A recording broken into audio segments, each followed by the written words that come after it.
Hi, I'm Christine, and I'm a board member of the Kashmir Goat Association. The Kashmir Goat Association is a non-for-profit organization with the goal of providing education about Kashmir goats. CGA brings together breeders, fiber artists, and others interested in raising these majestic animals. The Kashmir Goat Association is dedicated to educating about all aspects of the Kashmir goat, including its fiber, meat, pelts, horns, ability to serve as pack animals, and silver pasturing. The Kashmir Goat Association is a proud affiliate member of the American Goat Federation. To find out more about what our association can offer, go to KashmirGoatAssociation.org, visit our YouTube channel or any of our social media sites at Kashmir Goat Association.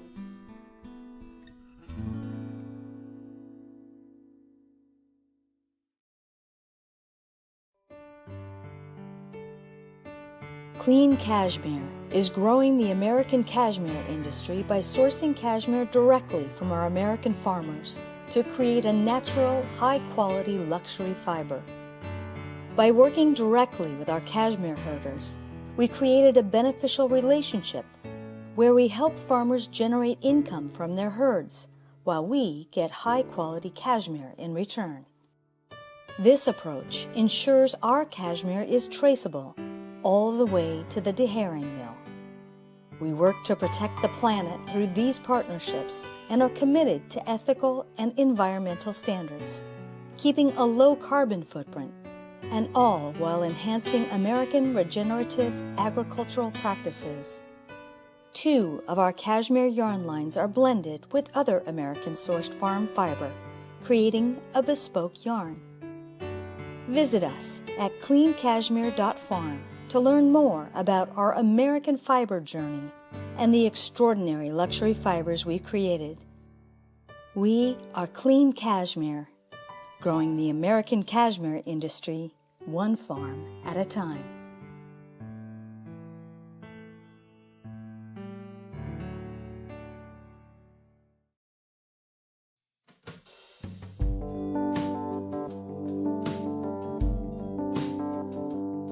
I'm Henry Clemis from Clemis & Clemis out here in California. We have manufactured fiber arts products for over 50 years. I started when I was quite young, building spinning wheels and all the related items to go with that, the hand carders, the drum carders. And through the years, we've progressed and grown.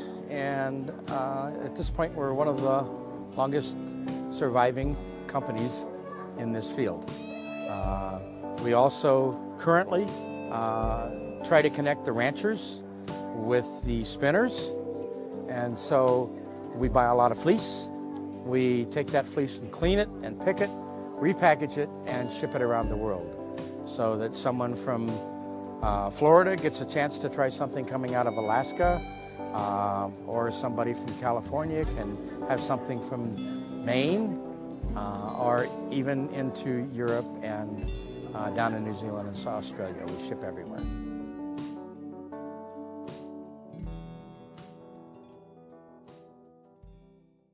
The Agriculture Podcast, on a mission to share stories, dedication, and wisdom of America's stewards. Join us on a green adventure. Listen wherever you get your podcasts.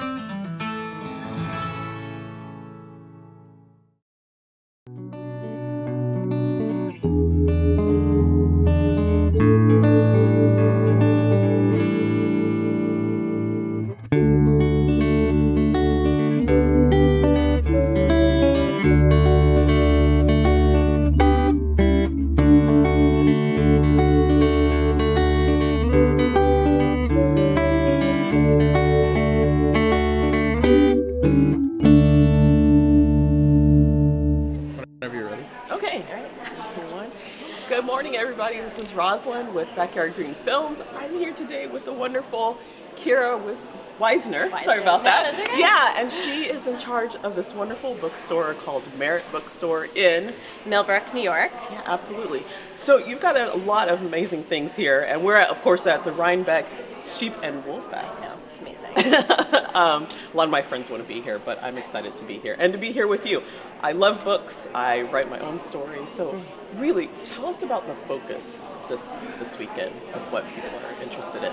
It's a really great mix of everything that goes on. So you have people who are really looking for like new patterns for crochet, for knitting, like information about dyeing and weaving and things like that. And so all the new books that have come out and authors who are kind of excited and writing, and now with social media there's so much more word spread about books. Absolutely. So we've got all of that kind of stuff. And then we also have books that are kind of adjacent.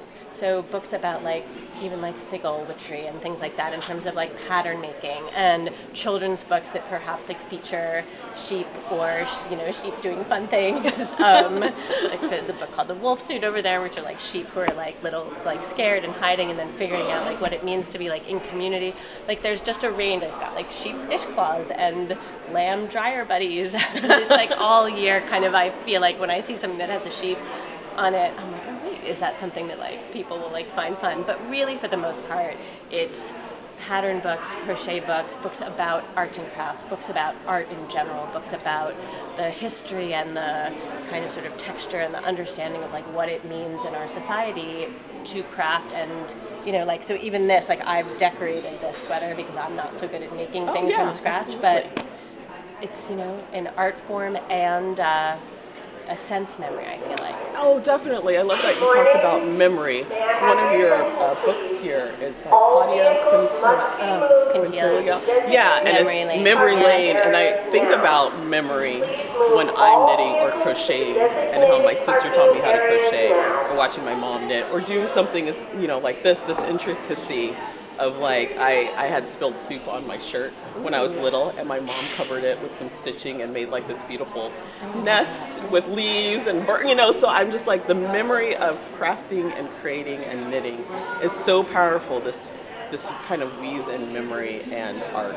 It's beautiful, like the sigil witchery. I feel like it's also like we're crossing kind of platforms. I got the tarot card, right, because people wove messages and signs and symbols into everything. I mean, I feel like, and I'm really not sure this is true, but like even like the Catholic Church, like all of the costuming and the things, there are patterns and things in there besides the kind of general ones we know, like the older ones and how things are passed, and the messages were occasionally passed. Absolutely, because there was a lot of this kind of keeping information from people. If you didn't know how to read, then how else could you get messages? And so I feel like weaving and knitting kind of are the way that people were able to teach each other things. Even like smuggling messages in like seams of things. Or like during World War II or whatever people did. Yeah. And really, as much as things have changed, like a crochet hook, a knitting needle, a sewing needle, like those things have not changed. Like perhaps there's the ones that now you can knit in the circular thing that they didn't have, but otherwise like that motion,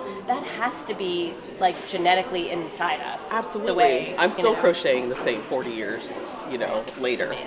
So, are there any really wonderful books that you want to touch on? I mean, there's a ton. It's funny, we don't have this author here, but there has not been a dog sweater pattern book in a really long time. I had one, and I like eked out. I had like a few left, and they would always go right away. And that's one of our giveaways. So great. Yeah, we're excited about that. Buffalo is a really also fun book about an animal that's sheep adjacent. Beth Calv is the writer there. She's coming. The Sid Sharp books. Sid comes from Canada, and they have really written books that are edgy and fun for kids, but also different and exciting, which I love. Like, I love that. Like different. Not talking down to children, because they are able to do a lot of things.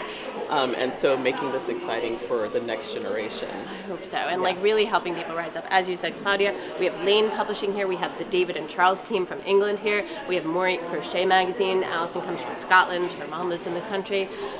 We've got Search Press down there. Like, we're gathering people. It's like a gathering, and they want to be here, and so the energy is like magnificent. Absolutely. And I want to be here. I do too. This has been super fun. where can people find you if they want to order books? So, this bookstore has been doing the Sheep and Wool Festival for years before I owned it. This is my 10th festival I'm doing, but my 9th as the owner. And so we're just down the road about half an hour in Millbrook, New York. Okay. We have an amazing craft section all year round because we have these books, but I'm always getting what's new in during the year. There are a lot of books we hope publish right before the festival so we can bring it to the people. And then we have a real full bookstore full of amazing things like literature is. And not I just love books. Reading is probably the thing I love the most. So it's there. I have a couple of my favorite books up there that are not at all sheep or wool adjacent. Which is fine. But we also were a toy store when I bought the store from Allison and Scott. Scott died, and Allison's sold it to me. But she's also here still working. There is again this idea of memory and sense, and it's a wonderful transition. Yes, it is, and it's stayed constant. So, but you can always find us in Millbrook, New York. You can find us online. You can find me on Instagram, where I talk about a lot of the books that are my favorites and things like that. And so, at it's meritbooks.com. Yeah. Okay, thank you. I appreciate it so much. Rosalind. And I'm gonna get more books and maybe that Taylor Swift one. Oh my God, I get it so much fun. All right, thank you. You're welcome. All right, take care. Bye.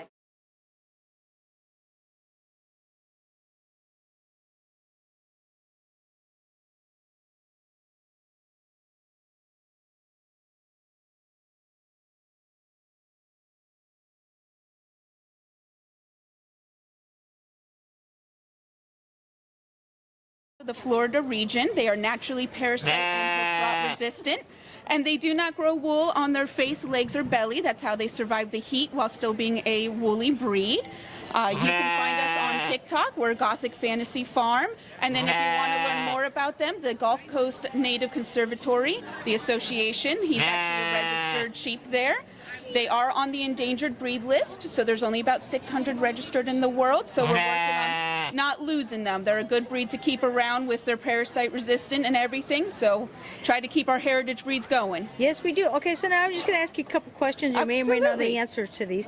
Now, I know the Spaniards brought sheep and goats and cattle and chickens, all kinds of stuff over about 500 years ago. Yep.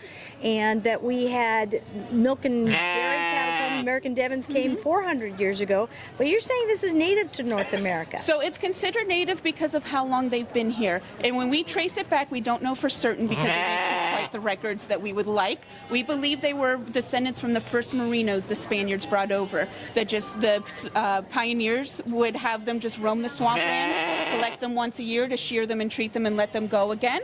So because they were so isolated down in the swamp, not many breeds can survive down there, they eventually became their own breed based on the sheep that survived, and the sheep that survived obviously had no wool on their face and legs because it's so hot down there. Yeah. So they became their own distinct breed. So that's why they're considered the oldest, is because of how long they've been here as a distinct breed separate from the others. So this is we got quite a bit into the heritage breed idea because we did a film called The Holstein's Dilemma. Oh, yeah. We got on PBS. It was lovely, but one of the things that we learned was that many people bring the animals that they have. It's sort of like a part of their culture and their heritage. We bring it with us because it's food and fiber production. Yep, yes they are. They are a dual purpose, so they are meat and fiber. Now they are small, so they only grow to be 100 pounds. So as we became more industrialized, having such a small sheep just didn't make sense. We also got better medication, so having a sheep that was parasite resistant wasn't as needed in the more modern times. Yes. Now, I'm sure this happened with sheep as well. I know that, like, for instance, the Longhorns, when they came over, they were one thing. They were that Spanish cattle. Yeah. But then they regionally adapted. And when they went to, 500 years is a long time, they kind of ran around and bred like rabbits, right? Yeah. Because there's no fences to hold everything in. So everything's going to be weeded out by that the strong survive, right? Yes. And the characteristics that are adapted to the region are going to be the ones that stick, right? Oh, absolutely. Okay, yep. so in the case of sheep, you can very easily see how, this is a prey animal. Yes. So, and yet it sort of is one of those things that people are also going to raise for their agricultural production. So I know Longhorns adapted to Texas, and the Spanish cattle that went in Florida became the piney, actually the Carolinas became the piney woods, and the Florida cracker horses. So this is that same kind of Florida region that has a lot of bugs. Yes. It has humid weather, and if I'm not mistaken, the food is lush but not nutrient dense. Right. So they really like their scrub. So I have other sheep as well that prefer their grass, these guys will eat the bushes. They'll eat whatever they can get a hold of because that's what they needed to. Now that's a goat characteristic usually, right? Yes, yeah. But some sheep will do it. It's not just this breed. There are several breeds that are a little more shrubby loving, but it is definitely more of a goat characteristic. All right. We have some people. Do you want to come get a sweater shot with the goats? Oh yeah. Come on in if you would like. We're on a live stream right now. We'd love to have you mention your. Well, this is his first. No. It's his very first time. He's learning. Still learning. Yes. So come on in. Hello. Stand right there if you would. Little jump. Can you tell me about your gorgeous shawls and sweaters? Go ahead. Actually, this was a gift from her. Do a spin. And It's got sheep on it. see the fish, lovely. sheep, rams, And the little house, little barns. That is Danish, lovely. and we don't know the name. I don't have any. Yes, Oh, that is delightful. What is nothing this? It's nice and soft. it's Dutch. It's Danish. What is Danish. it? What kind of yarn is it? What kind of material? It's the wool. It's plain wool. We don't know about Fine sheep? wool. No, we don't know. it's sheep. from almost feels Denmark. like a cashmere It came or in a kit alpaca. from Denmark. Wow, it's lovely. Yeah. Lovely. Anyway, this is my Russian knitting teacher and mentor, and Russians don't do floats. They twist every stitch, and so it looks beautiful on the back. Don't have any You pulls. don't have any, You know when you can't catch your fingers in see it. how you Yes. Very, have the very pulls? different way to knit. It's no Yes. pulls. But it's lovely looking, very nice and smooth. It's gorgeous. So if people wanted to find this particular pattern or the teaching, are you on YouTube right now? Danish design, huh? Look up Danish shawls with windmills and sheep. I don't. Google. They have Google a will book. find it. All right. Yeah, the pattern is in a book. Pattern is done by with the pictures from the island where they live, and it's there's a little book. Absolutely lovely. Okay, did you Thank want to you. get your sweater shot in there at all? Did you take out? Ken, did you take out a picture with it? My sweater is the reluctant homeschooler. Hey, the reluctant go. homeschooler. Good job, buddy. Good boy.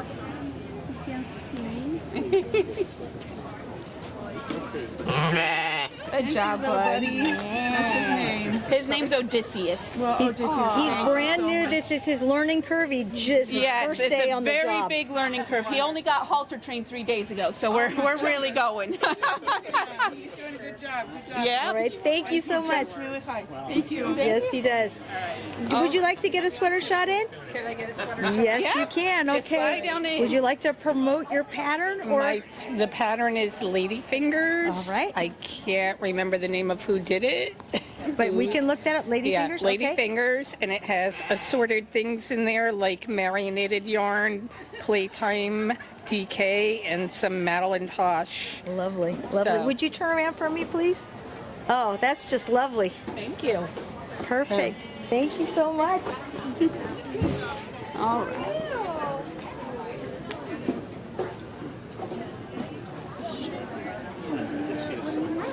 Doesn't want to smile.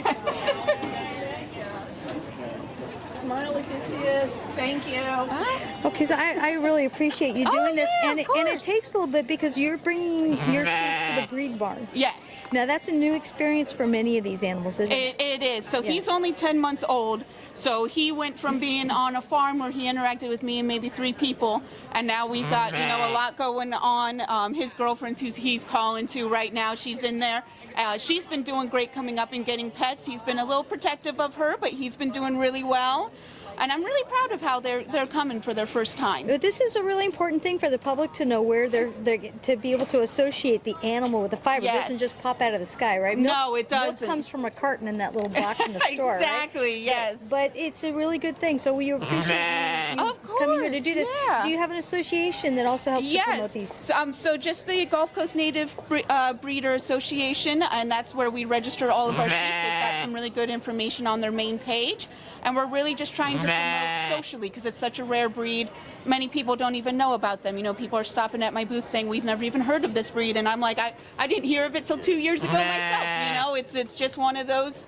The only way for people to learn is to show it off. To show it off and to Yep. be able to touch that. Thank you so yes, much. it This is. I mean, it's nice and soft. It is very lovely. It's very nice clothing yarn. You know, some of your coarser sheep, you only want it as outer layer. This, you could make a nice little to skin sweater and be comfortable. I mean, that is just gorgeous, Yes. wonderfully soft. Well, thank you Of so course, much. thank I'm gonna you. let you take that I'm gonna back. let him and go back. Yeah, no, thank you so much. I love that face. Looks like you shaved it, but you Nope, that's just how he is. Right. It's actually, you can see it's a little bit of shedding because it's actually hair instead of wool right there. That's fantastic. And one more quick social media. Oh yeah, it's Gothic Fantasy Farm. We're on TikTok and we're on Facebook at the moment. And I'm really working on the social media. Next year we plan to start selling some things. All right, thank you so much. Of course, thank you. We're gonna aim him that way. There you go, buddy. Good job. Come on, buddy. Oh, see, now you're all tangled. There you go. Watch where you step. I'm gonna get. This is the war zone. Hello. I am so good. Do you have your? Okay, is that the only one you're promoting there? What? My sweater? Well, Cashmere Goat Association. Cashmere Goat Association. Yes, I know, and I love your cowl. It was clearly knit with skill. I do too, and it was gifted with by a lovely, lovely, lovely person who's going to introduce yourself and tell me your social media site so people can say, oh, I want one of those. Hi, I'm Lauren. I run Ruby Wolf Farm. We raise Cashmere and Angora goats in Connecticut. And we're also proud members of the Cashmere Goat Association. So I'm here with them today as we're selling lots of beautiful cashmere products and also introducing people to the breed, since so many people are still surprised that cashmere comes from goats. Yes, and you also run around Rhinebeck, the New York State Sheep and Wool Festival, and give perfect strangers, make them almost cry by gifting them with the most delightful cowls. Not perfect strangers, kindred spirits. We can always tell who's deserving of the hand knits, right? Well, Knitters know this. Okay, we know who deserves the hand knits. I can die happy now with that particular thing. But you do very creative and interesting things on your own. We're going to talk with the Cashmere Goat Association in a minute. Tell me what you got going here. Oh, so this is my Rhinebeck sweater, one of my Rhinebeck sweaters for the year. Can you get that one on? And this is the, it's perfect for spooky season. This is Boneyard Sweetheart by Stephanie Lotvin. I made this last year and didn't finish it in time for Halloween, so I just wore it as a Christmas sweater. But this year I have it in time for... Jack Skellington, right? Yes, exactly. Okay, so this year I have it in time for Rhinebeck. I, of course, like many knitters, have an unfinished Rhinebeck sweater. Like, I was on Sleeve Island and just couldn't finish in time. We had a lady on yesterday that brought it. Did you see that one with the blue and white sweater? And she actually had the knitting needle still attached. She says, I didn't quite finish it, but this is what it's going to be here and here. It was You got to show it off. Rhinebeck, so you got to show off the hand knits. And now you managed to get a nice felt cap in here too. This is actually, I love this hat. It's in my favorite color besides chartreuse. And this is made from felted rabbit fur, and it's a great maker in Quebec City, Fumil. They make beautiful kind of custom hats, and when I saw it in yellow, I'm just, the yellow that you have here, I'm a sucker for yellow and chartreuse and can't resist them. You can pull it off. The rest of us are kind of... You're pulling off your cowl. You look beautiful today. No offense. Nobody's looking at my skin color with this because they're all, they're immediately looking down here. This is gorgeous. I've had so many compliments on this. As you should. As I should very much. Thank you very much. But I'm going to just ask, I'm looking at your hat. Did you add the embellishments there, or is this the Jack Skellington? Because you have little stitches on the top. No, so they add the embellishments because they have, and the hat band has the motto, we all have scars. So I love the kind of embracing of the imperfect and just, and I was obviously inspired by your hat last year, and I was like, I need to get myself a great hat for this year. They're fantastic, aren't they? Look at us just like dressing each other in turn. I know. Well, I will give you little things like the hat, and that's the end of my skill set right there. But I'm going to go to this, and I've already asked you if I can do the knitter's handshake. My hands The knitter's handshake are always welcome. Yes, but you are a cashmere person, obviously. Is this cashmere? This is not cashmere, but I was very proud it was all stash yarn. But your cowl is all cashmere. Because it's feeling sort of like in that general very, very soft. The purple, it's not all cashmere, but I have to have cashmere embellishments, so the purple in here is cashmere. Okay, so tell me why you like cashmere as a crafter, as a knitter or maker. What would you call yourself? A maker, or a designer. You're all of those things. I do design, but I would say mostly a maker. I love cashmere, especially for my pickier knit recipients. My husband is a little spoiled as a cashmere farmer and refuses to wear anything but cashmere. So I love making things for people and making beautiful things, but not everybody loves wool. So when you want to be able to gift things to anybody, the cashmere is going to feel so good next to the skin. Anybody can wear it. Anybody can love it. My son loves cashmere. So to really just embrace that like tactile love of fiber, that for me, the ultimate is cashmere. It's always going to feel good. It's always going to make you feel good. Okay, now we visited with Christine at Pulse Hill, and she has clean cashmere, and they have a group of farmers that are getting together. But we had found, I don't remember if we found the Cashmere Goat Association through her or vice versa. Right. But you have a booth here that's representing the Goat Association. Tell me a little bit about what they do for their membership. Yeah, so the Cashmere Goat Association is a fantastic members group, and I joined a couple years ago and am now the vice president. It shares a lot of information. There's tons of great free webinars and workshops. You also, if you're a new farmer, you can consult with kind of experts, you know, whatever question you might have, there's somebody in the membership who's dealt with it. If you're wondering about breeding, if you're wondering about peak nutrition, field rotation, anything like that, it's a very supportive community. They also do things like the Cashmere Goat Association booth. The products in there are from 7 different farms right now. So it gives people an opportunity, if they don't have their own e-commerce site, which is kind of clunky to set up for some, they're able to sell here and still get a lot of great attention and awareness of their products. Well, let's face it, there's some vendors that make their whole year on Rhinebeck. Many of ours do. Lambtown, and that's what helps to keep them going, because this farming is sometimes a labor of love. I'm sure it's like knitting, right? I mean, my $500 sweater that I purchase is really you're $2 an hour. This gal over here, Lisa's making at Scandinavian Knits, $2 an hour. $2 an hour, yeah. When you purchase a product, you're going to purchase the good stuff, and sometimes the fiber itself that you buy is going to be $100, $200. So it's something that you know is going to be near and dear to many people, and they do need a place where they can go and find it. We love that people can come and touch it and see the quality of the product, because if you're not used to buying 100% cashmere and our high quality cashmere, you kind of have to feel the difference to understand it. And we love the chance of educating people. Touch it, don't you? You get the price point when you touch it, and when you learn where cashmere comes from and what limited qualities are produced every year, you begin to understand the price tag, and that it's not, nobody's getting rich raising cashmere.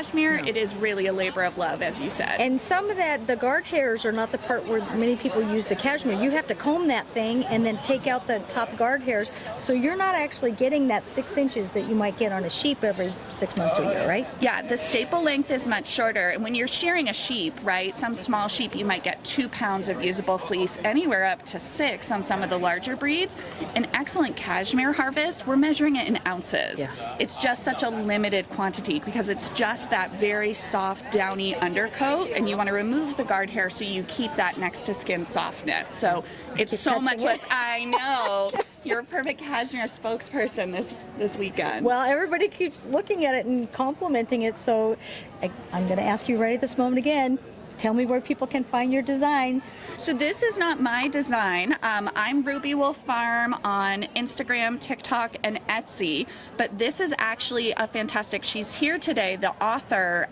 This is Jamie Lomax of Pacific Knit, and she does the doodle cowl. So this was done with her doodle patterns, and she's here today signing books with the doodles.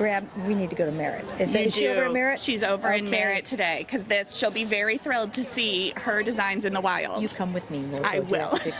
Now I'm going to go back to the goats for just 1 minute. There are some people that would like to get into goats, and they just assume I'm going to be able to do it because I've raised other goats.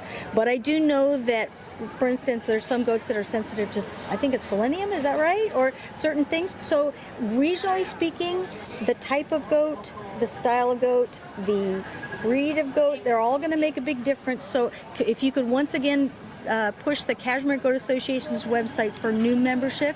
Yeah, so Cashmere Goat Association is on YouTube, Facebook, Instagram, and has the Cashmere Goat Association website. We have brochures available.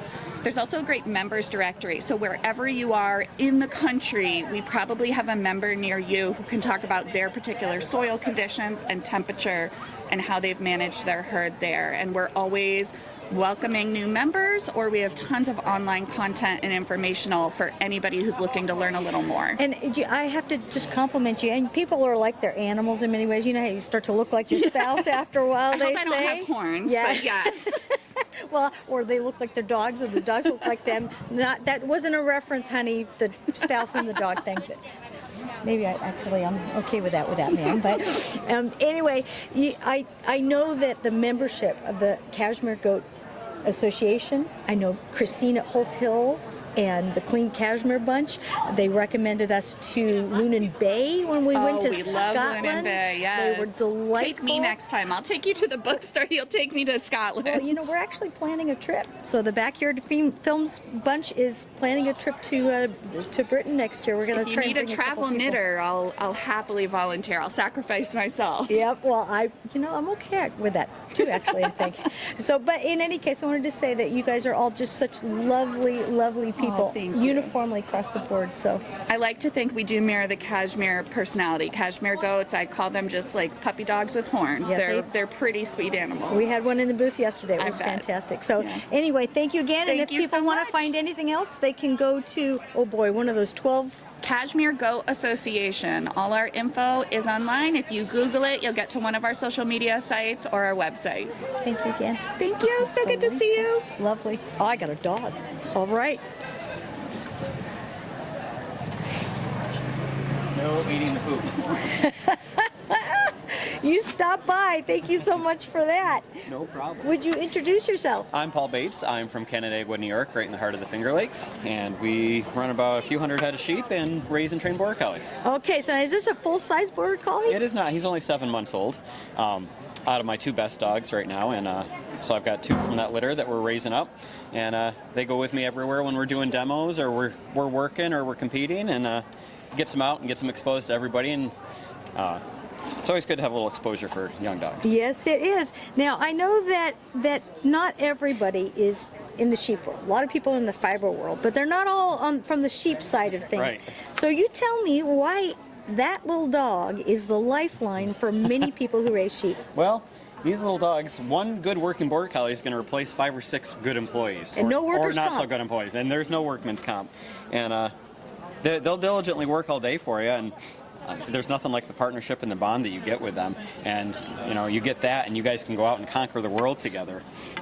We get hired to go out every year to... So, is it okay? Oh, yeah. Yep. Yes, but they are really effective in ways that people just are not. I mean, I've seen these dogs run and...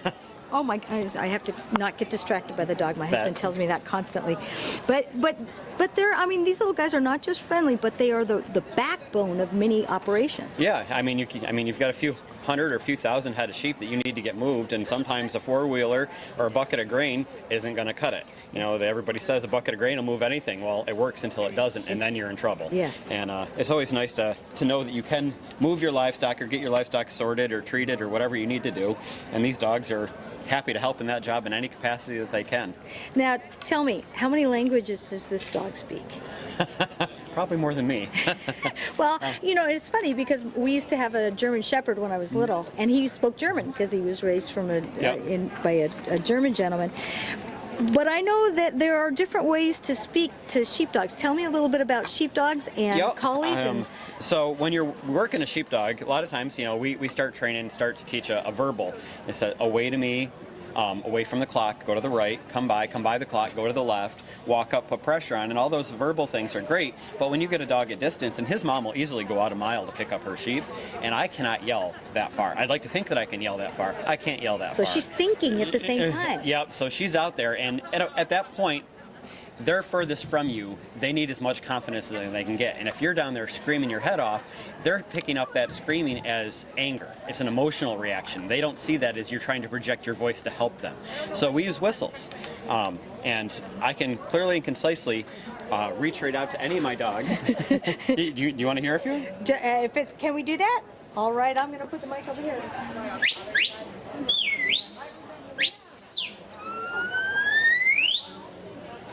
Yeah, you don't know any of those. He's just 7 months old. I'm supposed to do something. Right now, he associates the sound of a whistle with there's sheep. So immediately he was like, "Where are they? I know they're here." But that brings up a good point. How long before a dog like this learns? So most of these dogs, they're all their own individuals, and some start sooner than later. This little pup, he's just 7 months old. I've already started him just because he needed something to think about. But I think that most of the time the girl dogs start a little sooner, usually 10, 11 months. Boy dogs usually start 12, 11, maybe. I'm going to leave every comment on the table right there. Well, you know, Y chromosome can be a debilitating thing sometimes. So that's right, I said it. So once you start training the dog, how long before they're usually really pretty? Oh, again, they're all their own individuals. You know, and they all train up at different speeds. This one's going to train up pretty quickly. His mom had gotten us to national finals. She got us qualified for a nursery division there at a year old. Where are the national finals? They rotate every year. So this past year they were in Virginia, just 2 weeks ago. Yep. And next year they'll be in California, and the year after that probably Colorado. Oh, they're Colorado. Okay, so I think we've been in the National Western, and they have some fairly big ones. But where in California? Alturas, California is where they're going to have, I think, Northern California. Okay, well, you know, that's where we're from. Oh, really? San Diego. So I would go. I mean, I don't even have to leave the state for that one, albeit, you know, it's a long state, but right. Still, that'd be great. Absolutely, you should go out there. Fantastic.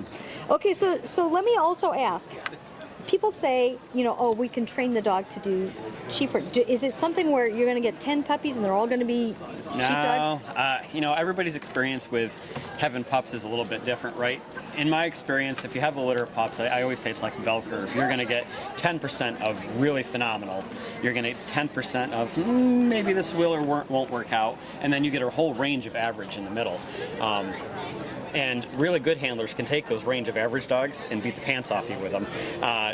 But some of us really want those 10% really good dogs from the top of the litter, and I'm hoping that's what this one right here is, because he's really exhibited some fantastic traits already, other than just eating things up. Well, he's cleaning up with the whole floor and my shoes and everything else, so that's great. But when you get to a dog like this, it sort of becomes a part of you, I'm assuming? Is it one that they sleep in the house and they go everywhere? Well, we have a kennel at home. I take dogs in for training. I teach a lot of lessons too. So there's always dogs rotating in and out of the kennel.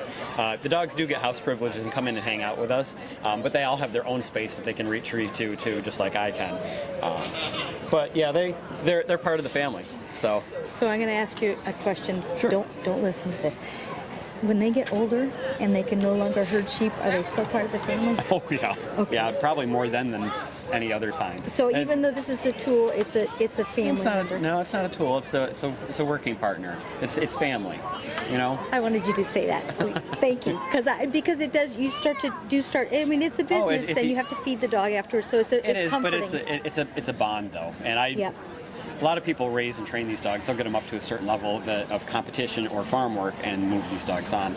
When I get them to that level, they're probably staying at that point. Yeah. Like I'll get them started and I can move on, but I have a hard time that when we do the real nitty gritty stuff, it's hard to let go of that because they've really shown you who they are, and it's hard for me to let go of that. Yeah, I hope so. Because they're delightful. Okay, so if people want to find, do you sell dogs as well? Occasionally we'll have puppies, not very often, but we might have puppies. I do a lot more with lessons, and we take some training dogs in too. But you can find us. We're on Instagram. Ox Creek is our handle. Ox_Creek_farm. All right. But yeah, give us a look if you want to follow our adventures or our misadventures, depending on how you want to look at it. All right. Good. Actually, we've got somebody. Would you like to, with dog or without dog? With dog is good too. All right. Hi, sweetheart. Watch out. You got the curls on your head. He might want to hurt you. Yeah, right? You want to take me someplace?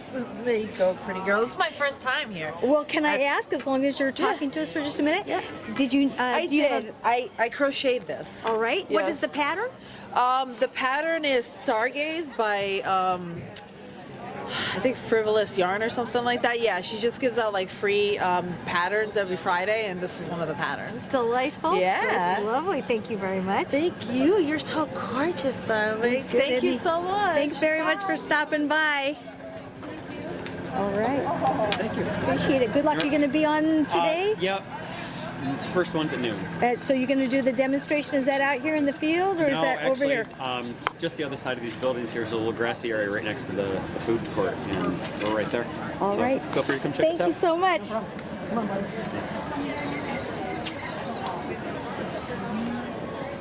Can you film down at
In a sense, it's like having an artist with a palette of colors. You want all those colors available to you on your palette to paint a picture.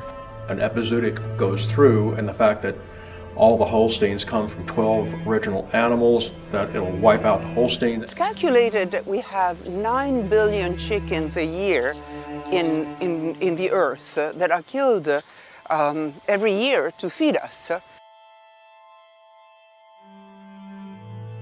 The characters are much more defined than the improved breeds. They've bred out of them all the character to put them into a box stall or into a cage or into a farrowing crate. But today, a chicken has white feathers. It stands around. A turkey is white feathered. It stands around and waits for the day that it's slaughtered. Regardless of the fact that you're either eating these animals or you're a vegetarian, biodiversity is important to everybody. Keeping that biodiversity amongst breeds that might be the salvation for some of these breeds is absolutely critical. Lose that, and you lose the one key tool to keeping everything going.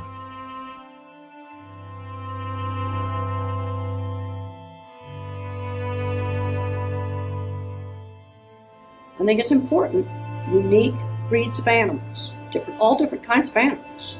It's important to save them, because if you lose that genetics, you have lost it.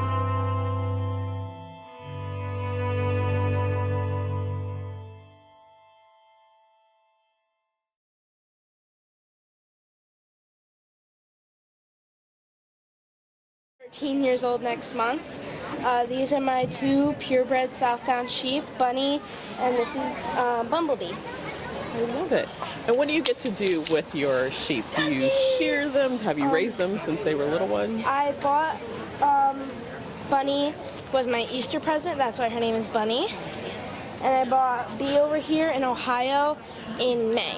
And Bunny came from Kentucky. Okay. So me and my mom traveled out there to get her.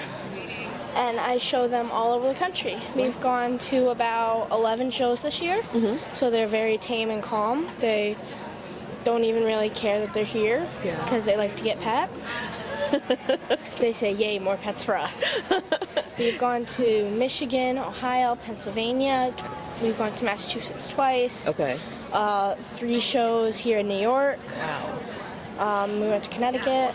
Yeah, and tell me, because I'm a little bit of a novice about this, being from Southern California, what kind of happens at a show? What do you guys have to do? Well, there's 2 different types of sheep. There's meat sheep, which Bunny and Bee are, and then there's the wool sheep. Wool sheep is what's primarily shown here. Okay. Because it's the Sheep and Wool Festival. But at a regular show, I'd bring these 2. I would set them up to make them look their best. Okay. What are we looking for? Exactly. Since they're a meat breed, the judge will... They're kind of based on their meat, how they're made, and how they would do for breeding. So the judge kind of feels them over, sees how big, like, their loin, which is a cut of meat, is, and just sees how good they would do for, like, dinners and stuff. Hi, sweetie. I know. I'm vegetarian. I'm not going to eat you, but you're adorable. They're my kids. I don't either. Yeah. And you've been raising them. You've been doing this all your life, basically. Has your family been doing this as well? Yeah, my mom, my uncle got these, well, not these sheep, but sheep when he was in about 6th grade. Okay. So he ended up roping my mom and my aunt into it, and when all of them grew out of it, my older cousins got into it. So I eventually got into it, and then I was the only one who really stuck with it. That's awesome. You think you'll continue into definitely. adults? Yeah. Awesome. Definitely. Well, thanks for stopping by. We might have some folks come in and take pictures. Did you have a question? Do you want to take a picture with the... I wanted to get my sweater on. I see. Alrighty. Yeah, do you have your camera? Perfect. Hopefully. Alrighty. Well, thanks, Katie, for coming by. And I hope I get to see you again and talk to you again. And I love the pants. Thank you. You're a standout here for sure. Definitely, yeah. Alrighty. Stop eating it.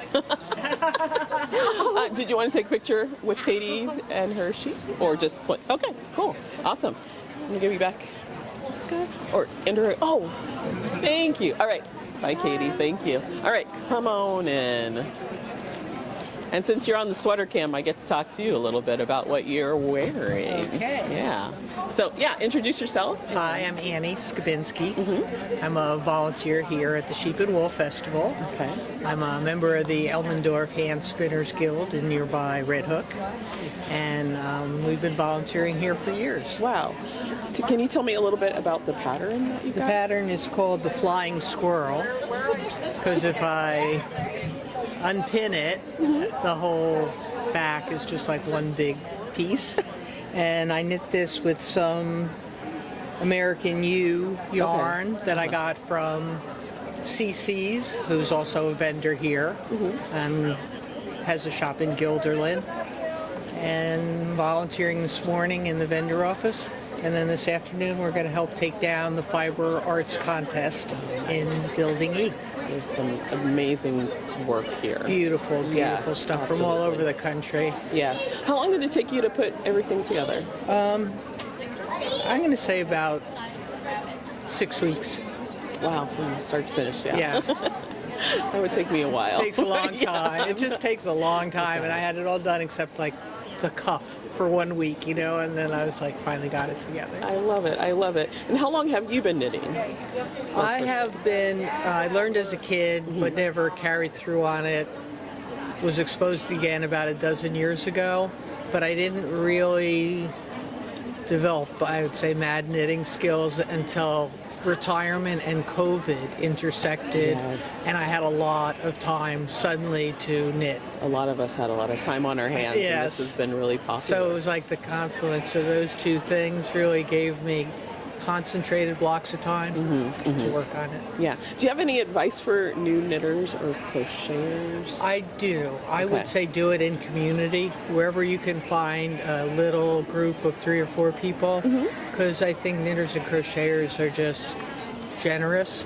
And so to be able to hold this up to someone with more experience and say what happened here, or what should I do, or how can I undo it, is much more rewarding than surfing the net trying to find a video that might help you. Right, yes. And then they have, the more experienced knitters will have suggestions too. An easier way to do that might be, or a good color to go with that might be. Perfect. So, yeah, I would say try for community, and they're all over. They're in yarn shops, they're in libraries, they're in school basements. There's a lot. Okay. Yeah. Do you make things for people, or is there a way you want them to connect with you, or no, I you're don't just doing think it so. for yourself? If I do ever make things for sale, I sell them at the Fiber Connection in Building 30 and donate the money to St. Baldrick's, where we're raising money to and awareness to fight childhood cancer. Oh, that's wonderful. Thank you so much. I really appreciate you being here. See you. Bye. Oh, I'll be out of the picture.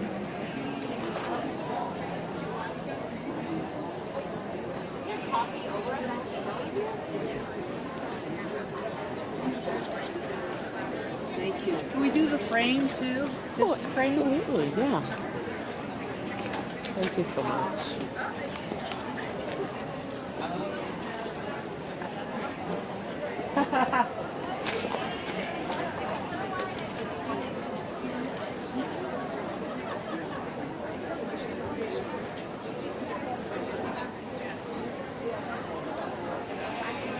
Thank you. You dropped something. Oh, did I? Okay. Thank you. Thanks for being here. Thank you. That was fun. That was fun. Thanks, Lauren. Alrighty. Welcome to the sweater cam this morning. Can I talk to you a little bit about your pattern and what you made there? Yeah. Yeah. So introduce yourself and what do you do? My name is Jair. I've been crocheting for like 13, 14 years now. I picked up knitting during COVID, honestly, because there was a lot of time. But still, crochet is like my number one passion. Yes. Past couple of years, I've been trying garments. I used to do just amigurumi first, but now it's all about the garments, slow fashion. I love it. This was just no pattern. I just kind of winged it.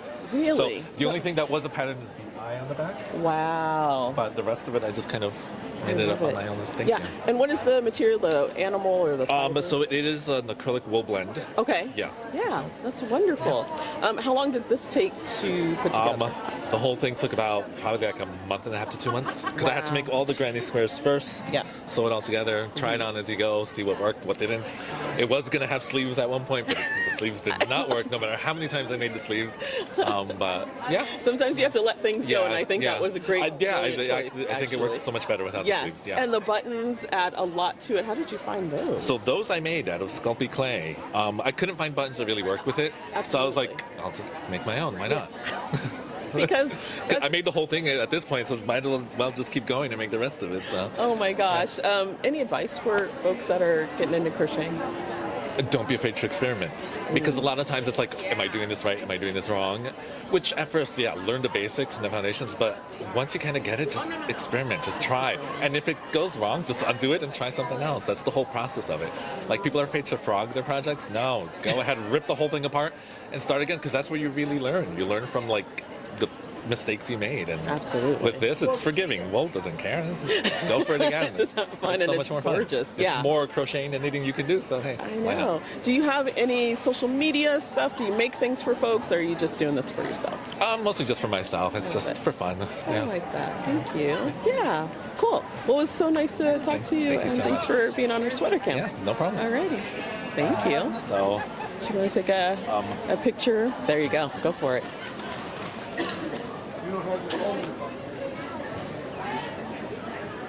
Should we get the back? Yep. Yeah. And I'll put the. Oh, yes.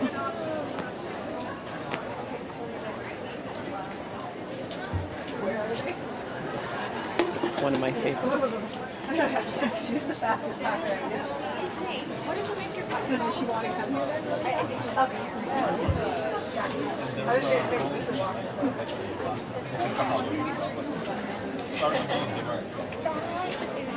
What time did you guys get here? It is really good.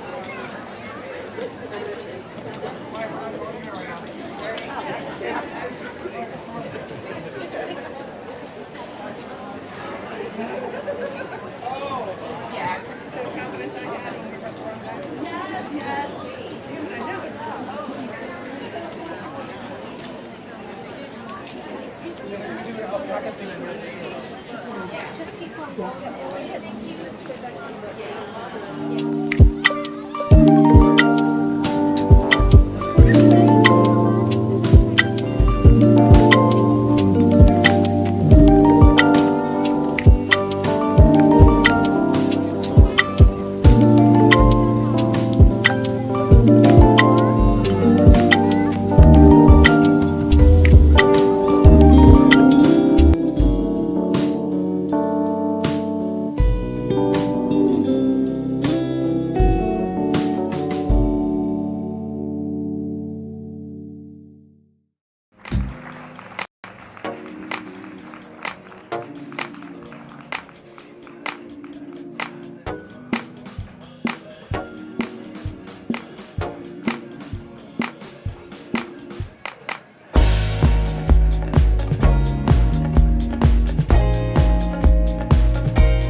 pattern that was featured. It's actually, though, they featured it, but it's by Jen Geigley. I hope I'm saying that correctly. And it is very much a Rhinebeck sweater because we have our airplanes flying over us from the aerodrome. We have our autumn leaves changing. We have our cider donuts, very important. And we have our pan flutes, more airplanes, and coffee cups. So this is a sweater that represents all of what the best of Rhinebeck is. I had no idea because I'm pretty new to this. I have been a crocheter for a while. Yep. But seeing all these different pattern types are pretty... So I got the wool not at Rhinebeck, but at a fringe event leading up to Rhinebeck on the Friday before last year, and then I did get the buttons here. I don't know if you can see, but there's little leaves in the buttons. That's from Catricole's, who's vending here. Absolutely. Oh, okay, great to know. How long did it take you to create your sweater? That's a hard question. I'm really bad about keeping track because I'm usually knitting 2 or 3 things at a time. So I would say, I don't know, a month. Yeah. Wow. Yeah, I knit feel like a lot. that's not a long time. I knit a lot. And I knit like, I commute to work, so I knit on the train, and I knit at night, so I like to knit. Absolutely, yeah. Well, this is gorgeous. Thank you. Do you have any advice for folks that are trying to get into knitting? Stick with it, literally, and don't be frustrated when you make mistakes, because as Elizabeth Zimmerman, who's like the godmother of all knitters, says, you know, making mistakes is part of the learning, and you can invent new things. And remember that the hole you put in your knitting by accident later on becomes the lace that you want to make. That's really good advice. Yeah, that's what I'm hearing a lot. Like, we all have to make those mistakes, so, you know, all of a sudden you'll make the mistake and you'll be like, oh, I have a hole in the middle of my knitting, and then later on you'll be ready to do lace, and you're supposed to make holes on purpose. Absolutely, right. So you're just making lace early. I love that. Do you make anything for folks? Are you? I don't sell. I like to make for friends and family and myself. Yeah. You're a good friend to have. Yeah. Well, thank you. And I'm also a professional enabler. If you need me to help you shop for yarn or basically anything, I will push you that little bit. I wish I lived closer. You could definitely be my knitting enabler. Did you want to turn around and show your sweater? Yeah. So we have the donuts at the bottom because that's where they stay after I eat them. You know, right here. I think you need your knitting show. I think you have a future in podcasting, possibly a professional. All right. I think I'll stick with the enabling. Thank you. Thank you. Bye. Bye.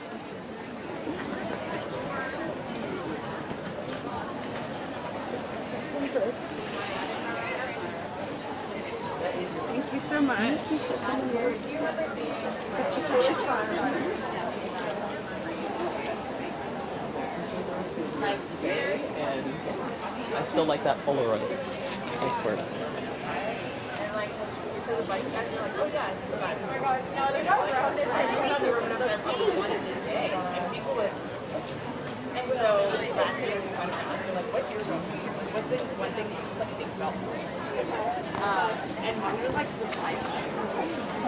I do. I think about it so often. I think about like weird cereal and I try to find it so often.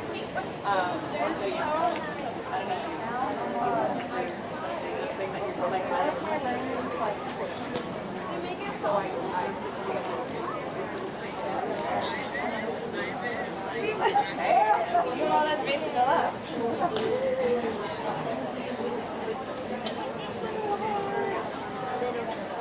What do you think about all the Oregon? Yeah.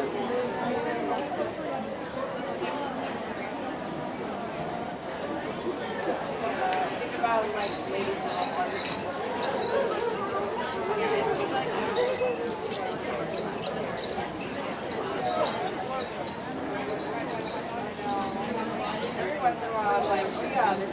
oh, this is brilliant. What a good idea. Was he wearing a blonde wig last year with big high shoes? No. There was He one had that, natural beautiful.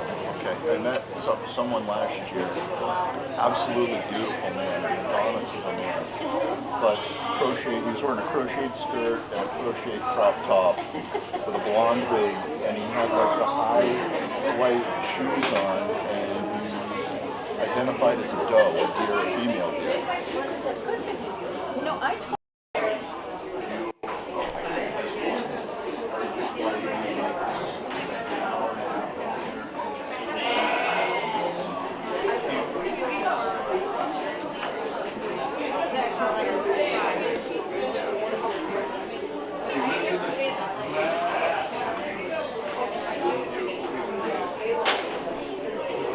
That was somebody that was here yesterday. You know, I wanted to limit myself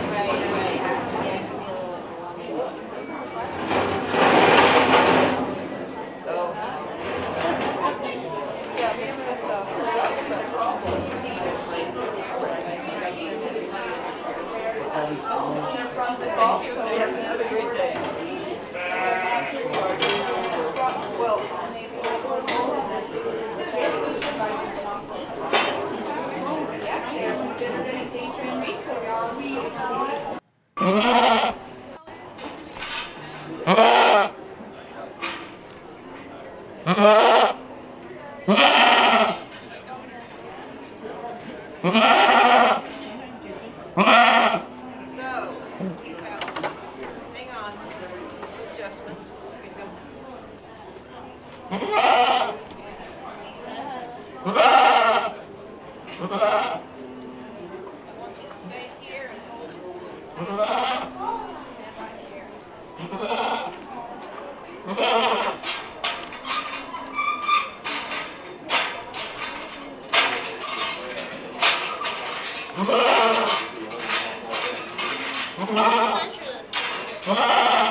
I'll move this one.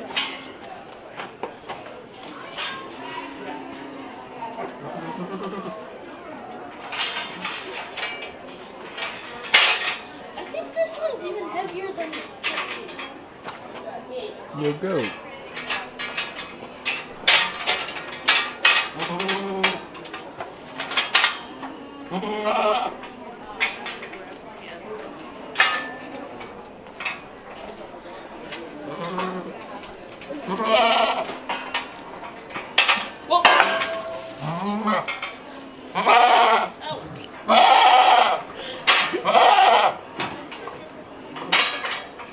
Yeah, let him know how you're feeling.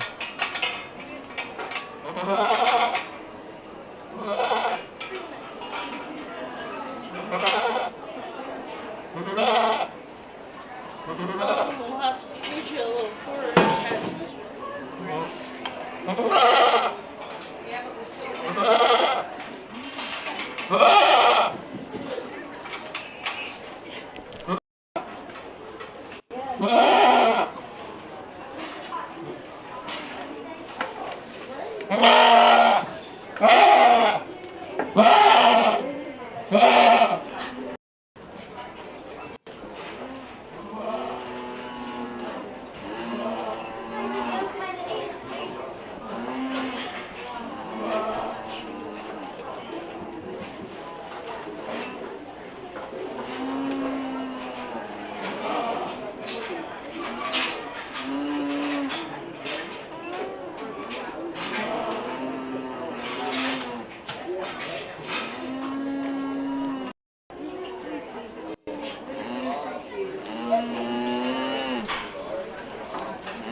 Be angry, man. Fight the power.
Camera guy.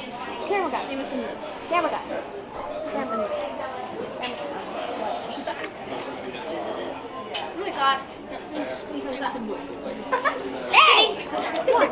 Honey, look at the camera. There we go.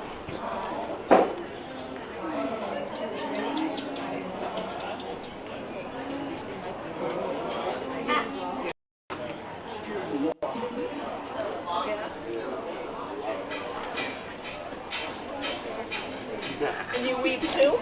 What's that? I don't. No? No. You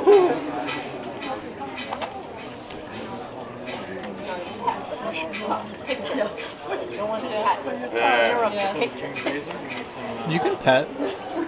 It's a documentary. Your hands are allowed. Oh, I'm gonna pet that. If I get to be in a documentary. What's up, little guy?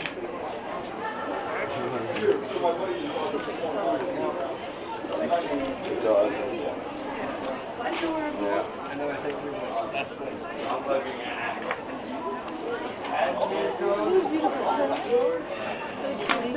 Well, I guess his whole body can't fit out, so that's okay. She is a total flight risk. I think she actually just wants to come home with me. Might be. That's possible.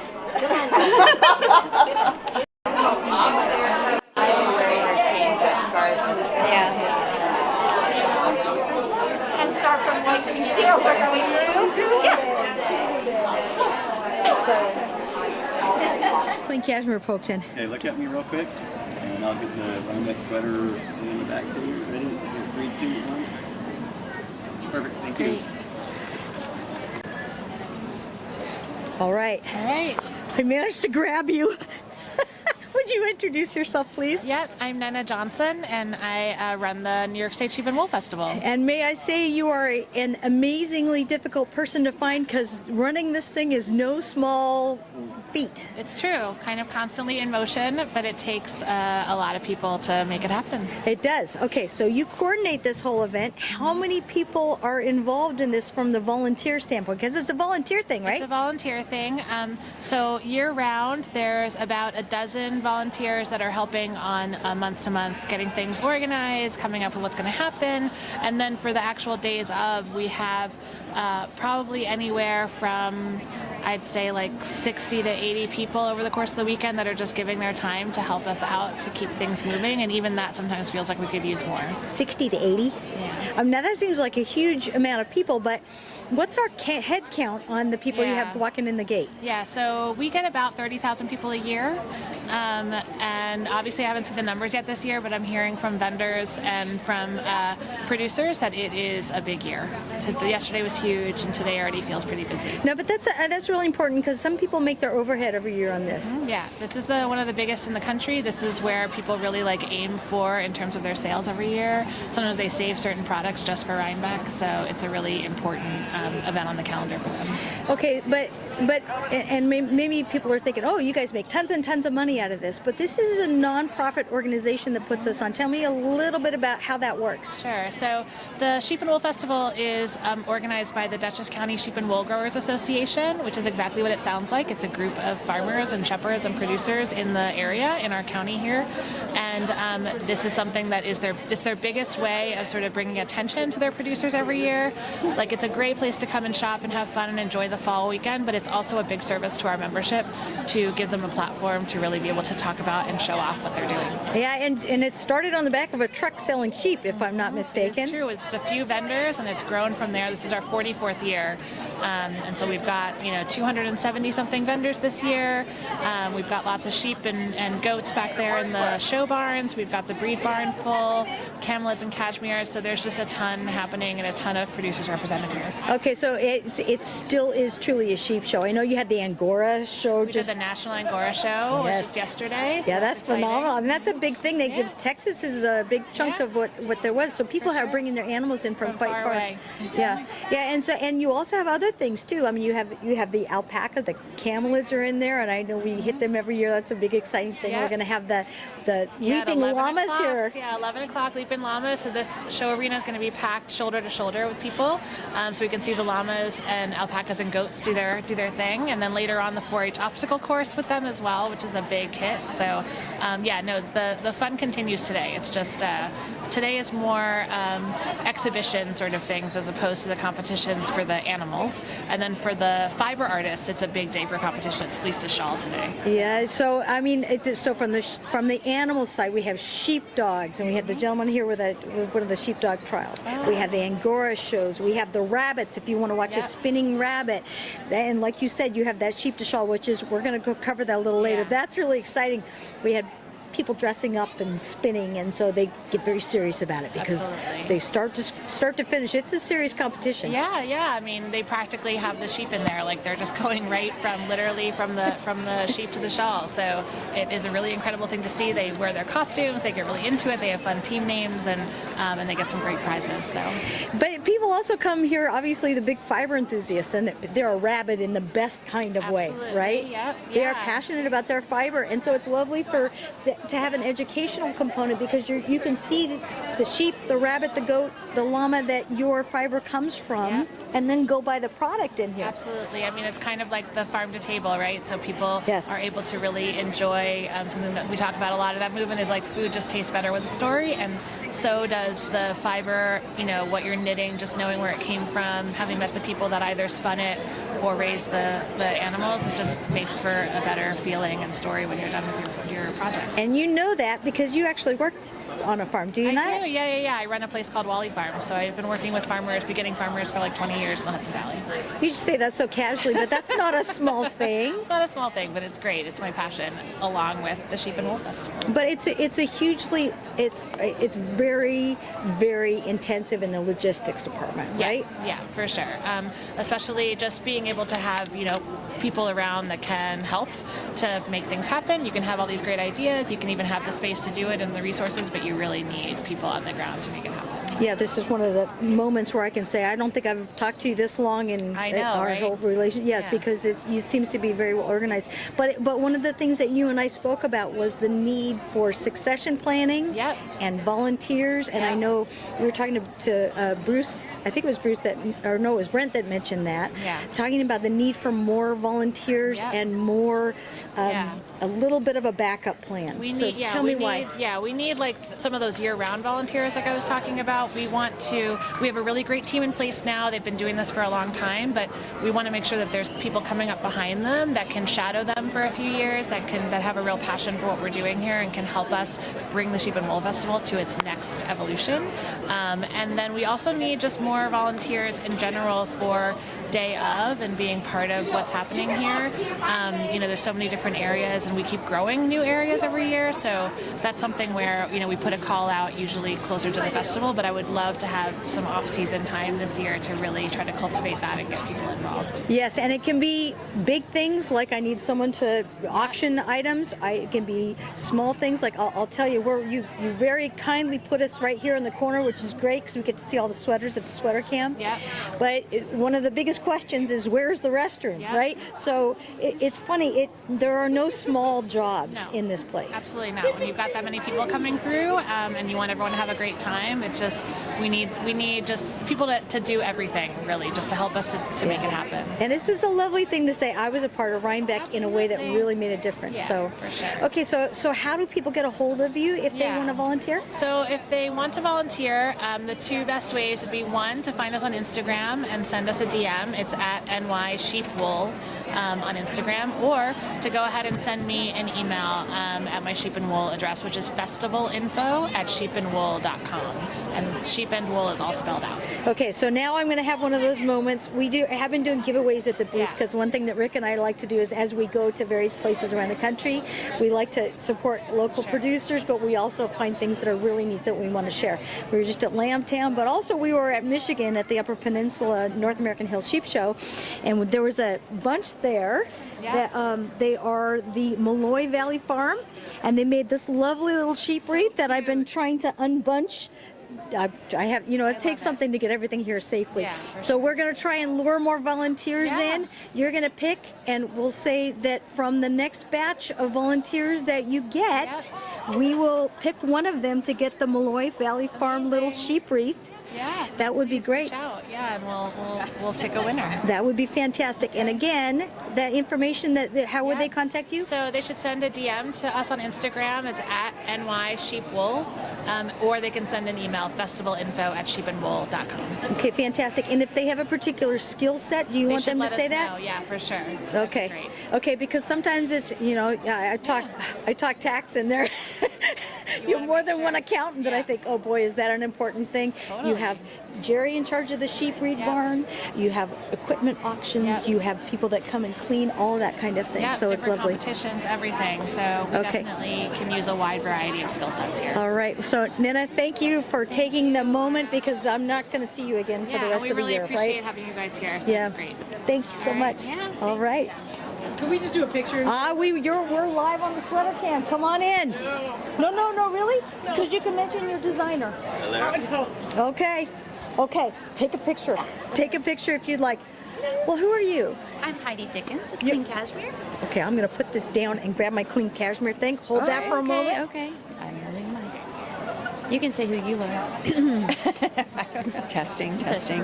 I'm just the other half. No. Okay, I have come back. I want you to hold that. Okay. I got that last year. I want you to hold this. Yes, I did. That's okay. Would you introduce yourselves? I know who you are, but nobody else does. Well, probably everybody else does now that I think about it. Christine McBurney-Hulse. I'm Heidi Dickens. Now, I know you both from a great number of places, but mostly because you're Kashmir people, and boy, are you guys a friendly bunch in general. I think it's sort of this requirement. If I'm going to have a Kashmir goat or sell anything Kashmir related, I have to be nice. So I don't know why that is, but it's lovely. You also Thank have you. to And generous too. You all are generous. You also have to be ready for people to pet you, because your hair isn't the softest. Yeah, they've got Knitter's handshake, right? Knitter's Yes, handshake. that's right. That's right. Well, actually, that's got a little bounce to it. I know. This is delightful. This is our 60% Cormo, 40% Cashmere blend that we use. Okay, and so it just keeps growing. I'm gonna go back into that in a minute. But so tell me a little bit about Clean Cashmere. Thank you for wearing your shirt. Yeah, sure. So we met how many years ago? We don't have to We don't talk about that. We have to go into that. But basically, we were both farmers, both Cashmere farmers, at different scales. I was smaller scale, Heidi much bigger at the ranch level scale. And we had some travels, and that involved Cashmere goats to Europe and a trip to Italy. And then we came back, and we, we're brainstorming how we can market our wool and really hold on to our farms with some kind of income. And we realized very close connections with the Kashmir Goat Association that you're going to talk to later on today, involved with them, and realizing there were so many different sized farms that were looking for a place to, basically what to do with their yarn, or their fiber, their cashmere. And so we started on Clean Cashmere. And so they belong to our herd. We buy their fiber, and we create beautiful yarn along with many, many other products that's sourced directly from our herd farmers. So now we learned in Britain that in Britain farmers sometimes have to wait like a year for their. Is that the case? Yes. Sometimes they wait here for a year to get paid for their product, right? Yes. A lot of models, the farmer actually has to wait until the end product is sold to then get reimbursed for their fiber. So that was really important to us to pay the farmer first. When they send their fiber in, we weigh it, we pay them, and then we go ahead and we've integrated the process of taking that raw fiber to a finished usable product, whether it be yarn or hopefully soon we'll have some hats and things that people can buy ready-made. So because the feed bill does not wait, right? No, Right. and that's a long risk, time to have, what you produced and not have any reimbursement for it. It's hard to make it through that. So. Now you both, it's sort of like a cooperative group of you're running it, Clean Cashmere, but you have a bunch of different producers around the country, is that right? Exactly. So we call them part of our herd, and they and that's who we highlight them on our website, and we form a relationship where we're consultants for them in raising goats and raising great fiber. So we try and benefit them the most we can. They're our primary audience that we're trying to help and serve. And we find that a lot of the smaller farms, people like I only have 7 or 8 goats, so they're getting a very small, amount and harvest of cashmere. But we say we will absolutely be part of the herd. Because every little bit of cashmere counts, and they like to be, it helps for them to be part of the bigger picture in this movement and join us. It's been a really exciting journey for us in learning, and they become part of that for sure. It's a very popular thing because I went back past that booth and I couldn't. It's very rare to have cashmere that's all done in the U.S. Yes, it's from the grass that's grown and the. Do I have my? Oh, yes, there it is. So this is my dear friend Christy that made this for me, and I've got half of our yours. yarn, the gray. Yes, yes, half of yours, and then half is from Lunan Bay in Scotland. Yes. And she knit this is the most precious thing to me. So, and it's a small world. So the people you're talking about we're constantly following them. They're following us. We're chatting. We do Zooms together. Like, what are you doing for this? Yeah, well, we're going back hopefully to Britain this next year. So because we want to do another fiber tour. Yes, very definitely. Okay, so I know you ladies have a booth to get to and everything else. So tell me, we're going to have a giveaway today. What did you bring us? So we sell a lot of yarns, but we also support small farms, and I'm a small farm, and I'm obviously part of the herd. So one of the things that we have started doing, and we have actually a kit for this, but is our jewelry, making cashmere jewelry. So we have a giveaway of a cashmere jewelry necklace right here, and it gives a little bit of the story of where cashmere comes from. Super soft to wear, obviously, and so we have this for one of our giveaways, and we have these with clean cashmere. And then another item that hopefully I think we'll be selling online with clean cashmere as well are these cute little goat ornaments, and these are made for anybody that wants to put a little goat on their tree and up the level of their tree. So this is raw cashmere on here. And lichen on top. Is that a lichen as well? That is so, and this is combed right off the goat, so you can see the guard here. So it's a great little educational piece, but on the tree it looks really, really That is fantastic. Okay, people want to get these types of things. Where do they go? They can go to Barn 35, booth 8. On this end it says it's barn 10, but it's actually barn 35. All right. So, and if they're not at Rhinebeck here, where do they go? So they're going to go to cleancashmere.farm, F-A-R-M, and they can check it out online, and they can certainly always email us at that address. We have a shoppable website. That sounds wonderful. All right. Would you like them to contact you or us for that giveaway? If they go to you, do they? Oh, so actually, I'd like you guys to be in charge of so this we'll do giveaway. it. So that way people can do it on the live stream if they want to, or they can get a ticket here. We'll pick one of those. If they follow Backyard Green Films on Instagram, they'll be able to track. They have to let us know today because So we will definitely make that happen, and we will pick a number and announce it on Instagram on the. Yes, thank you so much. You guys are phenomenal. And this is my little. I got this last year. I know. That's all natural cashmere too. I'm gonna give it away, but I love that. It's our cashmere pin. I love that. I might be putting some of those on my hats, but anyway. Okay, so we'll hold that one right back. Thank you, ladies. Thank you. I got sheep. Wow. Okay. Here you go. This is a delightful animal. Tell me what you have here. This is a 16 months old black Welsh mountain sheep ram. Boy, do they look like a. I mean, they have a fierce look to them almost, don't they? They are traditionally hill sheep, and so they're very independent. They're very hardy and self-sufficient. They are known to having a very efficient fat generation from fairly mediocre inputs. They're great moms. They birth fully fleeced lambs so they can stay warm. We've had them born at 0 degrees Fahrenheit, so. They're great animals. We've been breeding them for 17 years and couldn't be more in love. Hey, you. Well, now the hill sheep are in Britain. Many people don't quite. They're not familiar with that. That's that stratified system where sheep are. They want hardiness out of the animals that are starting at the top of the hill, because they want good moms. You can't be babysitting things that live on harsh conditions. Exactly. And this is definitely one of those. This is definitely one of those. Okay. This is definitely one of those. And you know, in that as you know, in that stratified system, there are the show sheep that live on the farm. farm, then there's sort of an in-between group that there are the runners-up and they live sort of close by, and then there are the hill sheep that are valued for not necessarily their beauty, but their survival. They're solid, right? Their ability to survive. Well, they are beautiful, but they also do produce wool at a good clip, right? Yes, so they are thank you. They are dual-use sheep, so we produce them for meat and wool. They are once you persuade restaurants that this is a fabulous meat, they desperately fall in love because it is a smaller cut than your average meat sheep cut. It takes a little bit of persuading, but Black Welsh Mountain Sheep are known to be, the lamb is extremely tender and sweet, and it stays that way for many years as opposed to turning to mutton. I know a number of farmers who breed them for wool. It is a lovely wool. So while this guy looks brown, that's actually just a little bit of sun bleach sort of underneath here. He's really dark, and make a fabulous wool of a great dark brown / black natural color. Yeah, I have a pair of socks that verge on black. Yes. It's just really amazing. But Rick and I got to visit Uji McGuire at Desert Weir really early on. She's in Colorado. She is in Colorado. So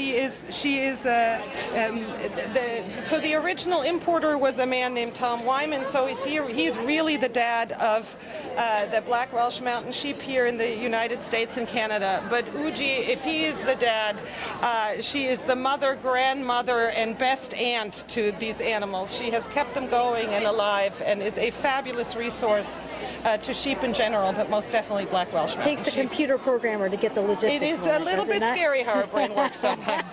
Well, we did 3 days of filming with AI collection at Uji's farm, and Dr. Phil Purdy was fantastic.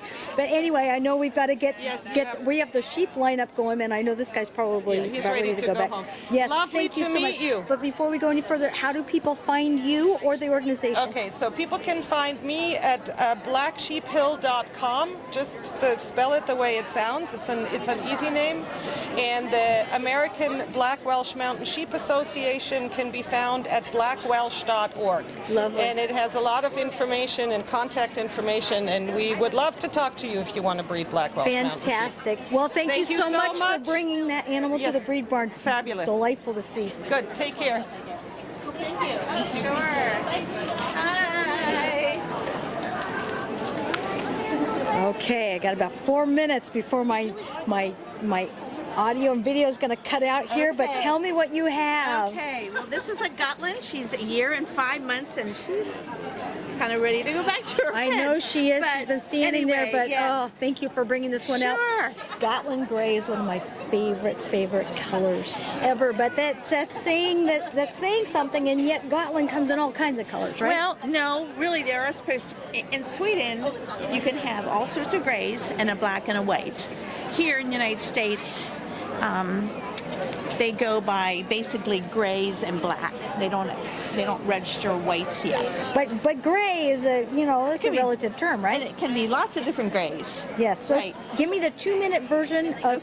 Well, first of all, let me introduce yourself and your organization. My name is Christina Alcine, and we've been raising Gotland since 2010. And you've been here a couple years in the breed barn. That's lovely. Yes, we have.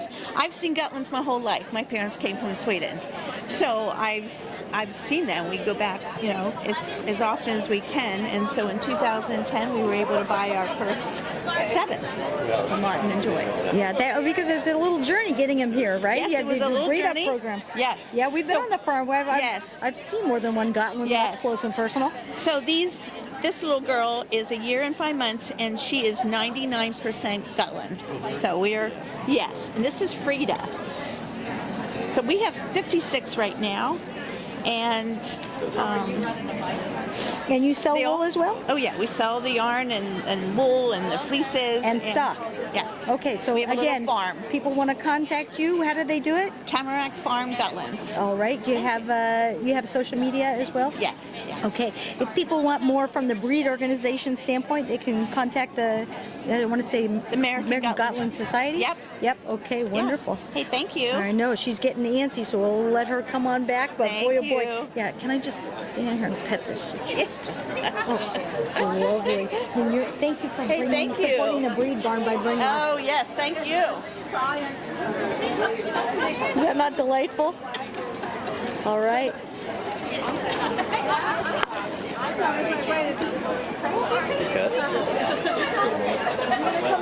Woods, and I'm the co-owner with my husband of Saratoga Llamas in Saratoga Springs, New York. Besides being the racehorse capital, we're also the llama capital of the state. We've had llamas for 35 years. I do my own shearing, and I wash and dehair the fiber and spin it into yarn and sell some of the available fiber that I haven't spun yet for spinners to also enjoy.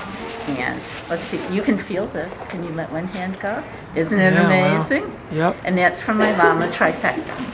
So it's a wonderful show. I've been doing it for 30 years. My husband and I used to co-chair, well, we actually started the llama and alpaca portion of the show. But then we were getting too old to haul our llamas here, and I switched over to it. And love the products, love the people. It's just an amazing show.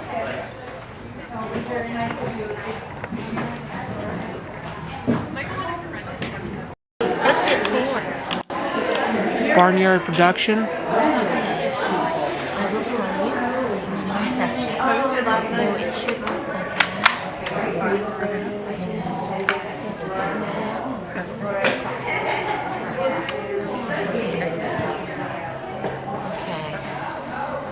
I'm Tammy White. My friend Kate is representing Simply Shetland, and she's in our booth this weekend here at Rhinebeck. I have a farm in Shaftesbury, Vermont. It's a southwestern corner of Vermont, and I raise breed-specific fiber from beloved flocks. I have lots of fiber animals and make a bunch of different kinds of yarns, and I natural dye all of them or sell them in their natural colors. And I also sell roving and wool bat and other things. So yeah, and I've been doing it for 25 years. Thank you very much. Tell me, I don't think I'm very photogenic. Tell me when to start. Okay. Hi, we're Avalon Springs Farm. We're from Mount Airy, Maryland. We have Angora goats and sheep, and I was an art teacher for many years, and then I started my own business in textile arts, and I love, love, love color. That's, yeah. Hello, I'm Joanne Clark, and what I've created is something that I call felty forms. And what these are wet felted product that is nice and firm enough that you can needle felt right onto it. So what you do with these then is I create things such as these, like this here has one of the forms underneath it, so some of these also have them. So all of these are created with these forms. Like for instance, these little pumpkins here actually become our crow here up here. So these are felty forms, and that's what it is. It's like a blank canvas for needle felters. Is that okay? All right, ready? Sorry. Good morning. I've been coming to Rhinebeck for 25 years. And I have a farm in Brookfield, New York, which is right in the middle of the state. I have 86 acres where I raise blue-faced Leicester Wensleydale crosses and Teeswaters and Finns. And everything in my booth is homemade on the farm, and all the proceeds go to support my farm. So we really appreciate everyone coming to New York Sheep and Wool and supporting your local shepherds. We look forward to having a great day. Yay, good job. Good job, Mommy. That was great. Thank you. Hello, I'm Susie. I'm with Susie's Wool, and we raise Jacob sheep. This is their wool, and we also have it in yarn. And our sheep are black and white. So when it comes back, it's a little bit of a malted gray. We also hand dye yarn, and we use yarn from the U.S. And we're very excited to be here at Dutchess County Fairgrounds. The booth was grown on our farm. All the yarn, all the wool, all the hides, everything is from our farm in Clinton Corner, so we're very local. What else? Periwinkle. So we have colors. Mostly it's natural right off the sheep. We have some photography from from my daughter, who is a local photographer of our sheep.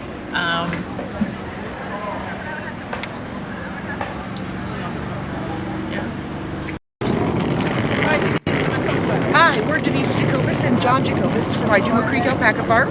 We've been raising alpacas for about 30 years, and this is our 25th year here at the Dutchess County Fairgrounds for the New York State Sheep and Wool Festival. We have a 200-acre alpaca farm, and we do some importing, and we also buy fleece from some of our friends, and we turn our own alpaca into yarn and products. We belong to the co-op, and we're so happy to be here. This is our favorite festival that we do.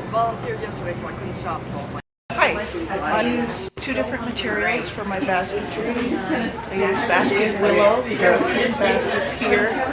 This is willow that I grow. The other baskets are made with rattan. And it takes dyes nicely, so some of the dyed material I can use to accent some of the weaving patterns. All the baskets are woven without any molds, so they're all hand-shaped. Almost all of them are useful. Thank you.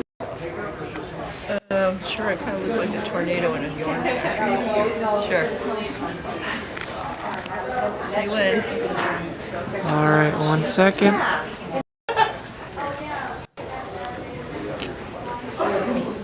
Hi, my name is Carolyn Partridge. I'm from Wyndham, Vermont, and this is the Good Shepherd. And we raise sheep and Angora goats, and I do all the dyeing in the booth. Most of the stuff in here comes from our flock. We have carded bats for spinners and felters. We have some cotton sliver. That I don't do. That comes from Sally Fox. That's naturally colored, organically grown cotton.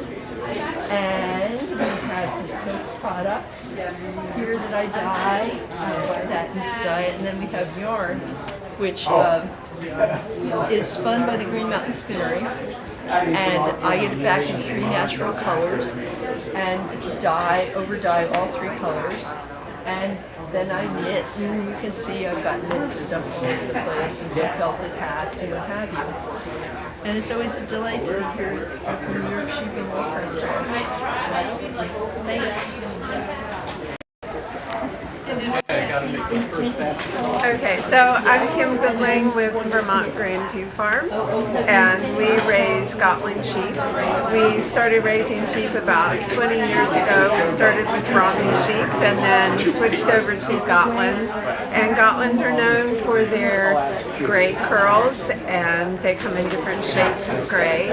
And the wool is really wonderful. It's very versatile in terms of what you can do with it. So we use it for knitting, I use it for weaving rugs, and also making wet felted rugs. It makes great hand-woven blankets as well. So it's just a really versatile wool, and the sheep are very cute and sweet and very personable, so we think they're probably the best breed out there.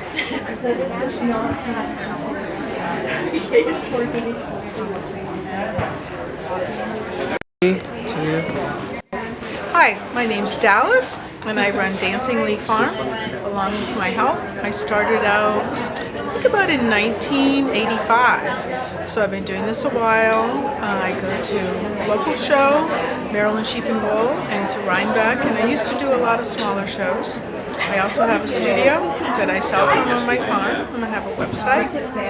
So I do hand-dyed yarn. That's what I specialize in. And I've recently been doing more felting, needle felted. I call them landscapes. Lots of, mostly yarn though. And I have some jewelry, some wet felting over here. The shawls. I dye also silk shawls. And I'm just having a great life. There we go. Thank you. Back and come back. So we're Twist of Fate Spinnery and Livestock Show Supply. We are a master dealer for Sullivan Supply show products. We carry a full line of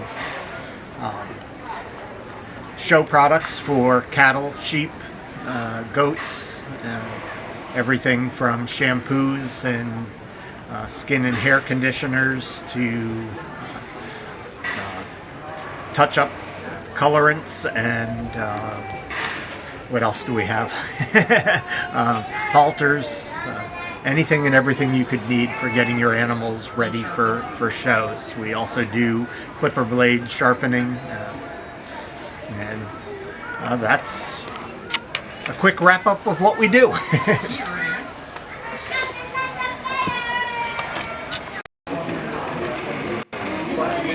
I have hand-woven clothing. I am with Longhouse Farm. They are a yarn shop. We're from Western Pennsylvania. But my side of it is hand-woven clothing and cottons and wools. I make about 10 different styles: capes, jackets, vests, and ponchos. And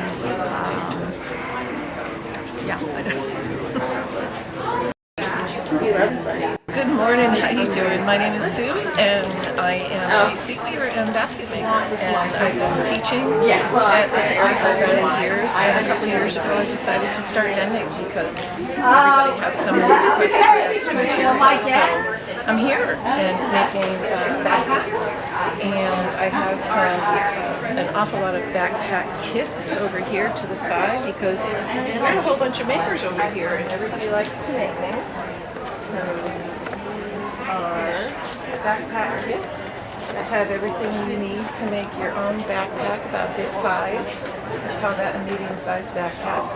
Or you can make small kits like this Japanese meat tray and some snowflakes.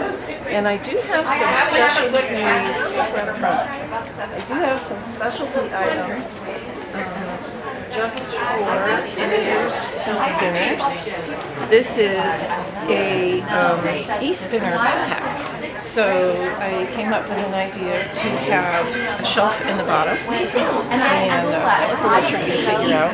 But you can put your wool and your spindles in the bottom, and then you can put your e-spinner on the top, and then when it gets to where it's going, this is a portable workstation, so it's an all-around basket.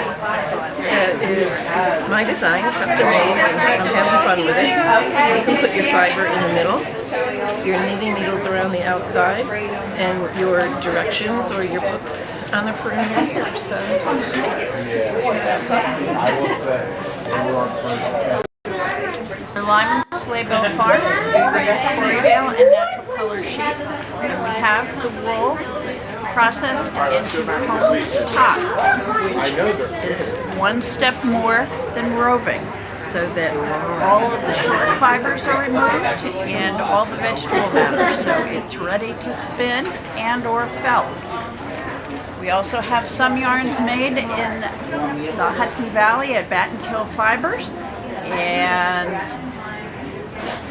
we're a small farm, and we're trying to do sustainable agriculture. Is that long enough?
Hi, I'm Christine, and I'm a board member of the Kashmir Goat Association.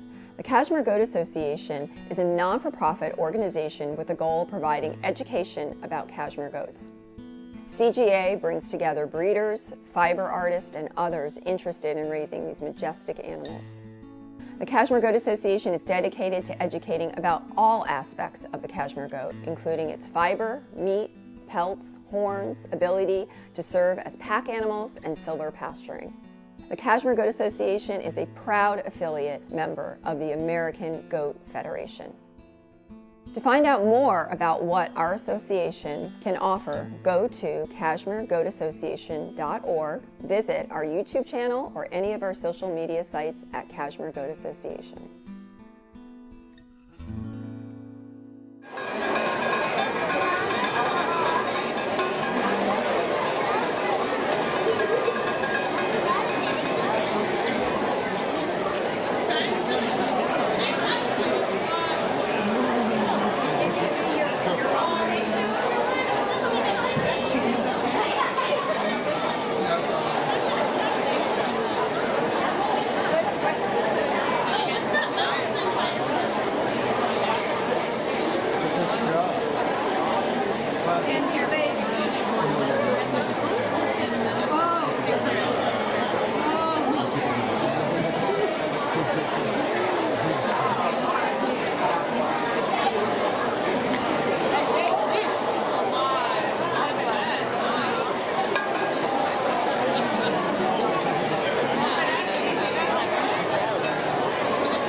I want to thank you all for joining us today.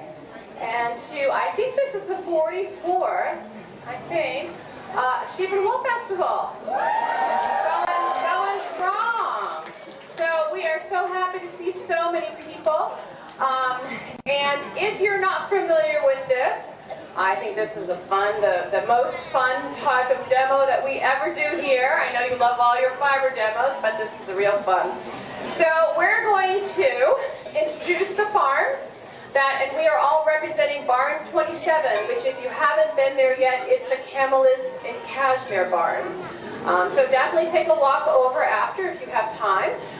But today's fun is meant to not only introduce you to the farms, a little bit about who we are, and then celebrate at the very end all the youth that are part of this, which is the next industry going forward.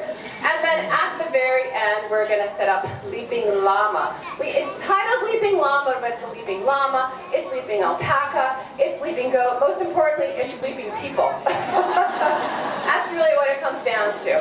So I think to get started, we're going to invite the farms in one by one. I have a profile so you can learn a little bit about each one. And then we will then go into the leaping part of it. So, get started. We have, let me get my glasses. We're Hermit Pond Farm. We have Pam walking what we so, yes, tiny goat. Oh, I'm so glad. Pam is always known every year to be Tiny Goat. And we love a sharing session for Tiny Goat, so keep that in mind. And so she has here, is this Daphne or Dahlia? Daphne, excellent. So Hermit Pond, a little information about them is located in central New York, about 3 hours west of Rhinebeck. For nearly 30 years, it's been home to a herd of Kashmir goats along with a mob of stray cats and one bemused dog. The goats are bred for fine and crimpy cashmere, come in assorted colors, and all are on the small side. Daphne here is just 5 months old, aka Tiny Goat.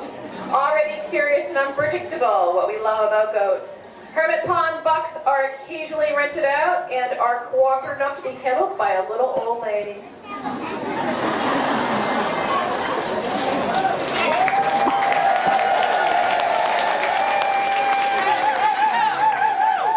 All right, next will be 4E's Farm. 4E's Farm. We have Ella and Emma. Is this Liam? They're walking Zena, actually a combo of boats. We're going to have them talk on the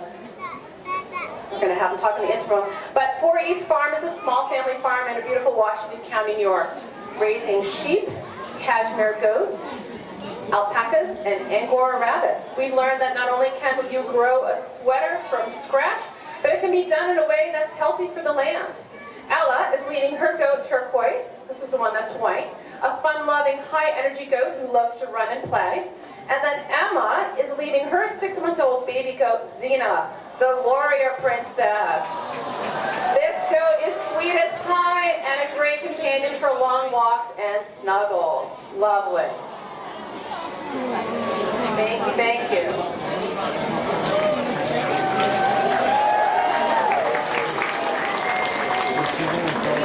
Next up, as we all love, Sister Mary.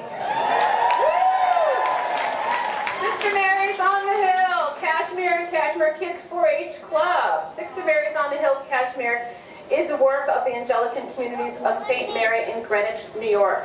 The sisters raise award-winning North American cashmere goats and produce fine cashmere yarn, roving, and other products, and work with local youth groups through the Kashmir Kids 4-H. See our yarn for sale in the Kashmir Goat Association booth in Building 29. Thank you, thank you. Next up is Cloverbrook Farm. Cloverbrook Farm is coming in with some Pygora goats, and we also have a couple llamas and alpacas in the back. They were established in 2008 in the Hudson Valley, started as a small backyard farm with dairy goats and llamas. We expanded in 2016 to a charming 1850s farmhouse on 45 acres aiming to restore the historic land's farming legacy. Today we're raising alpacas, llamas, Pygora goats, Shetland sheep producing about 375 pounds of fiber annually. Our focus is on fiber production. We also offer workshops and on evaluating fiber crafts, soap making, etc. So join us for, they're all walking in. so at Barn 27, we are the ones that basically fill it up with all the llamas and alpacas. But we also have a 4-H club, and I think most of these littles here and bigs have been part of our 4-H since, some of them for, well, gosh, over 10 years. So we'll just give you a little bit about 4-H Spinners Club. It is a youth development club with members ranging in age from 6 to 16 years old. They have hands-on learning about the care and the use of fiber animals, fostering skills in agriculture and fiber arts. Through upcoming events and experiences, we hope to share our passion for fiber farming and connect the community in meaningful ways. So a big round of applause for all these farms representing Barn 27. And we are going to get ready for the Leaping Llama, Alpaca, and Goat contest. So,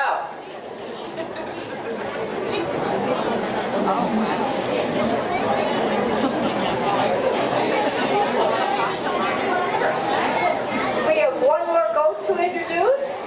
This is Leaf Parambo from East Meets West Family Farm. This is Vermont.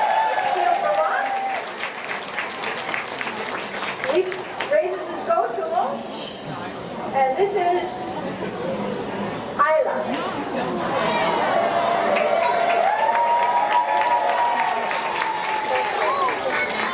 Okay, so we need two young pole holders here, and we're going to pick right from the skate over here. So if you would like to be helping with the pole, changing the height, come to this gate here. Want to go let him in? Yep. We need 2 volunteers. 2 volunteers. Anyone?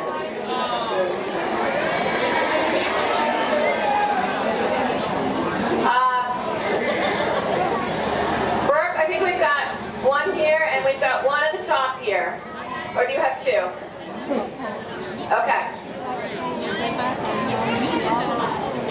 Come on down.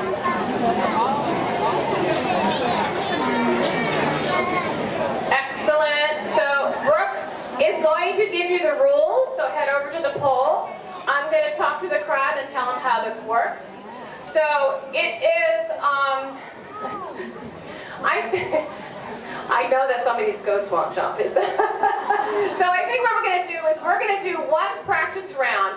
We start from smallest to largest, so you guys can sort yourself. So it means that the people who have goats come towards me. So they're going to circle in a clockwise manner. They're going to go around, and they're going to hopefully step over. Great would be if they jump over the post, okay? And it's going to go from goats to alpacas to llamas. And the question will be, right now, make your bets, which is the last animal standing? And sometimes it surprises you who actually makes it over the jump. All right? So as these guys get lined up, and this will be the order in, everyone's going to do 1 practice session over the bar. And after the 1 practice section, we then start going into, yep, you guys can just keep on walking. Yep. So we've got first one up, Tiny Goat. Excellent.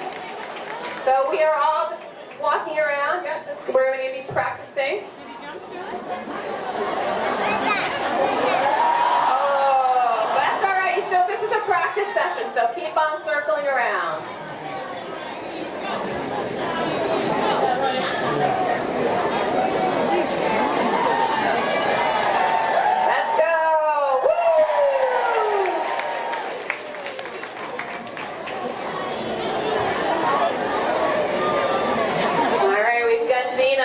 Warrior Princess. Excellent.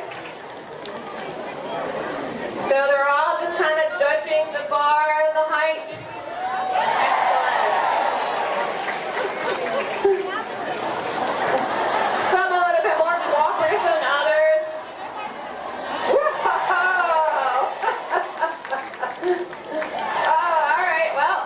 They're going to get 1 more try. So once we circle through all of, excellent, all of the llamas, and then we'll start the competition. Just, they're just going to keep going. Just don't stop. Yep.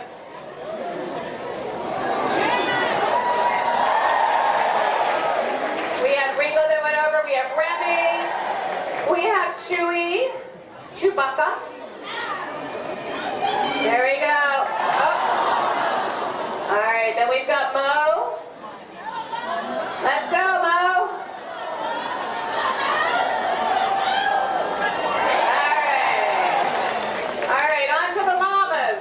Danon. We have Sydney. Let's go, Sydney. Excellent. We have Caspian. Prince Caspian. And we have Hal. Excellent. Okay. This is where we start the competition.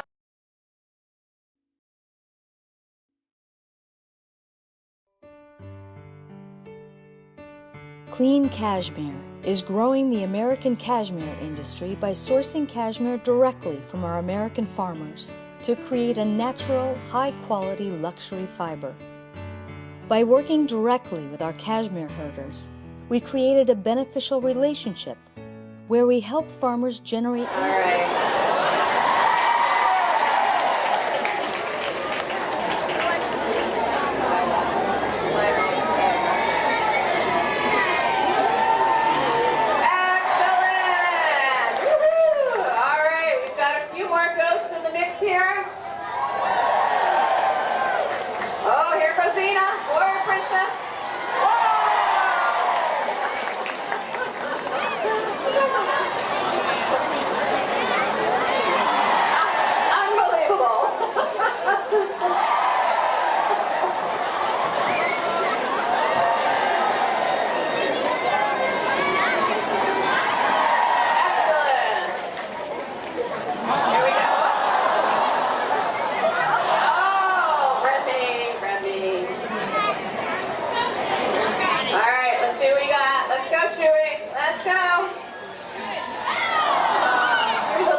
What Piper's got? Piper's not really thrilled about this today, I don't think. Oh, yeah. Piper thinks she's going to take the shortcut.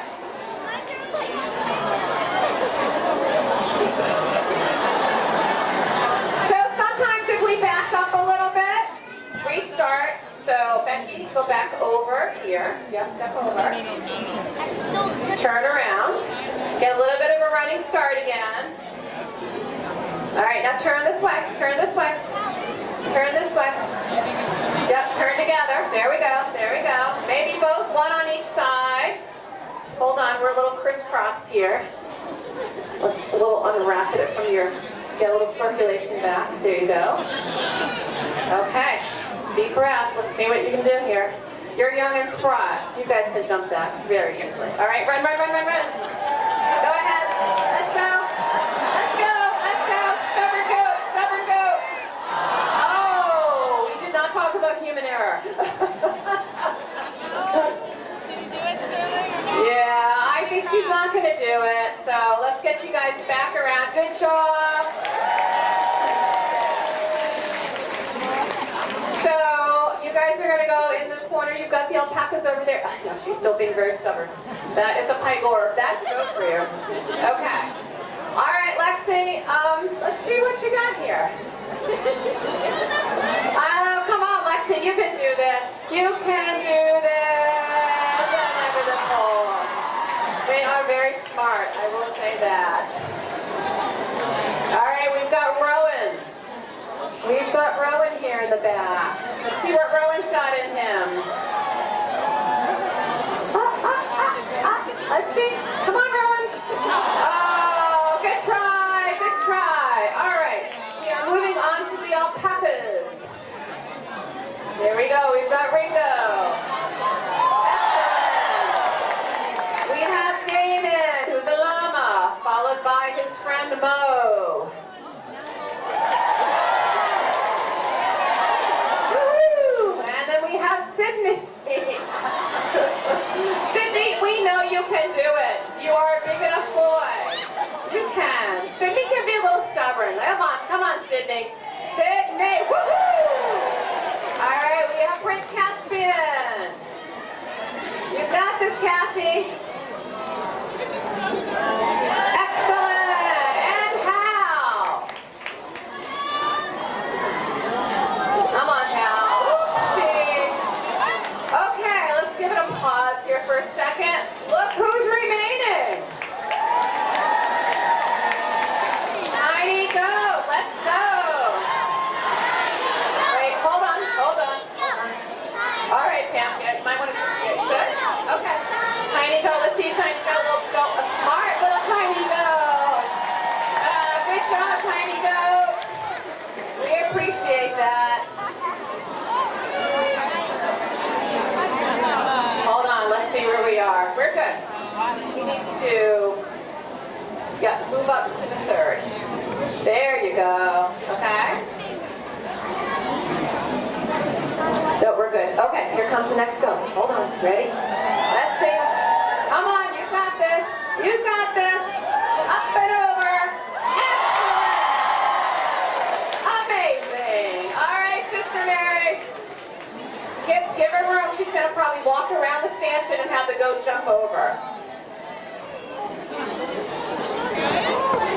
You can do it. You can. There we go. Look at that. You got this. Let's figure it out. Where they're going to do it, you know. Excellent. Good job. Thank you. Wonderful. Okay. Hold on. 2 goats stand. Nope. That's 3 goats stand. Okay. Let's see, Ella. Turquoise. You are a flying goat. All right, Zena. Zena, come on, come on. Very smart goat. All right, so we are now moving on to the 2 alpacas. We've got Ringo. Ringo Scar, let's do this. All right, we have Danon, followed by Mo. They are a twosome here. Oh, Mo. What are we going to do now? We're going to be separated from your partner. All right, Sydney, come on, Sydney. We know you can do this. Sydney, Sydney. Come on, Sydney. Sydney, Sydney.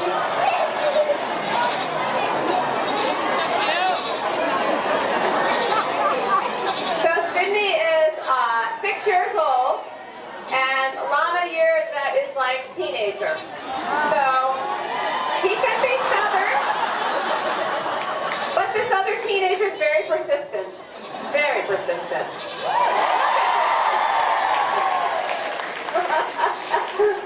It was worth the effort. All right, now we've got, clear the way for Prince Caspian. Off to the side, there you go. All right, Cassie, you got this. All right, one more time. Come on, you got this, Prince Caspian.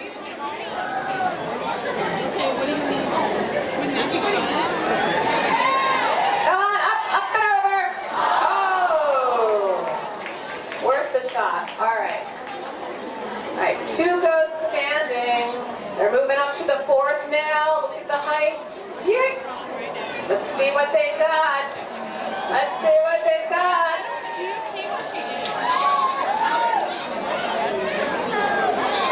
Come on. I know. A little incentive, a little treat that maybe reward them for jumping. Why jump when it's easier this way?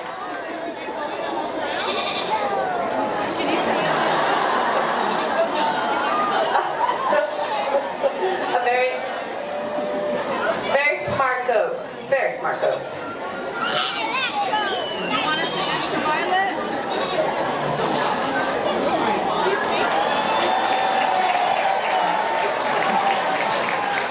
There you go. All right. Last goat standing. Turquoise. Woohoo! Let's see how much height he gets. You got this. Unbelievable. Unbelievable. All right, here comes Ringo.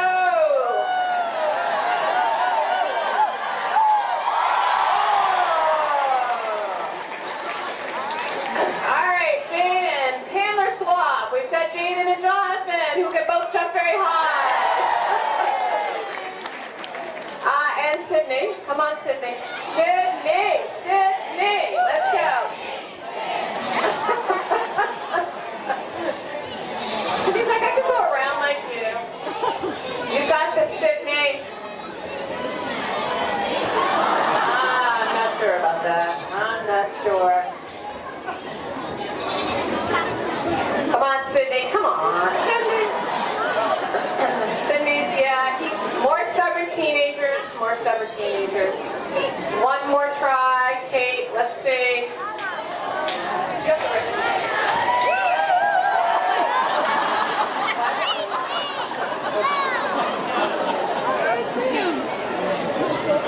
Yeah, where's Mom? Okay, oh, I see. Hi. All right, just one little sense up. Let's see. Oh, he can't jump. All right, hold on. Where are we? We have nail number 5. Woo!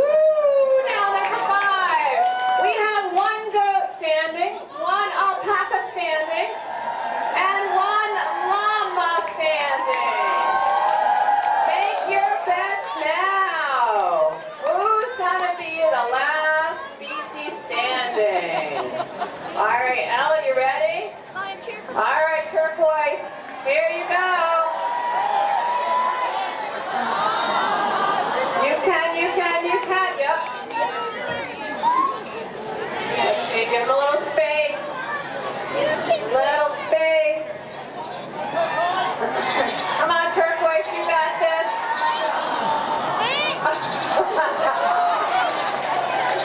Good job, Ella. All right, we are down to an alpaca, Ringo, and a llama. Dana. Let's see who's gonna make it.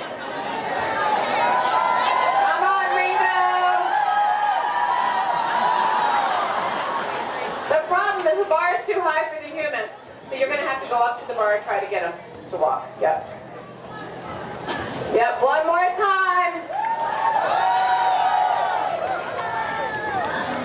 All right, Ringo. Ringo, you can do this. We know you can.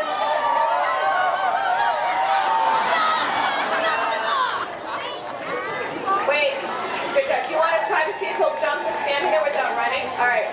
I don't think he will, but so don't run. Just see if you can get him on the other side of the bar. We're just going to give one more shot here.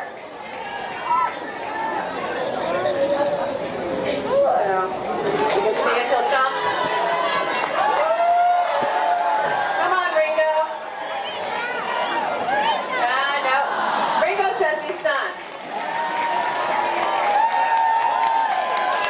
All right, so we already have 2 first place. We have 1 goat, turquoise. We have 1 alpaca, Ringo, and then we have Dana and Jonathan. I gotta say, that's pretty good, everyone.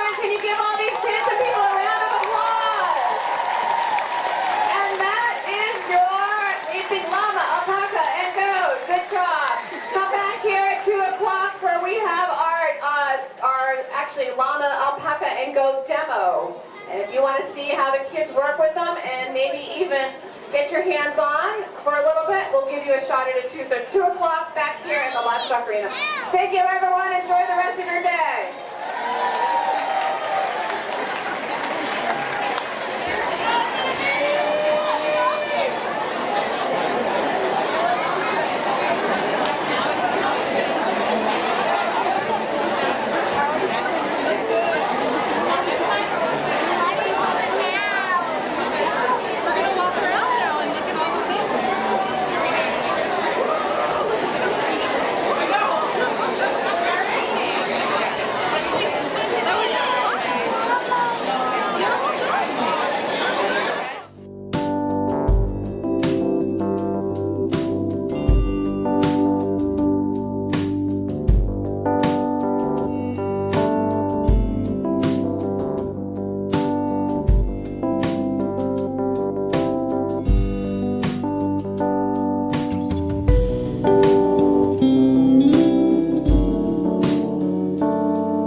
Hi, I'm Christine, and I'm a board member of the Kashmir Goat Association.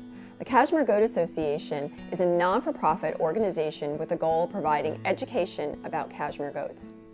CGA brings together breeders, fiber artists, and others interested in raising these majestic animals. The Kashmir Goat Association is dedicated to educating about all aspects of the Kashmir goat, including its fiber, meat, pelts, horns, ability to serve as pack animals, and silver pasturing. The Kashmir Goat Association is a proud affiliate member of the American Goat Federation. To find out more about what our association can offer, go to KashmirGoatAssociation.org, visit our YouTube channel or any of our social media sites at Kashmir Goat Association.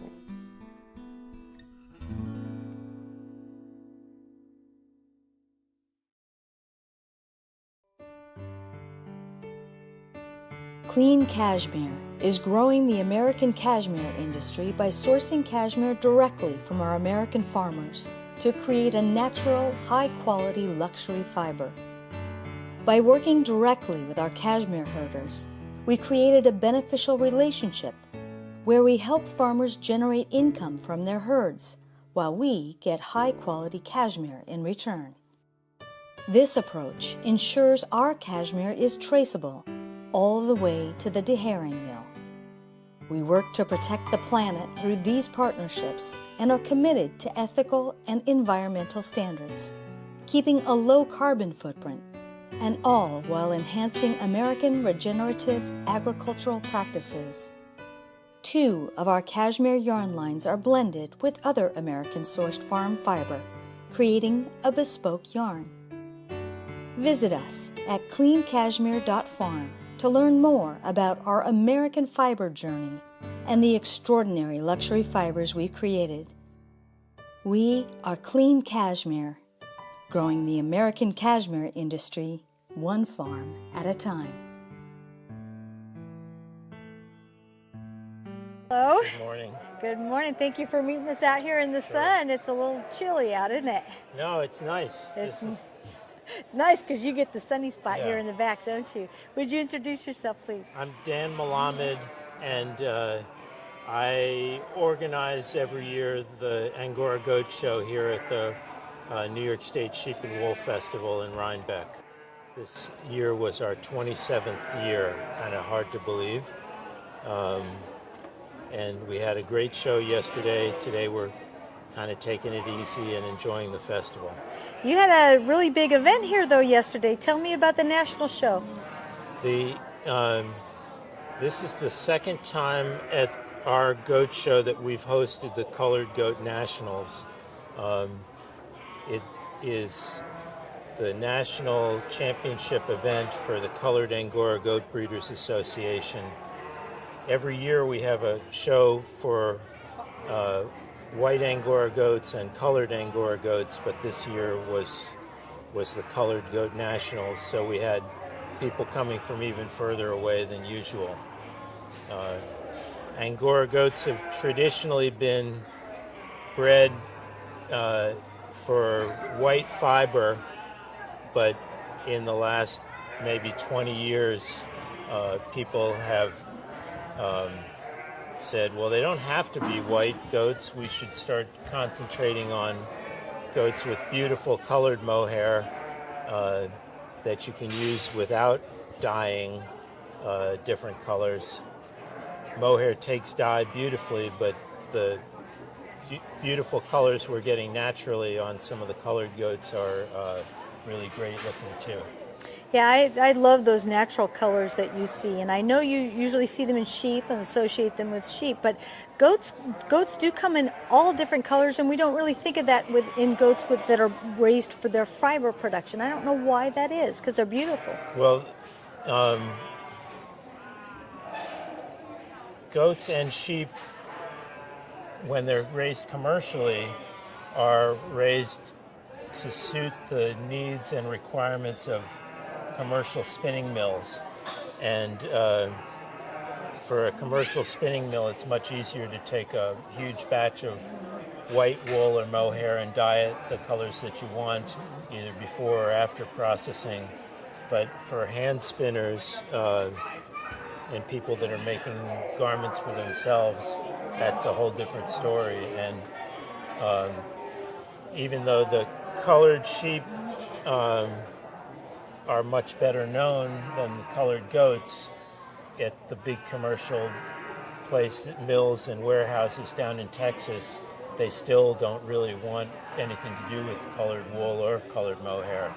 But that is starting to change now. Yeah, I'm glad you mentioned Texas. I had no idea prior to, I think it was last year that you and I spoke, that there are huge warehouses of Angora in Texas. Well, if you were a company that was planning to make garments or a rug or a shawl or something from mohair, that's where you would get to purchase your 10,000 pounds of mohair rather than running around from one ranch or farm to another. Now, explain to me the difference between the words mohair and Angora. So, Angora goats originated in the region around Angora, Turkey, and that's where the name comes from. And then mohair, the fiber from those goats, is the anglicization of the Turkish word meaning the best or the finest. So mohair is the fiber off of an Angora goat. I mean, people might hear Angora and they think, oh, rabbit, right? Well, I think those were people emulating the fine fiber you get off an Angora goat and not having much imagination as far as their name. So Angora rabbits are fancy rabbits with long hair, but I don't think they have any association with Angora, Turkey. Yeah. Well, you think there's a very different market completely, very different. It's almost like there's two different things between the commercial production side of things and the hand spinners. Sure. Yeah. And yet you cater very definitely to one of those here, correct? Well, the Sheep and Wool Festival is a wonderful event for people that want to make their own garments, spin or knit or weave, and there are some commercial mills that come here and participate and buy wool in bulk, but mostly it's for small-scale hand spinners and knitters. So why is that? What is it about Angora that's just lovely to work with? So Angora goat mohair, Yes. has a beautiful bright shine to it that you don't see in wool or other fibers. Is that considered luster? Is that the same thing? Okay. And it also takes dye very strongly, so you can dye mohair bright colors. And commercially, the fabric that's been made from mohair ranges from brushed mohair sweaters that have a fuzzy halo look to a completely different end of things. Very expensive Italian suits are shiny but sleek mohair fabric. It used to be, before all of the synthetics came into fashion, that there was mohair velvet that was used for seats in auditoriums and movie theaters. Airplane seats were covered with mohair fabric. Wow, I did not know that. And but now it's that market has been much suppressed by synthetics and plastic kind of fibers. But if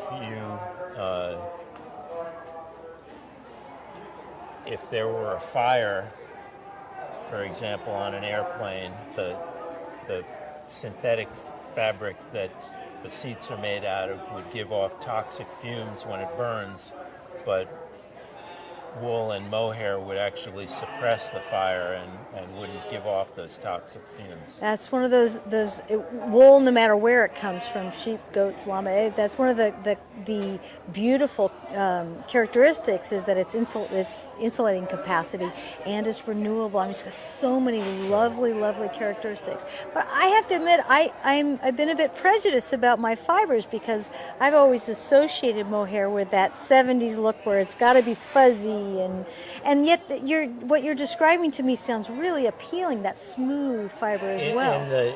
In the years up to about the 70s, when the market was really big for mohair, the commercial Angora goat breeders would breed for a goat that sheared as much fiber weight as possible because they could sell it and get good money for it.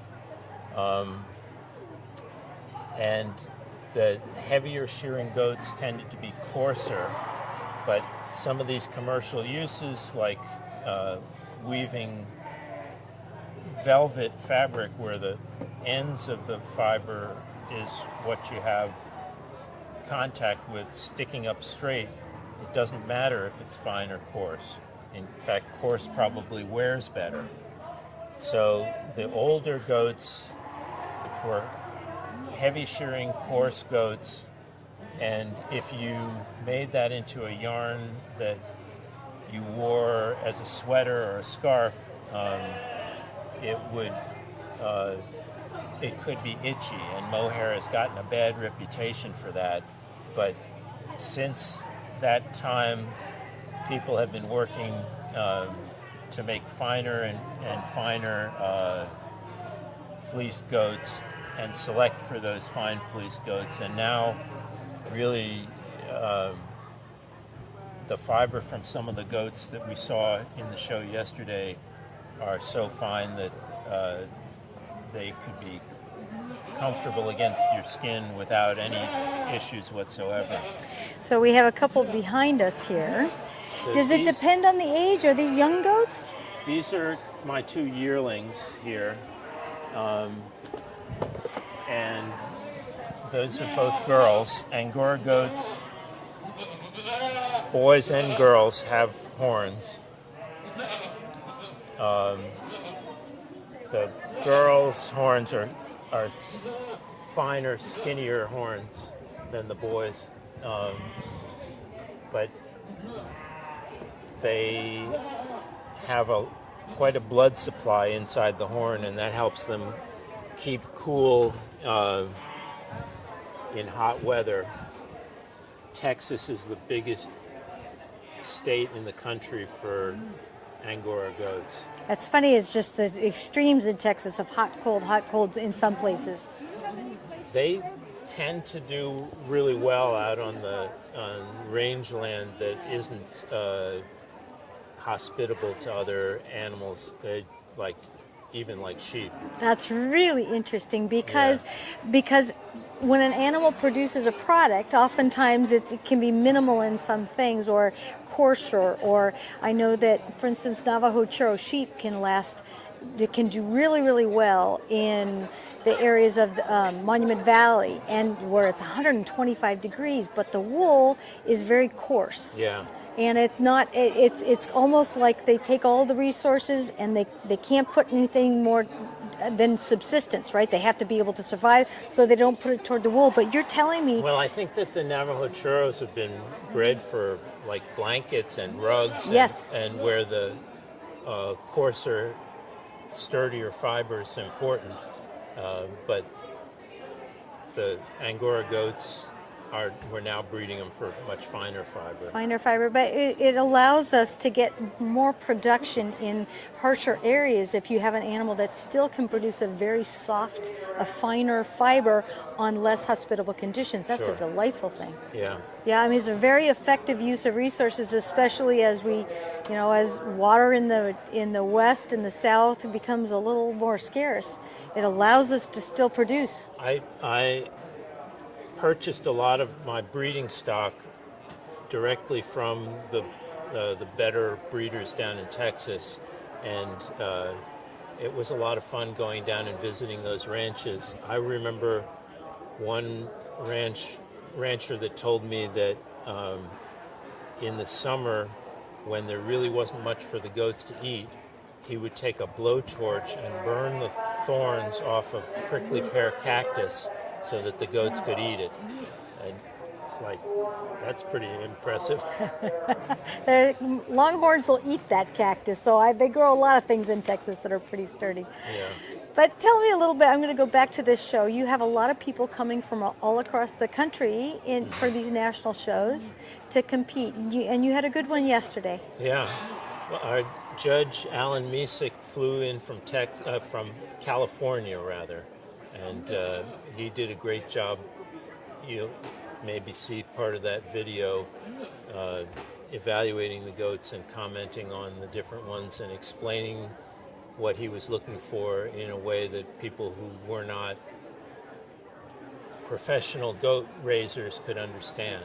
Yeah, that's one thing that when Rick and I go across the country, we try and film the shows, but people are wanting the pretty picture, but what the breeders and the growers really want is they want to know what is a judge looking for in these animals, because it's a learning experience, which fits really well with something like this. So we will try and edit that as soon as we can and get that up on our YouTube channel, because we know that that's a really effective tool. People are using this as a criteria for what they breed, and that impacts the next 10, 20, 50, however long they're going to be breeding sheep and goats. If you're starting out in Angora goats, my best advice is to do some research and find the best goats you can to start with, because that'll save you years and years of trying to make up for faults.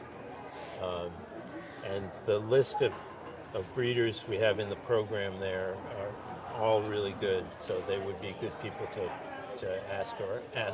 And does the association, if you could tell us, does the association have like either a mentorship program, or can you direct people to resource that they might be able to find, like a website or social media? Well, the Colored Angora Goat Breeders Association,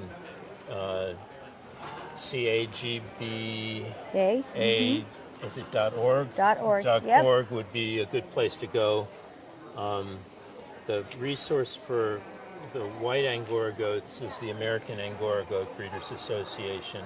So I think that's AAGBA, probably also .org. Okay.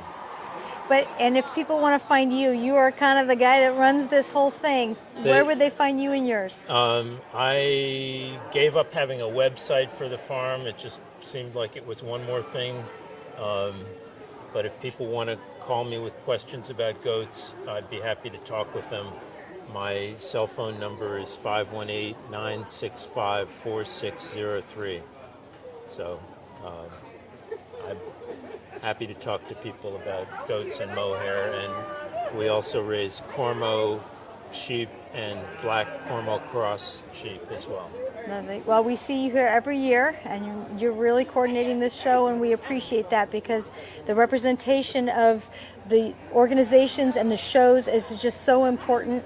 It's not just about the end product of the fiber, it's also about where the fiber came from and keeping people in touch with that. So thank you so much for being here at Rhinebeck in 2024. Thank you. Thank you. Wait, which one do you like? No. Grandma needs a better grandma name. Like Gigi or Gim Gam. Nemo. Kenny, can I get a picture of you and Elvira? And Gigi's legs. Is the parade going to come through here? Taryn! Taryn, right here. Yep, on the line. Okay. How about that? Sounds great. What you said?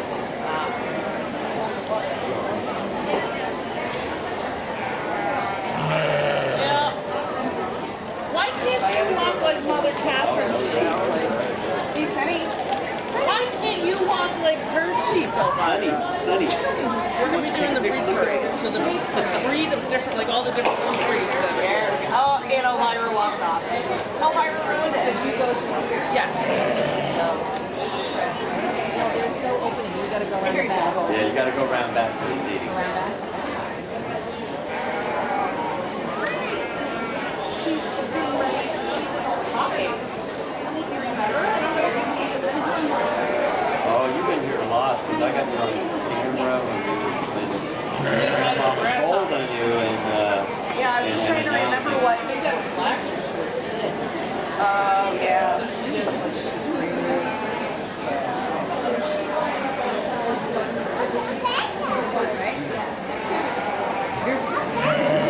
But Mama's getting ready to talk about all the different sheep.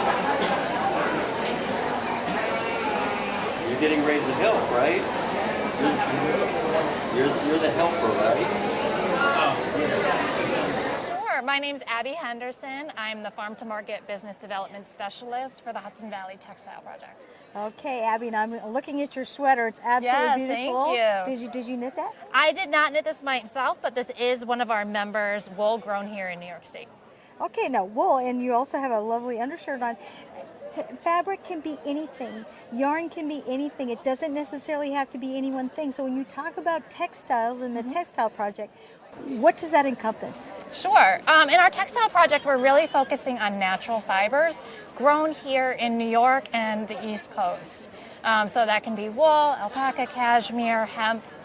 Those are our primary focuses, and trying to get them more attainable for folks to buy and incorporate into their lives. Yeah, and that can be, you know, all types of, and I'm looking back here at this cute, I'm going to say alpaca. That That's you right, have yeah, behind that's you. right. Yes. I mean, people have a tendency to think of things as one thing or another, right? And you don't think alpacas in New York, and yet, you know, we go over here with Andrea, and she's got an alpaca farm. You can go walking up and down in Hyde Park with an alpaca on the leash. Absolutely. New York State has got a tremendous agricultural industry, and Hudson Valley is just chock full of it. So tell me some of the types of textiles that you have here. Yeah, absolutely. So we're really proud. This is a thriving community, like you said. So we have a lot of wool producers, a lot of sheep here in our area, the alpaca and the llama, like you said. There's Cashmere goats and Angora goats, as well as Angora rabbits. Many different animals provide fiber to be used in New York State. Yes, and there's wonderful food. There's farm-to-table restaurants. Mhm. It's a really rich place with food and fiber production. Yeah. So this is a perfect place to do a project like this. So tell me a little bit about why you're here and the educational components of what you do. Yeah, absolutely. So you mentioned farm to table. We're farm to fashion, so very similar to that, right? So our mission is to connect folks within the industry. So we've got our farmers, we've got the processors that take the raw material and make it into something that can be used. We've got manufacturers and retailers and fashion designers in New York State. And we want to bring everybody together and make a seamless, easy system for a designer to find the wool or material that they need, and for a farmer to be able to sell their product, and just make it streamlined. Yeah, and I think that's a fantastic thing. You do have quite a bit of high-end design. I know Parsons School of Design is in New York, and New York is well known for the fashion industry. But there's quite a bit of a small production that's a really, really lovely thing here, and in ways that you can express yourself in your own individual way. Yeah, absolutely, absolutely. So we're catering to all those different markets. So one thing that we have is a directory. So right now, you can come to a festival like this, which is great, but in the rest of the year, where are you going to go to find your fiber? Maybe a local yarn shop, but for somebody, that's looking for something specific, they can go to HudsonValleyTextileProject.com. They can search in our database and find a locally sourced item that they're looking for their craft or for their industry. Okay, and where would they go? Yeah, give some contact information. Do you have social media? Or Yeah, website? we're on social media. You can find us on Instagram and on Facebook, as well as our website, hvtextileproject.com, and HV Textile Project on Instagram. Okay, and do you ship products or just make connections? So can people buy things there? Or They absolutely can. May I grab something? Yes, please. So we do have items for sale on our website, and these are items that are cooperative projects among farmers and manufacturers in New York State. So these are connections that we've made, and you can buy these products on our website. These are our FLX hiking socks that are available. This is an amazing project. Several farms came together with their wool on this. These were washed in New York State at our scouring facility, and they were spun into yarn here in New York State as well. So products like this are available on our website. Yeah, it's funny. New York used to be the hub of many things, and then they left, and now they're coming back. I know that your governmental officials are really going on a push now to push things like the fiber trail. Yes. Yes, and that textiles. I know hops was a big thing that used to be here in New York, and I think there was a blight that happened a long time ago. And they left and went to other places, but now they're coming back. Yeah. And New York State is really, really kind of pushing to say, look, we have a lot to offer. Let's bring people back to New York. Yeah, that's absolutely right. And we're really proud to be working with some of those state funds. So we're a part of something called the Fashion Innovation Center. Clyde is with us from them today, and he is doing micron testing for farmers. But this Fashion Innovation Center is supported by New York State, and we're really looking to drive this industry forward and support everyone involved. So we're talking about New York, and I'm just going to go somewhere else for a minute, because you not only do you support fiber artists and farmers here in New York State, but you're actually taking some donations from North Carolina. Tell me a little bit about that. Absolutely. So it was only a few days ago, and I think that this whole project really speaks to the textile community as a whole, because they responded so quickly. A couple days ago, one of our board members was speaking to somebody in Asheville, North Carolina that was hit by Helene. They have a nonprofit organization similar to ours that works with textile artists, and we organize a system to be able to gather donations here today at our booth. They will be loaded in a truck and driven to Asheville, North Carolina. And people just responded off the bat. They brought their extra fiber here today. They packed it in their suitcases. And you can see this pile here today. This is just one of the donation sites that we have at the festival. There's a couple others, and yarn shops throughout New York State are doing this as well.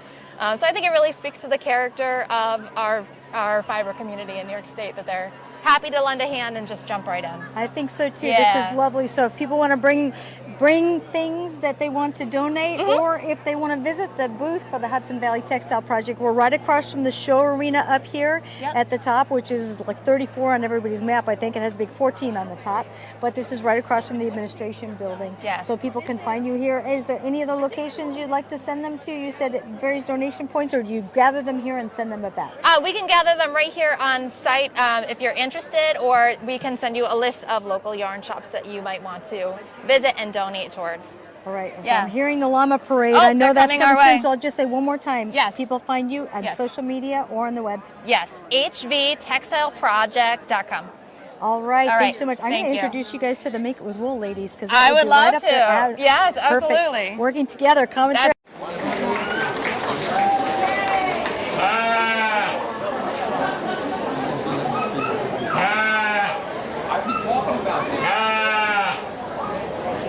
Okay, next we have the Coriadale. Yes, my fibbing? Oh, I was correct. The Coriadale comes from patchwork pastures. It originated almost simultaneously in New Zealand and Australia. It is considered the oldest crossbred sheep and comes from a Lincoln Ram and a Merino ewe. Coriadale, well, hello, produce a thick, stapled, bulky fleece. It's popular with spinners and can be used for a range of hand-spun garments. The rams are about 150 to 200 pounds, ewes about 140. They have a long lifespan and are hardy and evenly balanced all over the body. Coriadales are docile, easy care mothers with high fertility.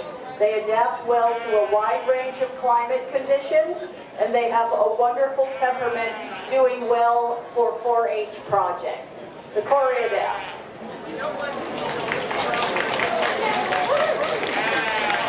Yes, her friend is in the barn. That's why a lot of them misbehave out here, because their friends are back there. Who do we have next? Jimmy? Okay, next we have the CBM Rommeldale, and this sheep was developed in the United States with Rambouillet ewes of U.S. origin and Marsh Romney rams from New Zealand in the early 1900s. They're for both wool and meat, so they are considered dual purpose. Their wool is known for its next-to-skin soft, full range of natural colors in both black and moored shades. Variegated fleeces can also occur. They have a staple length of 3 to 6 inches. Their micron count is 20 to 25. So micron count is how the individual follicles are measured. And there we go. Hooray, that's our trick for today. They hug. Our sheep hug. So they have, when you consider a micron count, when people hear merino, the softest merino is 18.5, goes to 25. The micron count on the CDM is 20 to 25, so it rivals that of merino. Their meat is mild tasting. They're also known for their ease of lambing, excellent mothering, and out-of-season breeding. Be careful. Rams are 2 to 250 pounds. Ewes range from 140 to 190. They're known for their friendly, easygoing temperaments and good flocking characteristics. Peace walker. Thank you very much. That was the CVM Rommeldale. I gotta find my, next up is the Teeswater. Just give me a second to find my paper. The Teeswater is also from the north of England. Listen to me winging it for a second. They are considered a long wool. I'm a mess, aren't I? They are lustrous. They can grow 12 to 14 inches in a year, about an inch a month. And yes, I'm going to walk over to Sherry here and have her tell you a little bit more.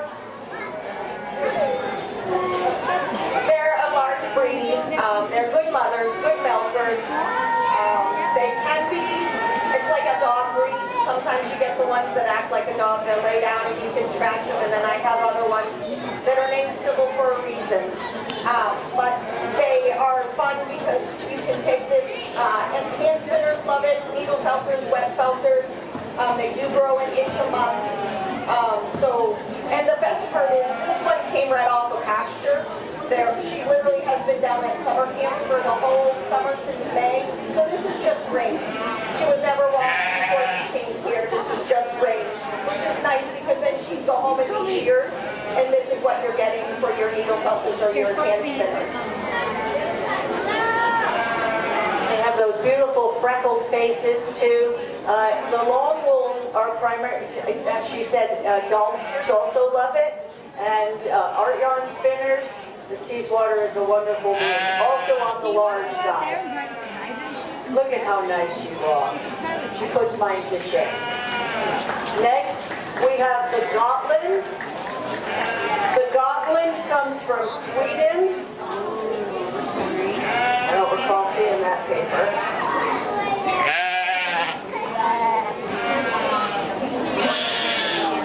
I should just hand it to, here we are. Okay. The Gotland breed comes to us from Sweden. It was established on the Swedish island of Gotland. They've been developed in Sweden since the 1920s through controlled breeding and intensive selection, producing a true multi-purpose long wool sheep. They yield a good flavored, close-grained meat. They fur skins and soft, silky, lustrous fleece. They came to the U.S. very recently, only in 2003, via a breed-up program. The rams are 165 pounds to 190. Ewes are about 155. They have lovely natural colors of gray and black, sweet personality, and easy to handle. As you can see, they're just dolls. The breed offers hand spinners amazing fleeces. These are Anna, are they Anna and Lily? Is that who we have this year? Anna Maria and Frida. They're both over 90% Gotland, 98%. So that's as close as it gets to the Swedish version. This breed needs to be shorn twice a year, spring and fall. They're very docile and enjoy being with people. The Gotland.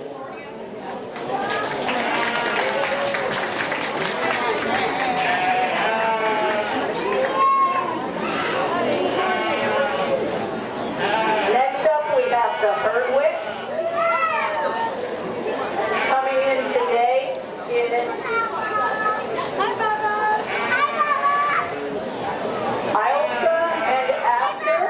and the Herdwick is native to the Lake District, Cumbria in northwest England. They're traced to Viking history. In more recent times, the breed was raised and shown by Mrs. Heelis, who most of us know as Beatrix Potter, writer of the Peter Rabbit series of books. Additionally, James Rebanks, author of the popular book The Shepherd's Life and Pastoral Song, writes of his own Herdwick flock. They began in the USA in 2007 and 2009 with the first genetics introduced to us via artificial insemination. That's how many of these breeds have come to be in the States if they didn't exist here prior. For many years, import of genetics was not possible due to increased USDA import requirements and an outbreak of disease in Europe. The Herdwick is a hardy and sustainable hill breed, a long-lived, dual-purpose primitive breed. They're genetically resistant to disease and parasites. They're small in stature, but they're a big butt ball. Small in stature, easier to handle, and have less impact on their environment. They thrive on forage alone. Their ewes, easily lamb, are excellent mothers. The lambs are born black, and during their first summer, their face and legs turn white. Fleeces continue to get lighter with age. They're considered quadruped containing 4 separate types of fiber, which make the fleece weather resistant and exceptionally warm. For centuries, this has allowed these sheep to survive winters upwards of 3,000 feet with no shelter. The coarse wool is durable, making it excellent for many purpose finer fleeces can't withstand. The Herdwick tweeds and carpets, outerwear, baskets, bags, mats, rope, etc. It's known for its uniquely flavored tender meat, which was prized by Queen Elizabeth. They utilize the fiber, meat, horns, hides, and occasionally some milk for making soap. The breed is also known for a unique behavior of being captive, which means a given flock stays in the same general unfenced area for its lifetime, and if you take them away, they want to return to that location. I believe in England they've been known to go dozens of miles to go home. Yeah, to return. The Herdwick.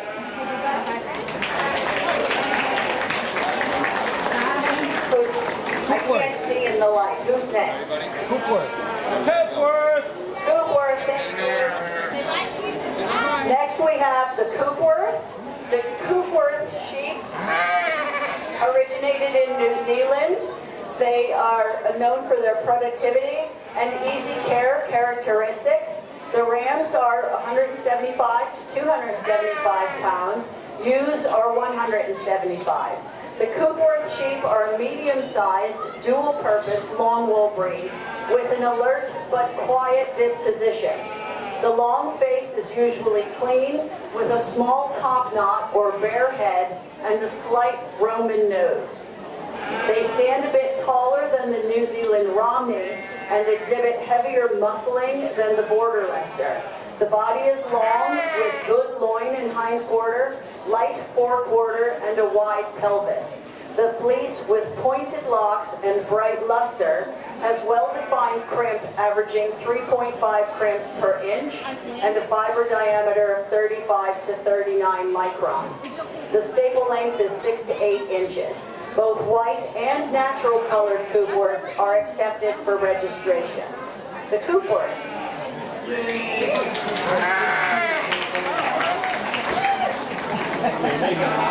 White Dorper! Thank you.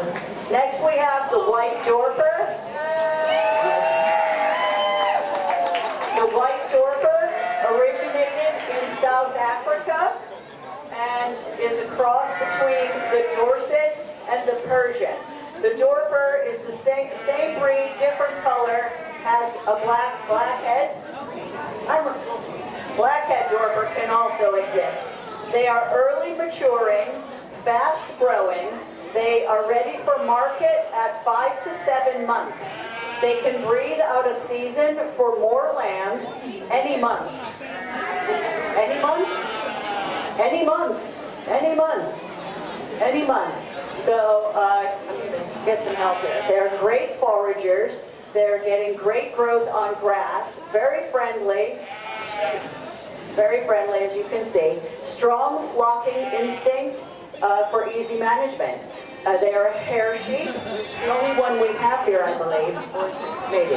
And they shed, no shearing required. So great for meat. Save your back. Great for meat, and we represent sheep at Sheep and Wool. No, they represent the sheep at Sheep and Wool, not the wool. The White Dorper. Next we have the Kerry Hill. Give me one sec, I saw that paper beautifully handwritten.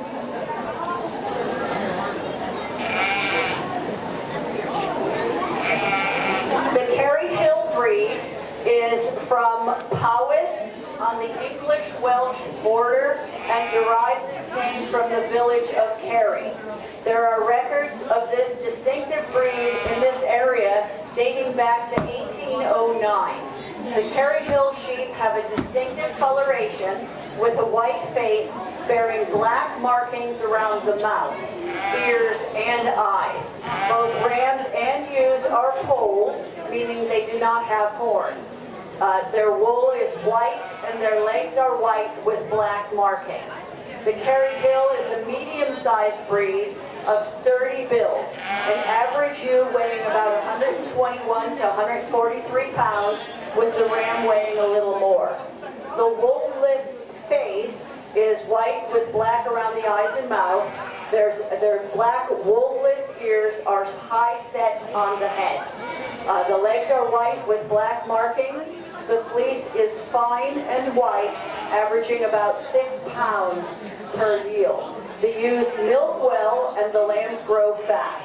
The Kerry Hill in the U.S. are in an upbreed program. They haven't been here very long either, and these are exhibited by Sarah Beamer from Morgantown, West Virginia. What are their percentages? They're 87.5% Kerry Hill.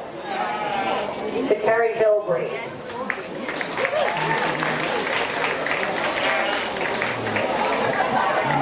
Icelandic. Next we have the Icelandic.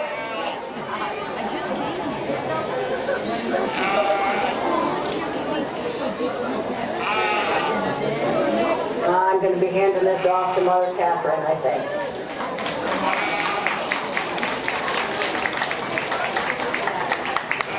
I'm telling Mother Catherine. Mother Catherine knows her sheep better than anybody anyway. Usually they're not even on a leash. This is a mother and daughter pair. These are Icelandic sheep. Mama is Irene, and the baby from last year is Silver Spray.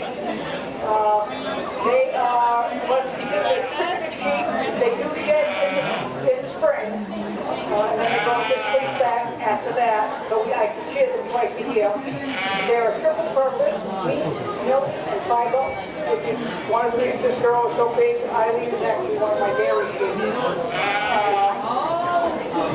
People will spin fibers together to make it a wearing, long-wearing fiber.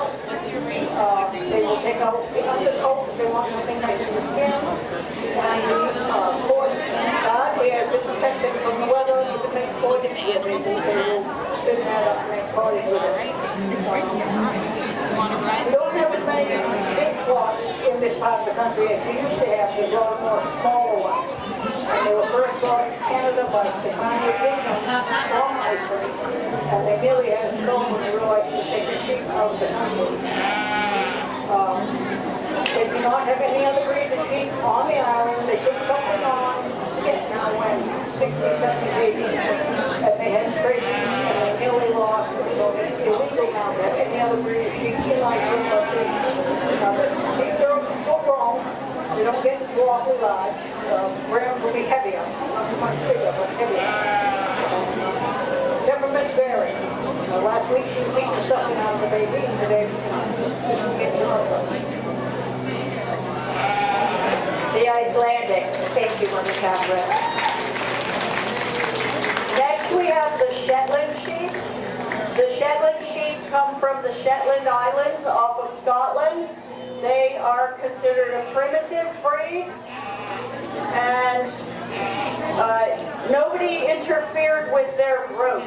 So they're considered an incredibly hardy breed.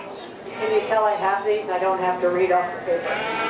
These are not mine, but they originated in Norway and then came to the Shetland Islands.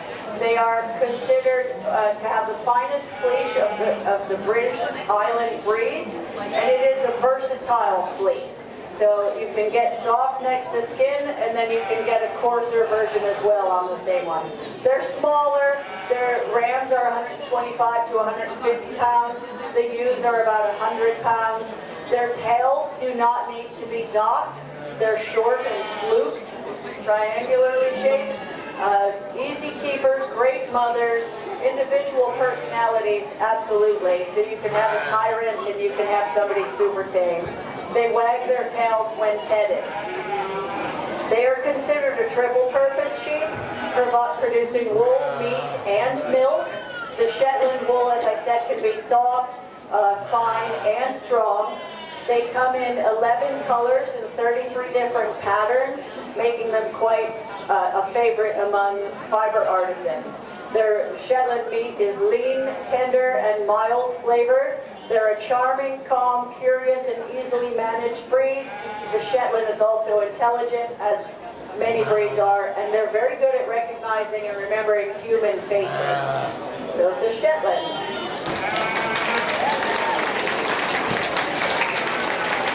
Next we have the Valais Blacknose, which is one of the newest breeds to this country.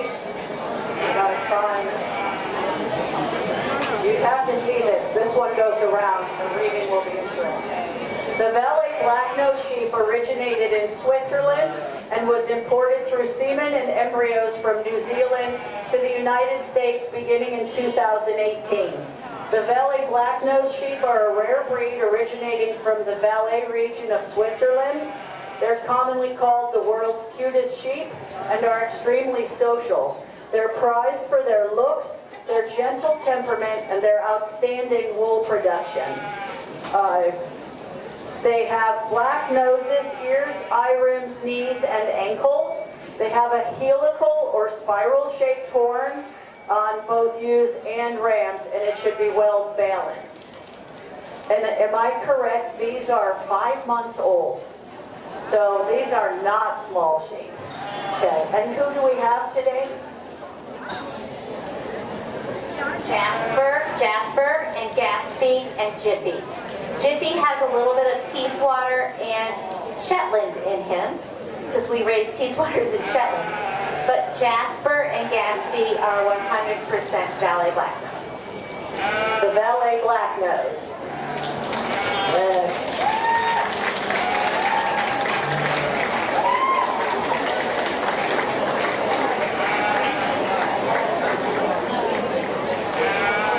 Next, we have the Tunis.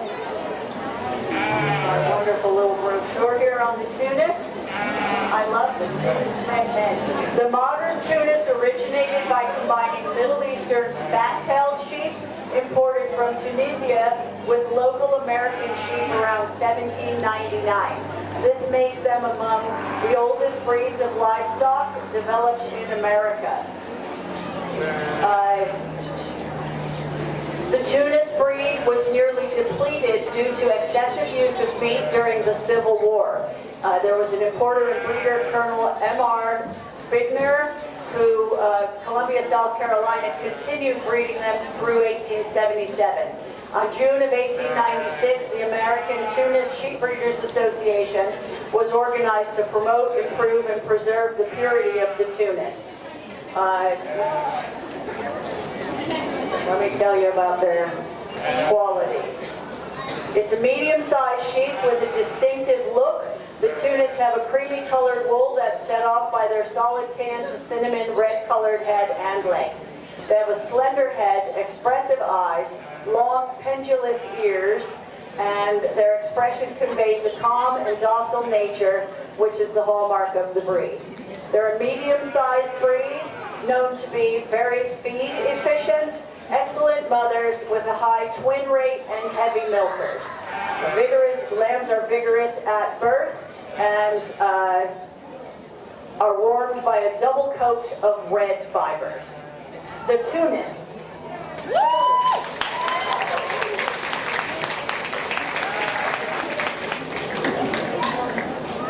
What's next? South Downs. Next we have the South Downs, the traditional English South Down. So the traditional English South Down derives from England, from an ancient stock of sheep found on the chalky south shores of England. Katie wins for best dressed shepherdess. They were standardized in the mid-18th century and then popularized in the 19th century and shipped all over the world, first arriving in North America in 1800. They're a renowned dual-purpose breed, bearing quality medium-length wool and the highest quality lamb for the table. South Downs are small-framed, sturdy sheep which fat easily on grass. Rams are about 125 pounds, ewes are 90 pounds. Traditional Southdowns are friendly and super easy to keep. Despite their miniature size, we wouldn't all call that miniature. They're hard-working breed and perfect size for small farms. A lot of goods packed in a small package. This is traditional English Southdown. We'll go ahead. Next, did you give me my paper? I thought I did. She might have handed the paper to one of my helpers, and I didn't know and I didn't pick it up. So I'm going to run down here to Lauren and have her tell you. This is one of the newest breeds to our display, so we're excited to have them. This is the Gulf Coast Native.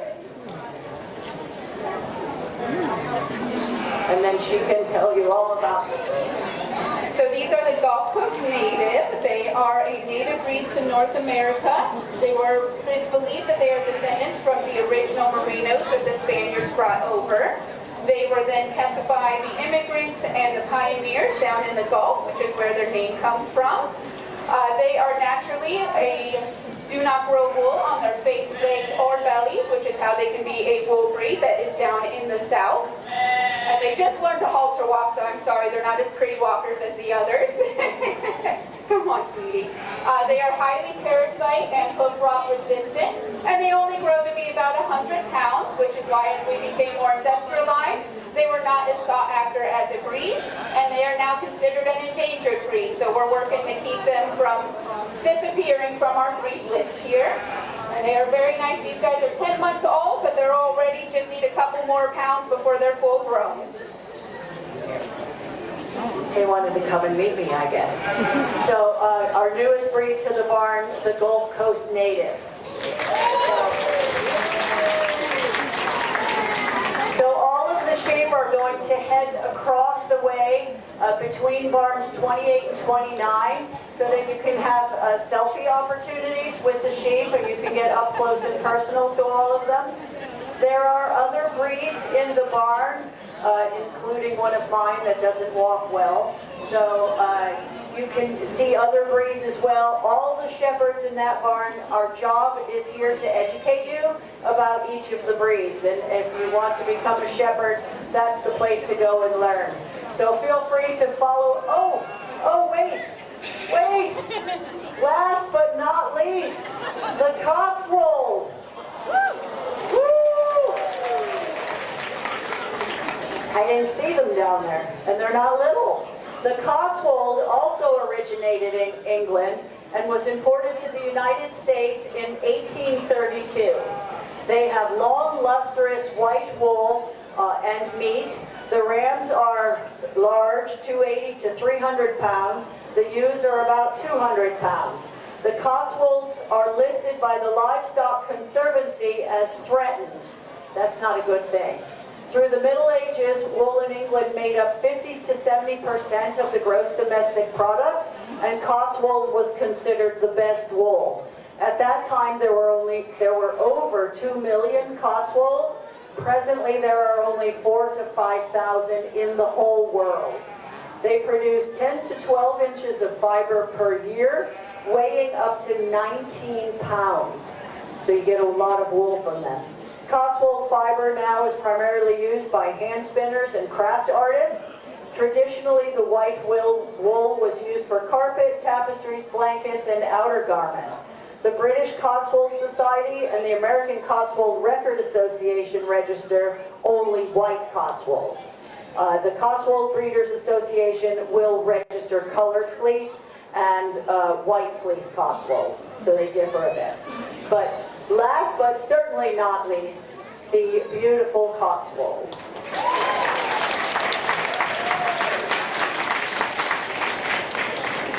So I'd like to thank all of our shepherds who volunteered to come to you and sit there all weekend and introduce you to the sheep that they love.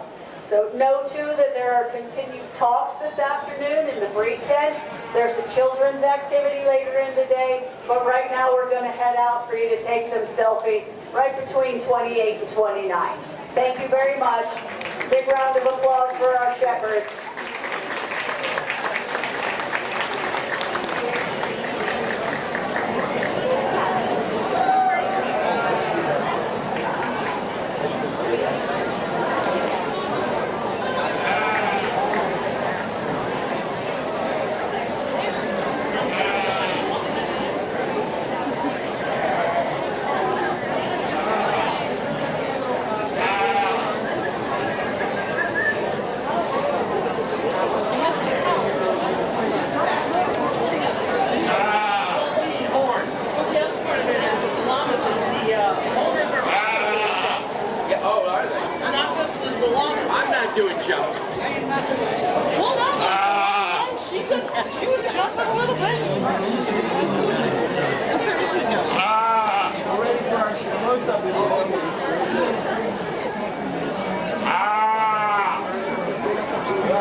She needs a Snickers.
Okay, we are on, huh?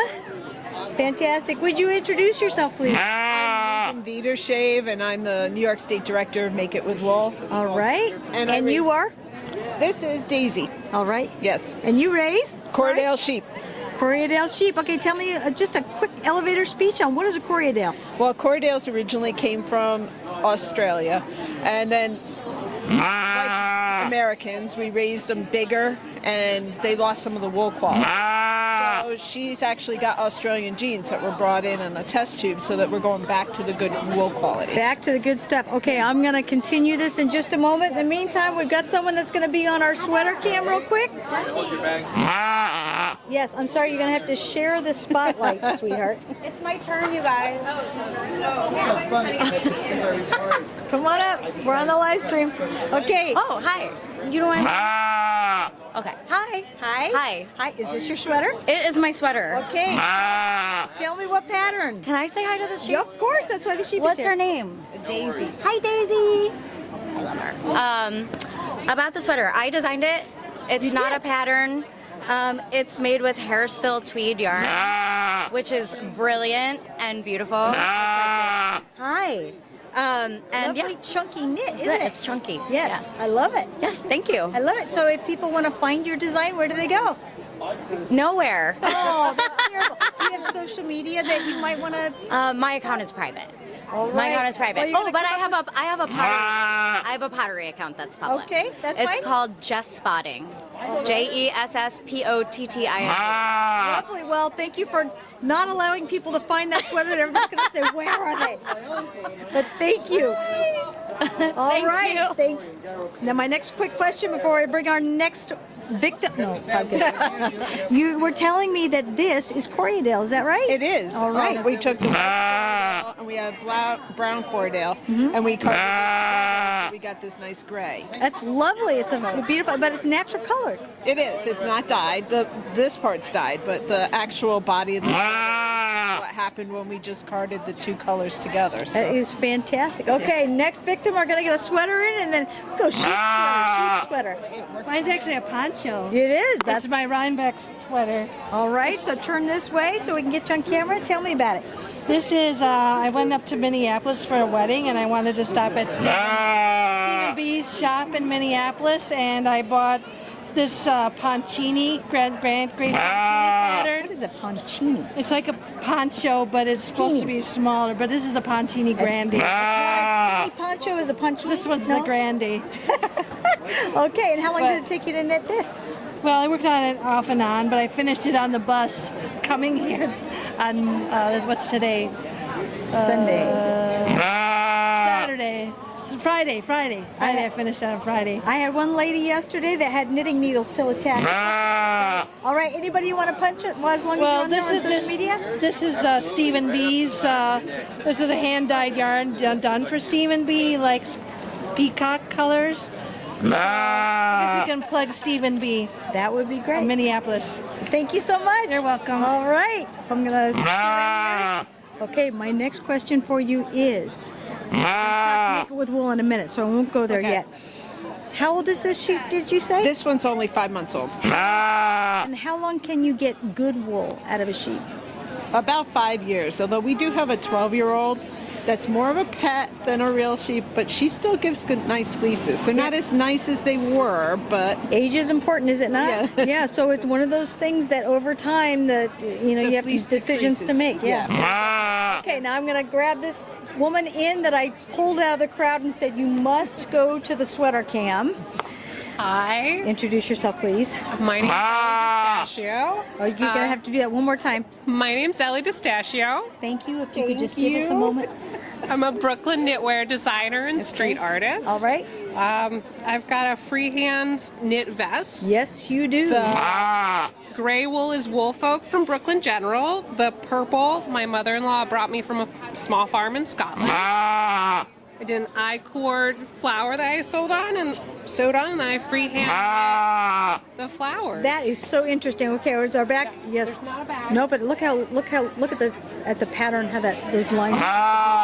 So it's little triangles. Yeah, and with something like that, when you have a plain back, you're going to know if those little triangles are straight or not. Am I wrong? That's true. I mean, I don't knit or sew or anything, but I know that. Right? 100% of this was knit on the New York City subway. So you're just showing off. I am. I'm yes, sorry. you are. Now, I'm sorry. May I touch you? Yes. May I shake? Thank you. Okay, so this is a lovely thing. I mean, did you design this too? I did. So I very small double-pointed needles, and I knit on two. I used 3 of them. So 2 to work, and the third to knit around, and I knit them in the round, increasing and decreasing, knit one front and back to create the subtle shaping. And then I kind of put it on the desk and put it together until it looks good, and the back is just kind of sewed on. You know, that's one of those things. My mother used to show me the seams on the back of what she did, and it's so back and the front.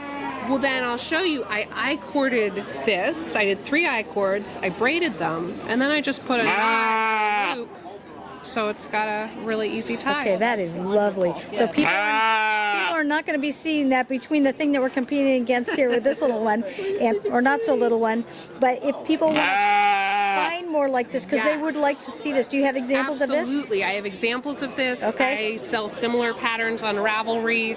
On Instagram, I'm made by Ellie, BKLYN. ELLIE. Correct. Okay. And I have a website, elliedistachio.com. Fantastic. Lovely. Lovely. I would love people to see my work. Well, they need it out. Yeah, no, we need to see more of this, because it becomes art at a certain point, doesn't it?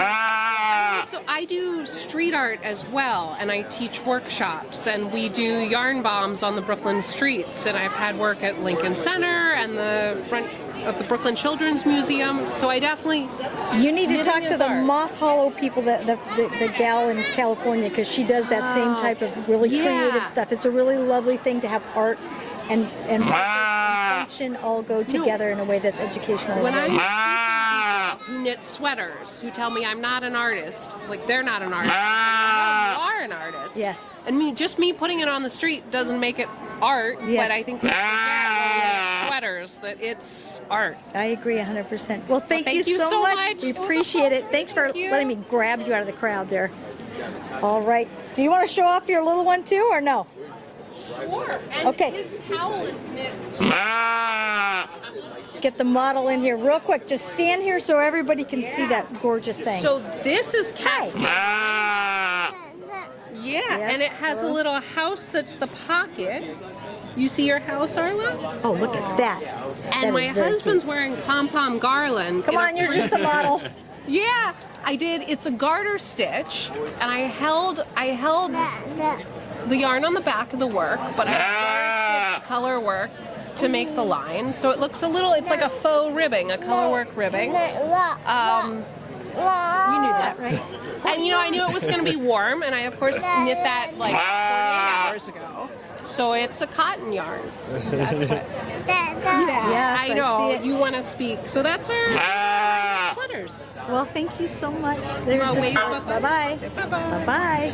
Okay. Thank you so much. Thank you. All right, madam. So I'm going to go to the Make It With Wool moment. Okay, a little bit about that. You are the New York director for Make It With Wool. And I have been for 16 years. Yes, you have. And you just had your competition here. We did. Tell me, well, first of all, tell everybody a little bit about what Make It With Wool does. So Make It With Wool is a competition where you make an outfit, a complete outfit. It can be 1 piece, 2 piece, 3 pieces, like a dress coat, and or a pair of pants, or made out of wool. It could be knitted, crocheted, felted, sewn. We had 15 people that participated. We had lovely examples of sewn and crocheted this year, and knitted. We had a beautiful knitted sweater. They're judged on how well the outfit carries their personality, construction techniques, creativity, and then the winners of the junior adult get to compete to go to Scottsdale this year. Next year it's Reno. to compete in the national competition. And yet it is not. There's a state-by-state competition. So California just had one at they had one at Wisconsin, I believe. Right. This is New York. So everybody goes, and it's not all divisions in all places, correct? No, that's true. We're fortunate because of this that we usually have a junior adult. You got 30,000 people walking by, right? I was gonna say. Right. We also had 2 preteens this year, which is the first time in a while. They're not competing to go on a trip. They're competing for the future, to learn how to do it. And I've taken some of the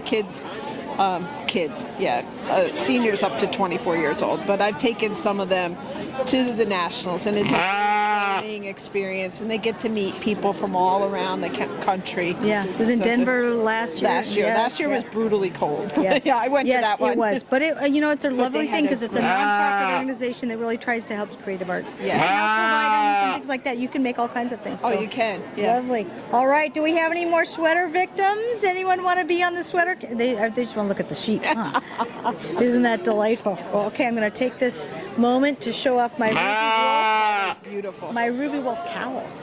Isn't that delightful? That is. The gal is so nice. She gave it to me last year. She was standing there, and I admired it. And I also have this. I have my headband that was that my friend Christy made for me, and it's just the sweetest thing. Wool is just such a flexible thing, isn't it? And I wore wool for 120 days last year. Same dress. 120 days. The funny thing is, I teach 7th graders, and they were. I said to them, like, after the first 50 days, I said, did you notice anything? They said, well, you like to wear black. I said, you didn't notice that it was the same dress? No, because sometimes you wore it differently, you wore things over it. Yeah. And I was amazed, even as a wool producer, how well it stood up. It didn't show wear. And it was just an amazing experience, just wearing the same thing. It was actually kind of freeing, so. Watch out. Do you guys want to be on the live stream for the sweater cam? You can. That would be great. Did you make your sweater? We did not make it, but it is handmade. It is handmade. Would you like to come stand here in front? In front of the sheep? You want to stand in front of the sheep? You want to pet the sheep nose? Go right ahead. Oh, that's Daisy. Anybody else want to be on the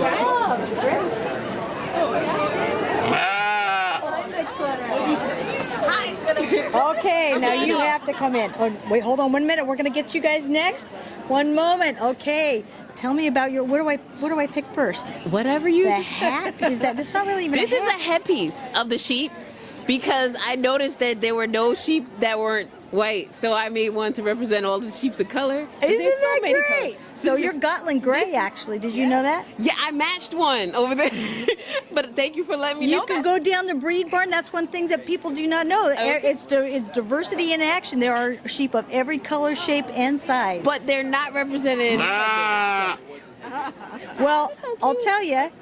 Market will bear. So you bear one of those things, Maybe people next find year. it. I think so too. But let me see the rest of you. So turn around. Now tell me, did you design this yourself? Yeah. And this as well? Okay, this is like a cow. Oh my gosh, it's all attached. Okay. One piece, one giant tube. Cow. Look at this.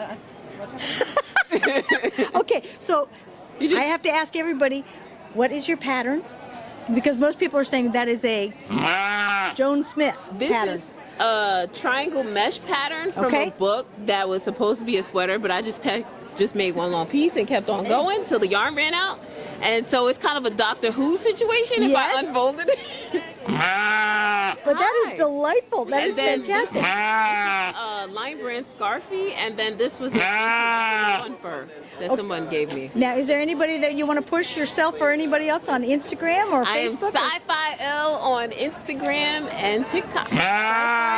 As in yes. Yes, thank you. And I run the Cosplay Meet on Instagram. Thank you very much. I don't know. Do I do this and say, may the force be with you, and then I'm covered, right? Is that the case? I'm from San Diego, so we have Comic-Con, and it's going on in New York City right now this Is weekend. it really? Yeah. And But- you're here. Well, because I like so I'm cosplaying with the sheep. There you go.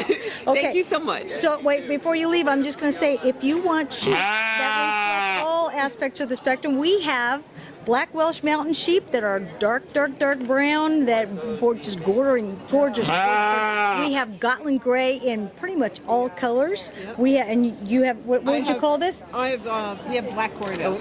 Sorry. Yes, so all shapes and sizes. We just don't always represent like we should, do we?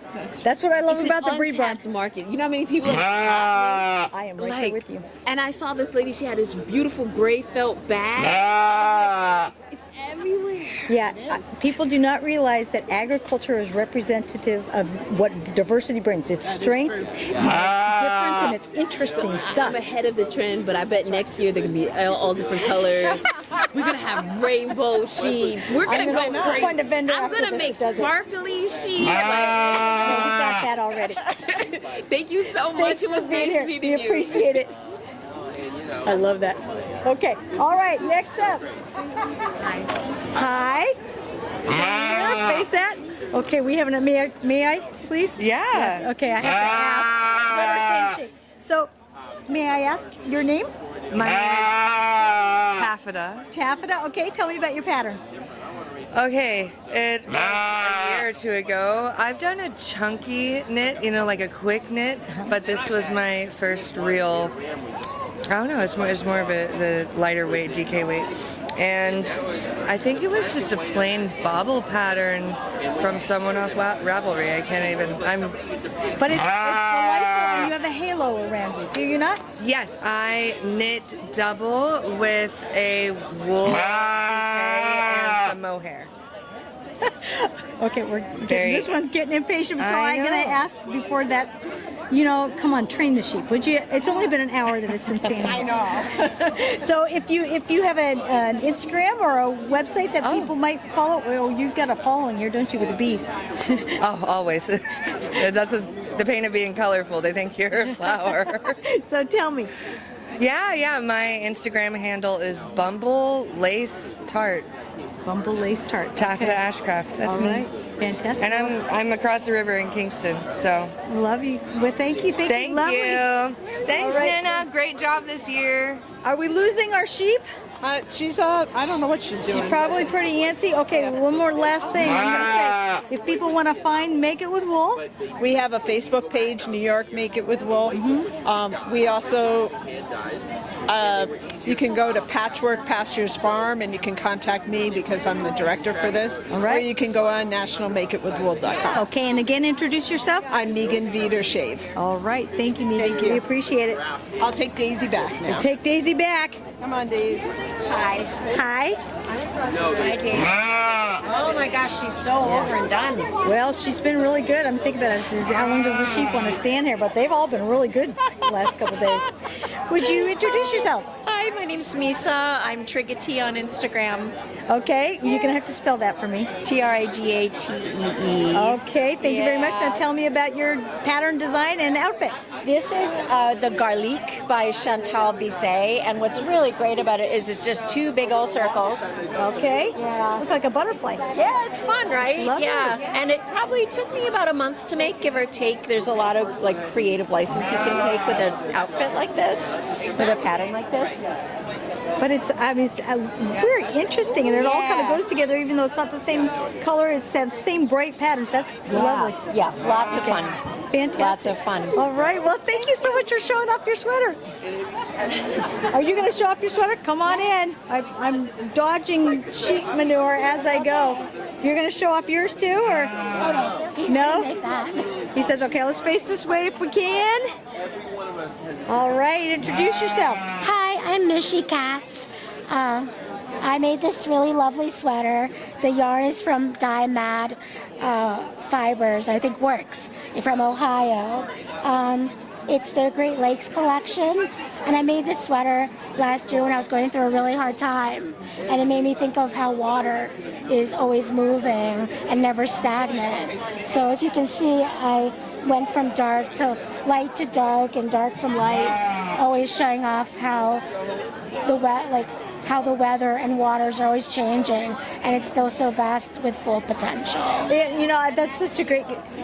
I always think about the philosophy behind knitting. I mean, I think about when my mom had a sweater that she knit for me. I almost feel like the feeling that she was feeling, the love that comes through, even though that's a bizarre thing. So when knitting is a comforting thing, sewing is a comforting thing, I think.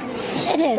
But it's reflective of who we are and the time that we do it. So this is great. This is the color of water too. So I have to ask, when you go from one to the other, do you have to do 2 different yarns in order to do this? Yes, this was made of 5 different colors on the Great Lakes, all the Great Lakes.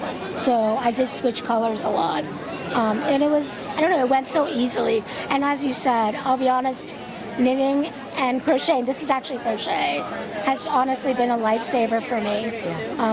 I'm chronically ill, and you know, I don't have much control sometimes of my health and body, but knitting is something I can do anywhere. Yes. I have a joke, I sit, I knit, and I'm always sitting, but it's something I can do in bed, and it's a distraction, like a healthy, happy distraction from what I have to go through. My mom used to knit when my dad would drive. And it's not the same kind of thing, but boy, oh boy, when you need a distraction from whatever life gives you, sometimes it's very comforting to do that thing. You can look down if you want, or you can just face forward, and it's sort of a philosophical thing, isn't it? Yeah, sorry to interrupt. It's also like I can make things for my family and loved ones, and it's like a hug for me when I cannot reach them or physically touch them, especially during COVID. And it's a great memory to left behind. Yeah, it was an incredibly difficult time, wasn't it? It was really hard. And yet we've spoken with quite a few people who have said that there was a lot of positivity that came from that. A lot of people learned how to knit, sew, crochet during that time. I learned how to crochet. I'm a knitter. Yeah. You learn how to crochet. Yeah. I'm bistitchal. Yeah.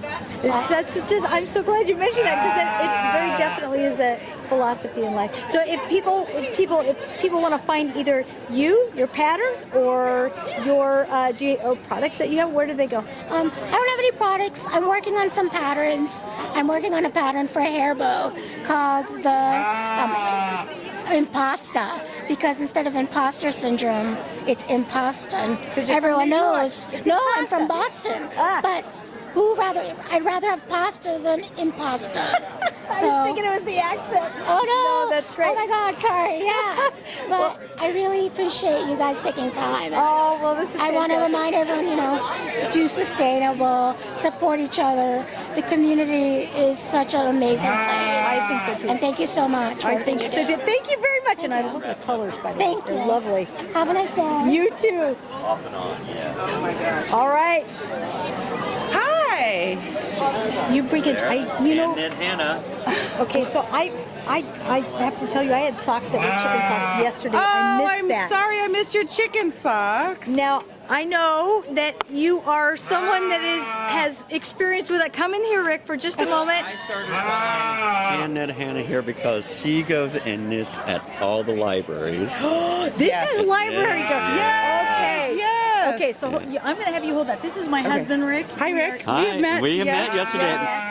She was at the Make It With Wool. Yes. Yesterday when they did the design show and the walk. Fanboy. Is that what I'm doing? I am a fanboy. Yes, I am. Ditto. Yes, I love I what y'all am. are doing. I am a fanboy. I'm going to look at the camera a little bit more. Okay. I can look at the camera. And I want you to tell me about all your products here that you are wearing, and who made them, and what we're talking about, who provided the fiber, where it all came, everything that you do. I can do that. I've been doing it all day, and it's great fun, and I'm not tired of it yet. Okay. Most importantly, this is Hen Solo, my emotional support chicken. And this pattern is from the Knitting Tree LA. And this is knit in Junction Fiber Mill scraps. And they are a mill in Vermont, and I'm from Vermont. Wonderful. So Hen Solo has been enjoying the festival. This is also Junction Fiber Mill Brat Summer Yarn, and they're in Vermont too. And this is the Sophie Scarf by Petite Knit.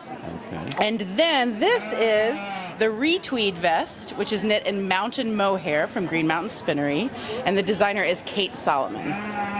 That is wonderful. So it all goes together. Can you spin around and show us? Oh yes. Oh, and this is my wife, Lisa. Hi, Lisa. Hi. Lisa is also I'm wearing. not a knitter, but Lisa receives knitwear. Yes. Well, what a great present, though, right? You're right, Yeah. absolutely. It's like being married to a good cook, right? Exactly. Yeah. Well, you wouldn't know how that goes, would you? But I just have to tell you, he is seriously a fan. Oh, I love it. You knew So right off the bat. we're having such a good time in the libraries. Every time I go into them, it's just a little treasure of a little microculture of a space, and they're so amazing. And I love librarians so much. And there are so many knitters in libraries. Yes. So, okay, this is my wife, Lisa. She's wearing a vest in mountain mohair from Green Mountain Spinnery. And this is the Alberta vest by Jared Flood. And we spoke to Jared a couple years ago. Oh, that's exciting. Yes, Okay. yes. So could you ladies spin around for us? Okay, let's turn around. And what I would like to ask is, since you go to all the libraries and knit, would you be on our podcast sometime and talk about that? That would be so fun. So I we would will love contact you and we'll set it up and we'll do a Zoom That'd recording. be great fun. Okay. Also, if you want to come to a library, I have 90 left. Okay. I've only been to 119. Only and I have 119. 90 to go, and it's going to take me a few years to finish. Well, probably. that's one of. I think Alara and I should join you. Yeah, that would be a lot of fun. Oh, there's a Alara, goat. come here. You're telling me to go somewhere for more books? Yes. Really? Yes. Where do you all live in Vermont? You live We in do Vermont? not live in Vermont. We live in San Diego, California. No way. I Yes, thought you were but we will come to Vermont. But we were in Vermont just a little while back. We interviewed your Secretary of Agriculture. Anson Tibbetts. Oh, Anson that's Tibbetts. exciting. Yes. And he was saying, oh, we have darn tough socks. And I went, yes, I know. And then Alara had to I said, go. yes, I know. Cabot Creamery. Oh, yeah. Yes, very much so. Yeah, you guys. And It's great. your cultured butter there that you. Oh, the cultured butter from Vermont Creamery. It's so good. But I am just going to say that I'm going to record this moment Yeah. because I am a book girl and my books are everywhere and you guys are library people. Yeah. So, I mean, Should we look out for your books? Thank you very much. Oh. Yes. So we went to Powell's the first time in Portland. Have you been there? Yes, I have it's used books, amazing. like floors Yes. everywhere. Yeah. I had to buy a suitcase to take home what we had. Literally in 20 minutes, I had like $200 worth of books. That's used books. So. Oh my gosh. So I have this on tape that my husband's telling me go find more. Well, You have to give them back. Thank you. but you have it on whatever tape, ones and zeros. Either way, you have it on there that we are going to go to Vermont and go to a library with them. And I think since Alara does not knit, maybe Oh, boy. maybe you can get a little lesson in there and knit in a library.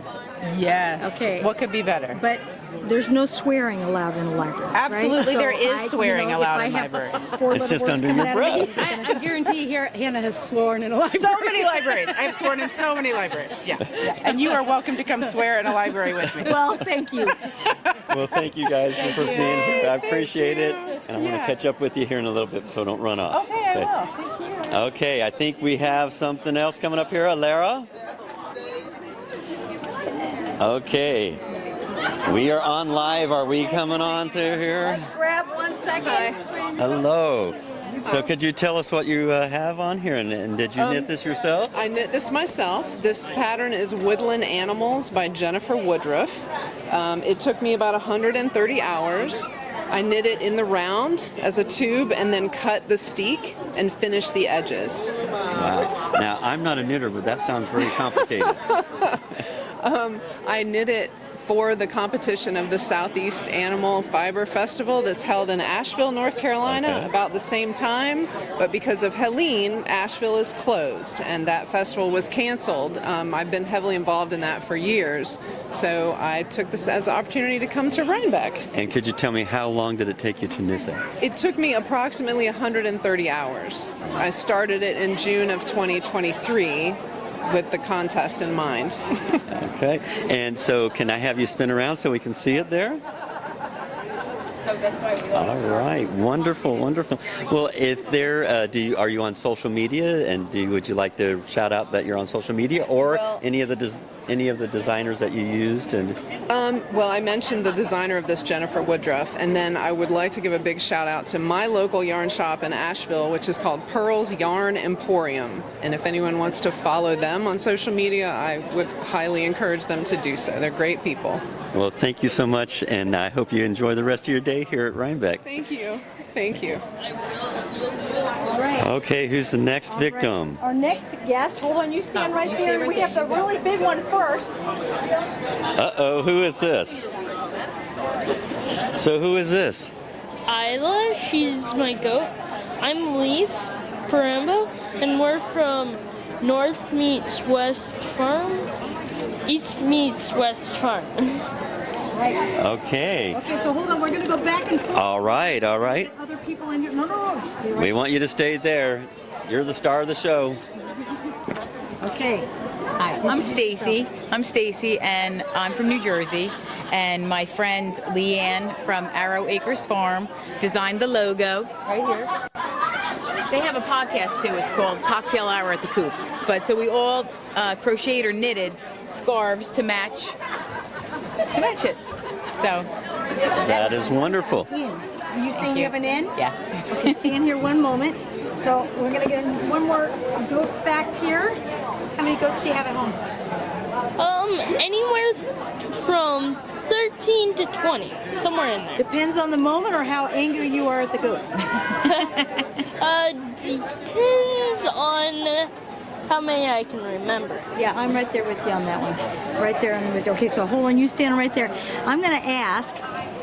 You are a fiber artist. Yes. So knitter.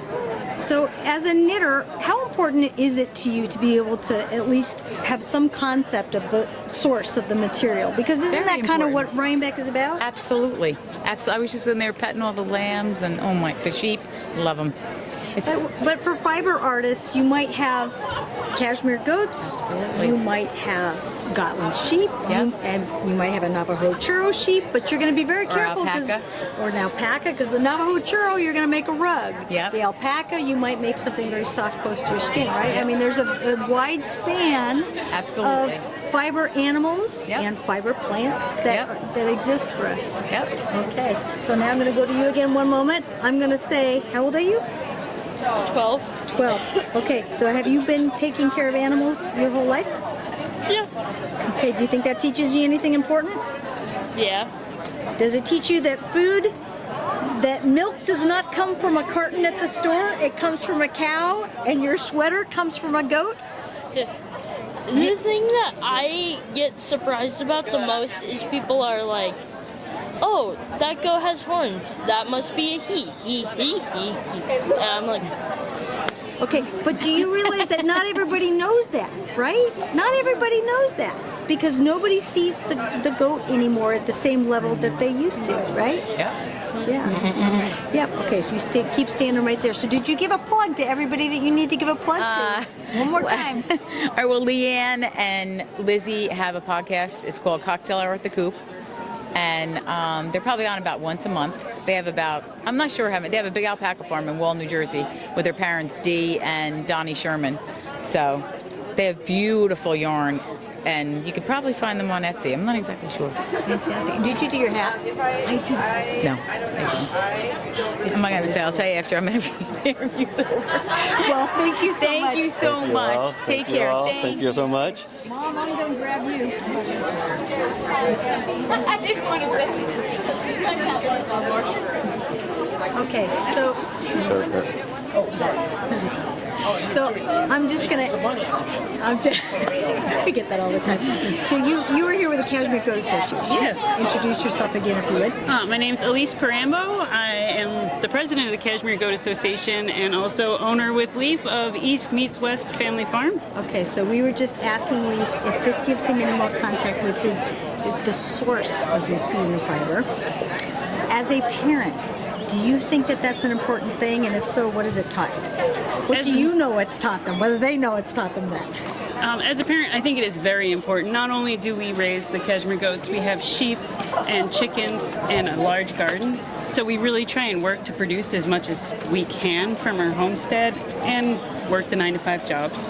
We also integrate Leaf in the whole process ever since he started out. I think we started bringing him into processing chickens around age 6. Oh, yeah, really processing chickens at 6? He's been in the whole system this whole time, and I think it's really important. I really value that connection of where your food's coming from, where your fiber's coming from, right back to the source and understanding, so that you have a deeper systems understanding, looking at your food system, your fiber system, why it's important to grow it yourself or to purchase local from your farmer down the road, and what the implications or variables are if you're choosing to, say, get food that's sourced and has to travel from overseas, or fiber, what that whole picture means. And I think it's important to teach him that picture too. Yeah, it's the cost. There is a cost, whether that's a monetary cost or a value cost. If I want to eat chicken, I got to do a tough thing sometimes, right? And you're very much involved in the garden. I won't say that he doesn't love the vegetables as much, but what do you love doing in the garden? If you don't have to eat, what do you like to take out of the garden? Strawberries. It's one of the few things I like to eat out of it. No. Well, I'm sitting here petting your goat. I should have asked, can I do the sweater's handshake with a goat, or is it not quite that same thing? Oh. Is it not a sweater's handshake if you're petting the goat? She loves any attention. She was a bottle baby, so I have pictures. Leaf will lay down and snuggle with her. She loves human attention and loves to be touched. That's why we chose to bring her to the festival today. Yeah, it's a really important thing for people to be able to meet the breeds in the breed barn, and especially since fiber is, everybody thinks sheep, and it's not always a sheep, is it? You're gonna go grab somebody, aren't you? You're gonna go grab a sweater for me? Due to the importance of making sure that people could touch our goat, we actually pulled the last minute vet coming out and we switched goats because we were going to bring 2 baby goats, but we realized that they were a little skittish and we wanted to make sure to bring a goat that really could interact well with the crowd. So. And also, if Isla got free, she would walk up to the nearest person and beg for pets. And we chose a goat. One of Leaf's biggest role at our farm is taming the baby goats when they're young. Really? What a terribly horrible job that is.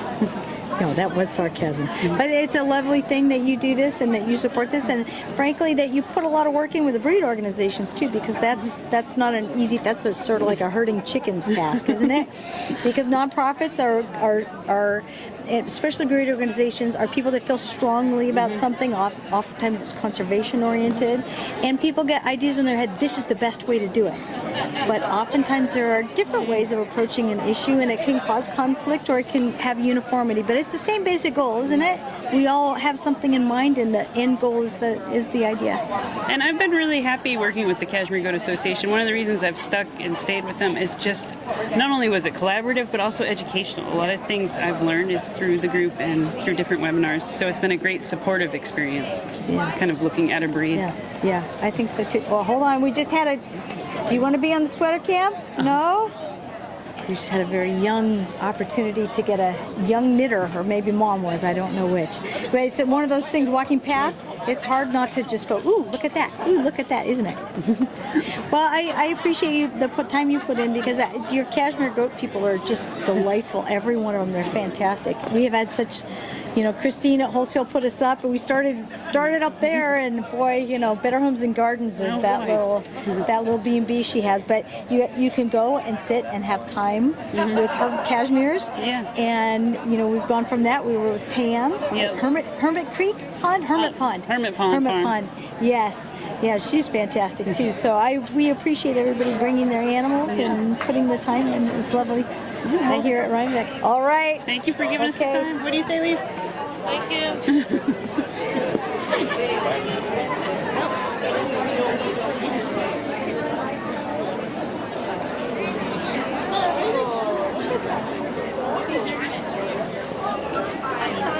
Like pictures with sheep? It's with a goat, but we're on the live stream for the sweater cam. Do you want to show off your pattern and your color? Well, I would love to. This is the Aquarelle Shawl by Olive Knits, Mary Green.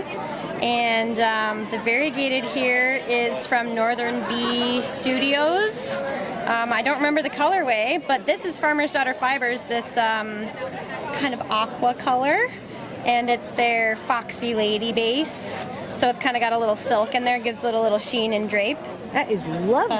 Yeah. Absolutely. and you. so, do you do this professionally, or are you a test knitter? I do test knit for Olive Knits. I've done some of hers, but this was just a mystery knit along, actually. So we didn't know what it was going to look like at the beginning, but we like how it turned out. So well, go back to our live stream look, because we got 2 or 3 people that are looking for test knitters, and so they, that's a big thing. I would be happy to test knit. That sounds fantastic. All right, anything else you want to push on social media that you are fond of? Because boy, that's gorgeous.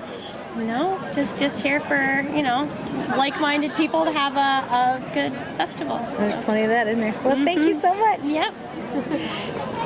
Karen, I'm going to grab you. Come on over. We're back here.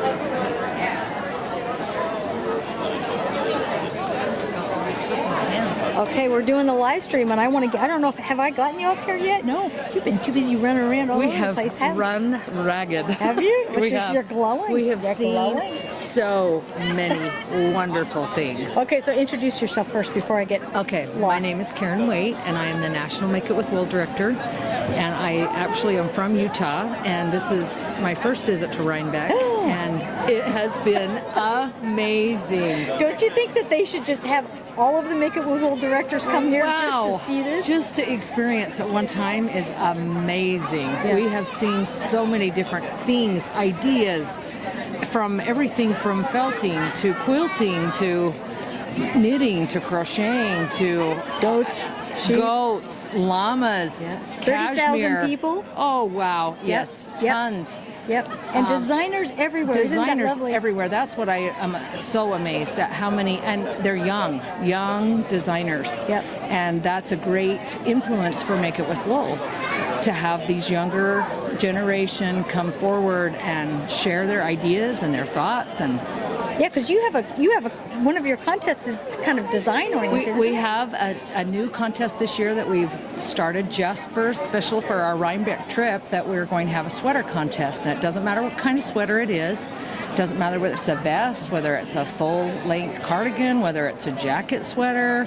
Doesn't matter. As long as it's a sweater, it's qualified for the contest. And it doesn't necessarily need to be made this specific year. You can have something you've made in the past, and you can enter that by taking 3 pictures of yourself in the garment, how you look in it, your best design, how you dress yourself up, make your outfit look as best you can with your sweater. Send those 3 pictures in, and then we'll take the top 10 from that. And the top 10 will we'll have you mail your garment or your sweater in, so that we can look through it with the judges and have them kind of give us critiquing and judge construction too, yes, right? We want to see the best quality.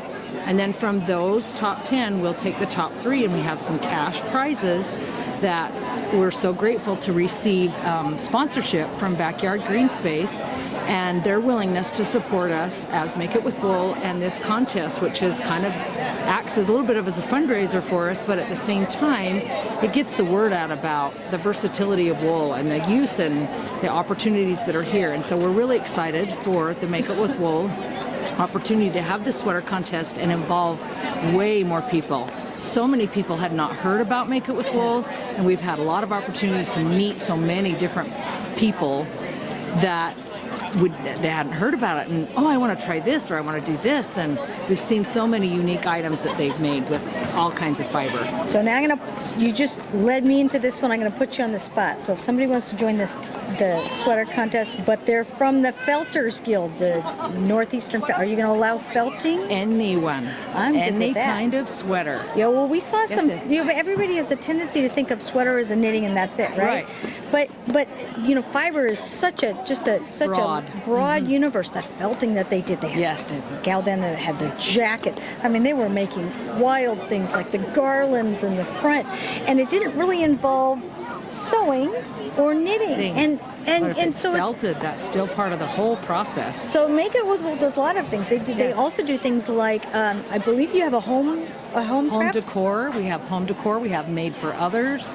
We have a mohair category. We have a machine embroidery category. We have handwork category. All of these will be something that you will have a unique opportunity. Generally speaking, for our main Make It With Wool contest, you have to make a complete outfit, either an ensemble or a dress, a coat. those types of things in order to qualify. And each state has their own individual contest. But they also have these side contests for home decor, for made for others, for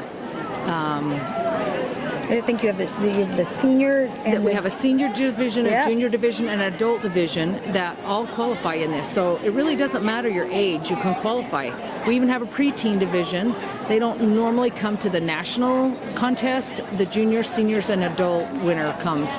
We also have an apparel design contest, and I was amazed at how many colleges are out here with apparel and design classes for opportunities for these kids, and they could all be presenting. So that really makes a huge difference to get them involved in the whole project. Yeah, it's a lovely thing, and there's a lot of opportunity now. This was the New York State contest here at Rhinebeck.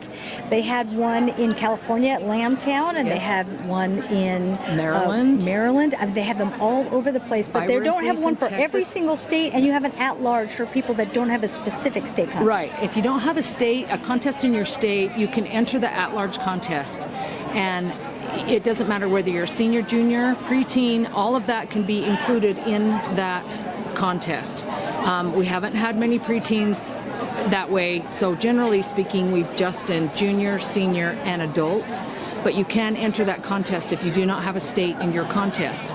We've also had a few that have had conflicts and they cannot make it because of another thing that they're involved with, and so it's an opportunity for them to come to that at-large contest and compete. And so it really gives the whole nation the opportunity and the possibility to have a contest to participate in. But there's a deadline for every contest. So you have it, I believe this one is today, obviously, but there was a deadline for entry a couple months back, I think maybe, because you have to test the fibers and make sure that there's certain content of the content natural has fiber. to be at least 60% wool, and we test that. Every director has the opportunity to test it. If they can't test it, they can send it to me, and I can test. So, but just to be clear, because some people think sheep, but it's not just sheep, No, correct? It's not just sheep. We can do mohair, we can do cashmere, we can do any of the testing of any of the fibers. Alpaca? Rabbit? Yes. Llama, rabbit. Yeah, it's all going to test just the very same way. Yeah, so all that testing comes in. I have to just make a little side note. Have you seen the rabbit spinning? Yes, we did go over to that. And Live so rabbit. Soft. Oh my gosh. But she's spinning from a live rabbit. She is. It was unreal. Okay, so list me some of the crazy things that you've seen here that you think are wonderful. Well, that was wonderful all by itself. From spinning rabbit to quilting with wool and seeing the fibers that in the knitting and crocheting field is unreal. The beadwork that they put on some of the knitting and crocheting, and the classes that they're teaching, and the patterns that they're selling.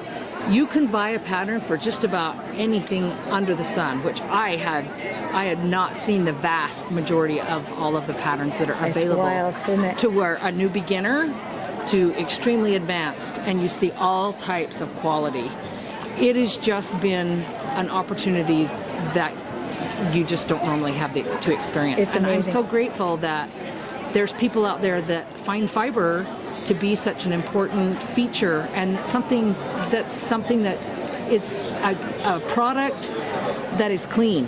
Yeah. It is sustainable. Yeah. It can be used for so many different purposes. Yeah, and to me, we work a lot with the RE Synergy Foundation out of San Diego, California, and it's not just the people that do it; it's the people that believe in the people that do Right, it, who support it. Yes, who support it. So David Eisenberg is the gentleman that I work for in San Diego, and he has this foundation, and they believe in educational components. Dutchess County Sheep and Wool Growers Association, it's education is one of their primary purposes, and they support things monetarily, and with their resources, and they give us space to come in and do this kind of thing. Many of the resources and workshops that I've seen here are teaching new techniques and new skills to people that are interested in learning. I was surprised on the other side of here from where we're at now at how many workshops were going on, and they're learning different techniques of how to spin and how to use equipment that we just don't normally, more for Western, for me, I don't see that as a regular thing. So to come here to see like picking up a new craft or a new talent they've got it here. They've got something for you. But to get that kind of support in and investing in educating people about fiber and the importance of it and the use of it, and I even saw Band-Aids, wool Band-Aids today, which who would have thought wool Band-Aids? But it's exactly what you're talking. It is. It's the variety of so many different products. Yeah, you stand here and we're watching out on the live stream, but the people going by is it represents the skill sets, the talent, the diversity that's in this planet. You Such just diversity. see all types in this world, Yeah, right? everything. Yeah, it's absolutely lovely. Okay, so before I get distracted, I'm going to ask you, if people want to find more out about Make It With Wool, what do they do? I want you to go to the Make It With Wool website, makeitwithwool.com. On the website, we have all of our contest information, the sweater information for the sweater contest, because it's fast. You've got to be prepared and you've got to be ready to have your pictures and get them submitted immediately. And you can submit more than one sweater. If you're interested in that, you can submit multiple sweaters. For a contest, if you're actually entering the Make It With Wool part where it's sewing, knitting, and crocheting, every state has a different deadline. Their contests are held at different times throughout the year. Generally speaking, they start about August and run through December. So you have plenty of time to get your fiber, whatever it's going to be, fabric, yarn, and get it tested. We have to test. It has to produce. It has to be more than 60%. Once we get the testing done, then feel free to go ahead and start your project, because I would certainly hate you to do a project that doesn't pass, because that will disqualify you from the test. But on that website, we also have, for that information, we have the Facebook page and we have an Instagram page. We also are connected with Backyard Green Space, and you could find our information on their website also.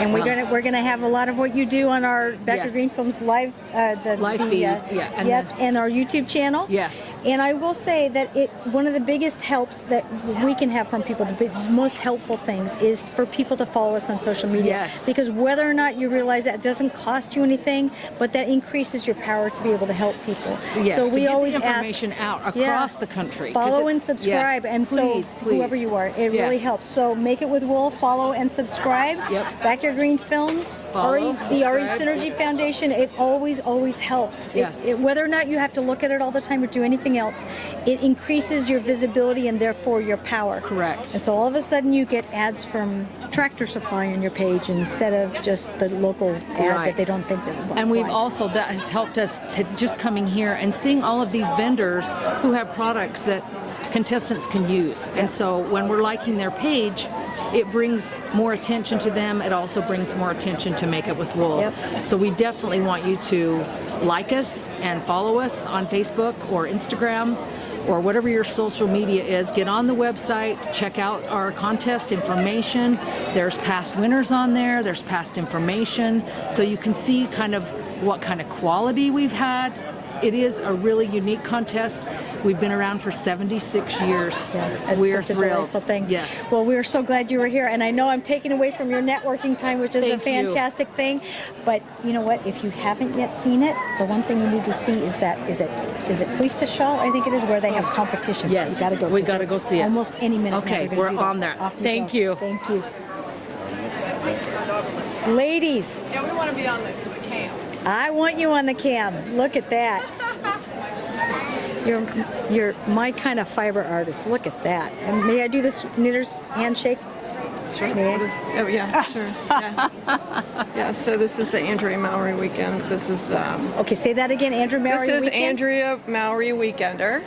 And then this is Dotted Rays by Stephen West. Okay, so And tell me about the wool also that you use. Can you do This that? Because this is so is- soft here. This is Brooklyn Tweed, I'm pretty Okay, sure. we've been up there actually to Brooklyn Tweed. And then this is from Amy Gillet, La Bien Amy Yarns. So this Would you turn around, please, so you can see the back? Look at the drape on that. Isn't that lovely? It's very cozy. That's very lovely. Thank you. Thank you. Okay, all right, and yours? You're right up my alley too, man. Yeah. Oh, that Irish, that It's cable knit. Tell me about it. It's Alice Starmore. It's a 3-ply Hebridean. Virtual Yarns is the supplier. So I'm not a knitter, crocheter, seamstress, or anything else like that. But I got Hebridean, and I'm just. 3-ply? Yes, I am cozy. absolutely drawn to this sweater. And the color is beautiful. It's great for your eyes. Isn't it? Isn't it? Look at that. Wow. Okay, let's see the back of this. How long did this take to make? Over a year. No kidding. I mean, you are wearing this. This is the type of thing you wear at Rhinebeck and nowhere else because you don't want to hurt it, I'm assuming, right? Well, this is resilient. This is a tough sweater. It can be worn for anything. Well, and that's the purpose behind a lot of those North Atlantic type sweaters, right? You want the sheep that lasts and the sweater that lasts because you're going to go out and fish in it. Right. And that terrifies me because when this is the only, I don't bring this out very often. It's beautiful. Thank you. That's the Ruby Wolf. Oh, Pat, look at that. She's such a nice gal. She's absolutely lovely. She gave it to me. I admired it. Yes, she's a cashmere gal. And she gifted it to me, and I almost cried. But I don't want to wear it much because I don't want to hurt it. It's such a treasured thing. Yeah. So when you look at something like this that you put all that work into, how do you not want to put it on a wall somewhere and not wear it? Well, the animal started outside. That's how I did. But what if I put toothpaste on it or That's true. You wouldn't catch it on a tree? Actually, they're super durable. Wool is the best fiber to wash, and it comes clean, easy, and goes back to shape. So it's even cashmere. Better. I intellectually I understand that, right. And yet the man hours. We always love the Scandinavian knits gal over here, Lise, that's in the sweater area, and she sells sweaters, and some of them are $400 or $500. Oh, sure. And we had to do a little board because I heard somebody next to me saying, well, $500 for a sweater, and so I do bookkeeping, and I did a calculation. She's making $2.20 an hour. Yeah, it's priceless. Yeah, I mean the buttons are $50 like at least at that point. This is priceless. So it is. I mean the work that goes into that, but. Boy, do you ladies look lovely. Thank you. So anybody else you want to pop on social media or web pages or anything else, or are you just going to stand there and look gorgeous? Good. All right. Well, thank you so much. I'm gonna, I feel like a pervert. I do the same. Like that tattoo. Okay, I feel better now. Thank you so much. Thank you so much. I appreciate it. Hi, look at you. Wow. Thank you. Holy cow. Hi. Okay, so let's point you this way so everybody can see. Introduce yourself. Hi, my name's Adele. All right. Tell me about your sweater. It is, so the pattern is Roy G. Biv by Park and Knit. Are you sure it is? Everybody who doesn't know Roy G. Biv, that's Color of true. the Rainbow, right? And so it's all old scraps of mine that I've been collecting since I started knitting, like 8 years ago. Yeah. So let's see the back of it while you talk about it. Okay. So yeah, just all of my old, or a lot of my old scraps. Some of it is hand spun or hand dyed by me or by somebody else. I'm seeing a flower here. You got a little daisy I here, got some flowers. Some there's some silk or ribbon in here too. That's so lovely. A lot of different textures too. It's just a really fun project to make because like I can remember like, oh, this is where I got that yarn here. Use it in that project, or it's a good way to use up all of my scraps. Yeah, I love it. Well, that's lovely. Anybody else you want to push up on social media or anything? No? I'm just going to stand there and look at that. Great, wonderful. Well, thank you so much. I want to get... No? Okay, I am just going to be honest. There are people walking by that you just absolutely have to stop and stare at because over there, right there, can you grab those three? Wow. I'm just everywhere, left and right and in between. Am I? I'm sorry? Bring his llama by. Oh, bring your llama. Go get your llama. Bring it over. See, I get stuff like that all the time too. So Juan, I'm just going to ask you, what's the thing that you look at and say, oh my?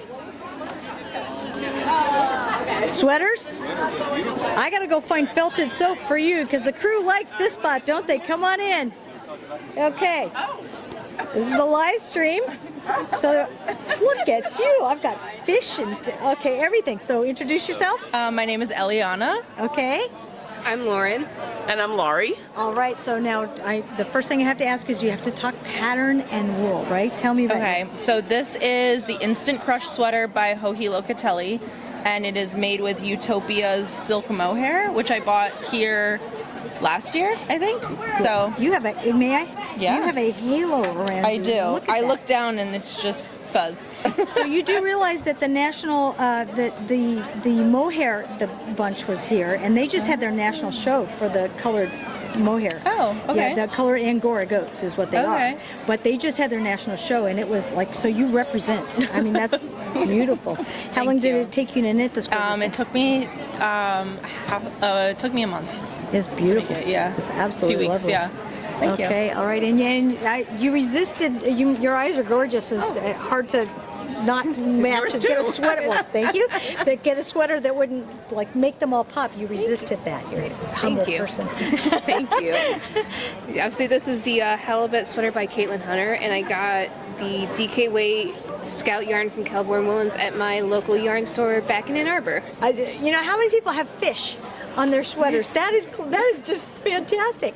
Is it hard to knit something that has that much of a distinct pattern? Because you look at it and people are going to know if you missed a stitch here and there. It was a little tricky. Actually, a few of these right here I did have to do a double stitch to fix it because I was off one. But overall, I really enjoyed knitting the color work. It was a lot of fun. That's lovely. And that's a classic style. What is this? The term for this that has the basic neck with a hemline around it? Yoke. Yeah, I mean, but it's a very classic, basic one that's a solid sweater that you'll just wear forever. It fits everybody and it looks good, right? I mean, lovely. And you have that same kind of ballpark design too, but they're all different. I was looking for something that I really wanted to base it on yellow. Yes. I really like the color yellow, but I don't look yellow. I don't look good with yellow close to my skin. So I thought, right? well, somewhat, I guess. But anyway, my daughter bought the pattern book called Only Yoking. And this is the Josie pattern. I bought the yarn here. I bought it at Maryland Sheep and Wool, but from Battenkill, and they're here as well. Okay, now I look at the colors on your sweater, and I'm one of those people that say colors have to go in a certain area. I mean, I match my socks usually with whatever else I have on, but there's some colors that I wouldn't say, okay, that goes with that. I say, no, that doesn't match at all. And yet there's some colors that once you put them together, you go, oh, hey, yeah, wow, that really goes. And I would never have thought of those colors, 4 colors together. And yet look how beautifully that pops. Well, thank you very much. I appreciate that. Okay, so does anybody want to, appreciate you allowing me to make you victims over here and grab you out of the crowd. I send Rick, my hubby, off to do that. Hey, come over here and talk about sweaters. But is there anybody else that you might want to, we could do the sweater contest with you. Okay. So is there anybody else that you want to pop on social media? No? Do you have sites? Are you test knitters? Any of that? I'm trying to get into it, but okay, well, I would suggest strongly, we have the Make It With Wool bunch here, which, as a matter of fact, we just had Karen, the national director here. They have a sweater contest that costs nothing right now, and you can join up. You can enter to win, I think the prize is $500, is it? Yes, it's a $500. You don't have to do anything. They're trying to promote Make It With Wool, which is a nonprofit that helps people get, a little bit more, get their sewing and fiber and knitting and crocheting. We're losing those skills. Sure. And so it's a really good way to do it. So I'm going to hand you this. And she just talked about it, but yes, very definitely Make It With Wool's got some contests going. So thank you for displaying. This is lovely. Thank you. Right up my alley. Did you knit your cowl? No, that's Ruby Wolf. Lovely. She gave it to me, and I just about cried because isn't it? It's gorgeous? lovely. And it has sheep. We're animal people, so. It's lovely. Isn't it great? Yeah, I love it. I love it. Yes, I do too. Perfect. Delightful. Thank you all so much. Have a lovely afternoon. Oh, Rick's got another victim. Volunteer. I know you. How are you? Good. How are you? Good. My granddaughter, and she babysits a little girl here and brought her over. Fantastic. Would you introduce yourself? Anna Minetto. Okay. Juliana. Okay. And you are wearing? I am wearing. I don't know the name of the sweater. Okay, that's fine. I've made it a couple years ago. I made this for her. Handmade by Anna. My niece would love that. Yeah, absolutely. It's so nice. That's why I've spent half my time making things for her. Okay, so you said I'm a vendor. I'm a vendor check-in. Okay, so tell me what you do here. I set up the booths for all the vendors that come in on Tuesday, and then that takes us all day. And then on Thursday, Friday, we check the vendors in. And that's where we met you. And that's where we met. Now, I will say that we have a necessity in this place for volunteers at Rhinebeck. Yes, especially as we get older. Yes. Succession planning is something that really needs to happen everywhere, and yet you still get the same enthusiasts, so everybody thinks, oh, that's covered, no big deal. But it really does get to a point where people need it. So they are taking volunteers constantly, so you can take the 2 hours to come and see everything that you couldn't see because you were busy working, That's right. Yeah, I'm trying to maybe get her to come in too and volunteer when she gets out of college. Do that. You know? It's important. Make it contingent upon another sweater. Yes. Okay. Thank you. Thank you so much. Go enjoy. All right. Hi. Would you This introduce? is very exciting. Isn't it lovely? I get to look at all these all day long, and I keep doing the knitter's handshake. May I touch? Sure. Okay. Thank you so much. I'm trying to. We do a lot with different breeds of animals. Okay. And so they all have different characteristics. And I'm trying to figure out, what is that? It's merino. It is merino. Well, everybody loves that. Yes. But there's a lot of. We're going to lose our sound here in a minute. So let me get the important things down. All pat. right. All right. Tell me about the pattern. It was a free pattern on Ravelry. It was one of the first sweaters I ever made. So it's very comfortable. Yes. And I knit it using unique self-striping superwash merino. What a cool thing. And I love their colorways. They're amazing. And I use unique a lot. It's by Earth, and it's made in Turkey, but I'm having fun buying local yarn today. You can do it today. There's no problem getting any kind of local, sustainable, any category you have, it's here, isn't it? This is amazing. Lovely. Well, anybody that you want to push out on social media? Websites? Nothing? You just want to go shop. Just like to shop. So. Well, thank you so much. Work hard, shop hard. That's my motto. That sounds like a good motto in life. Thanks and very knit much. hard. Okay, thank you. I know, I'm so shy.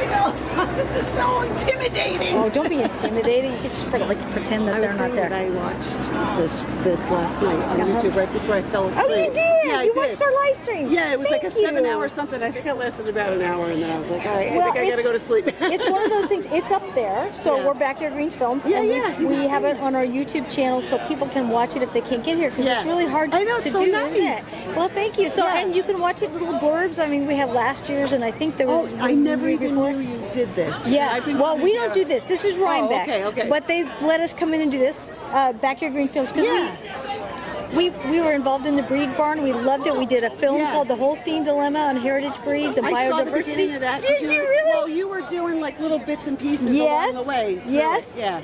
We're so excited we got on PBS. We were so because we self-funded the whole thing. And actually, we got a little bit of funding for a very nice couple back east. Yeah. But other than that, we did the whole thing. So it took us 5 or 6 years. And it was a lot of work. So when did you finish it? We finished it in 2020 or 21. So COVID came in, so it was a difficult thing. But we got into this universe, and we found all of the variety that comes in life in our food and fiber production. So we just got so excited about it. And so happy. So that's kind of what we do. Lovely. Yeah. So anyway, tell me about your sweater. What should I say? All right. So this is. The Wild Posy. It's the Luna version because there's a Flora version and there's a Luna version. I modified it because the yoke is real low and I brought it up. Yes. So it's been modified. Some of this is different, not quite the same. I did short sleeve instead of long. Yes. Because it's normally long. I left it a little lengthier. I made it a little lengthier because it's usually very cropped. And it's by the designer B. Mandrines. Her name is Melody Hoffman. And this is Icelandic. This is Plötulopi. Have you met the sheep? I've met the sheep. Good. Yes. Yep. Go say thank you to the sheep. Yep. This is Plötulopi. Now this is a different thing that you don't see very often. It's almost like roving in there, isn't it? Well, this yarn itself is spun. It's almost like a pencil roving. And so what I did was I held it double. And when you hold it double and you knit it, you can get, just like a regular yarn that's been spun. And here you see it more in its natural state. Yes. Because you don't actually knit this, you just pull it through and you make these little bubbles. Lovely. Is it the same in the back? Let's see in the back. Isn't that lovely? So are you obviously the blue matches. Are you wearing pink because it's Breast Cancer Awareness Month? I didn't think of that. No, I didn't. I'm just wearing pink. No, but you know what? So I think we still have one over there. We've been giving away things all day long. And since you watched our live stream, I'm so touched by that because it always makes us feel good that we're doing something that matters. I was like, what is this? I've never seen it before. Do you have a yarn spinner? I don't have a spinner. Okay, because they're telling me I have to spin. People who know me are like, you have to start spinning, and I said, but I can't become addicted to something else. So I'm gonna gift you with something. So so it's Handspun Crafts. They have a little. We've been doing giveaways for Breast Cancer Awareness Month. We have a little spinner. Apparently, when the yarn comes off the thing, when you spin it like this, it puts a little twist in the yarn. And sometimes that's a pain. Okay, so this prevents that particular thing. Way. So go see Handspun Crafts over there in the other building and go there. Yeah, no, I'm gonna give you that thing right there because it's got the pink on it, and you're wearing pink, and you watch it. That makes me feel good. You made me feel good, so we're gonna give you a buck. I'm Alara. Alara? Yes. I'm Sylvia. Nice. It's really, really good. All right, it's lovely to meet you. Okay, so Rosalind's going to give you. Okay. Actually, she's going to bring me one. Bring it to me. Okay. Oh wow, this is amazing. Okay. Well, no, that really makes us feel good because it is tiring to do things that you wonder if you make a difference in life. And so you just made me feel really good. Oh my gosh. So it's maple. Go talk to Beth at Hands. She's a C41. C41. All right. Michael C41. You have to write that down. I'll forget. Okay, but it's Handspun Crafts. There it is. So as you put it on the ball in the little spinner, it doesn't do that twisty thing. Thank you for watching us. Laura. That's very helpful. Lovely. All the work that you're doing. Thank you. Thank you very much. Be careful. Oh, look at this. You all look delightful. Oh, thank you. Another fisherman's sweater. I just love those. Okay, so tell us about your sweaters. So this sweater I made, the yarn was a graduation present from my sister. I finished grad school, so she gave me this yarn as a present, and it is Marie Wallen, who is a British designer. She was the head designer at Rowan for many years, and now she actually publishes her own patterns independently. And every year she has a Fair Isle Club, which you can join. I think there's like a limited amount of spots, but I got in there and I got the yarn sent to me, and I think she reserves the Fair Isle Club for like maybe less conventional, less like marketable pieces that, big fans of hers might, have a lot of interest in. And this one, it has like very unconventional construction. It's knit from the bottom up until this point, and the shoulders are separated at this point and then seamed together at the top. And then, let's see, I'm like trying to remember how I did it. And then this panel here is picked up and knit. Oh, look at that whole separate. Yeah. Look at that. And then at that point, okay, hold on. Yeah, sure, go ahead. So the stitches are going two different directions here. Exactly. That's a really interesting thing. It is. So this is picked up at the armpit. This section in here is picked up at the armpit and knit with decreases down to the wrist. And then stitches are picked up and knit and then seamed. Okay, so, let's see the back of this too. Yeah. So wow, that is just lovely.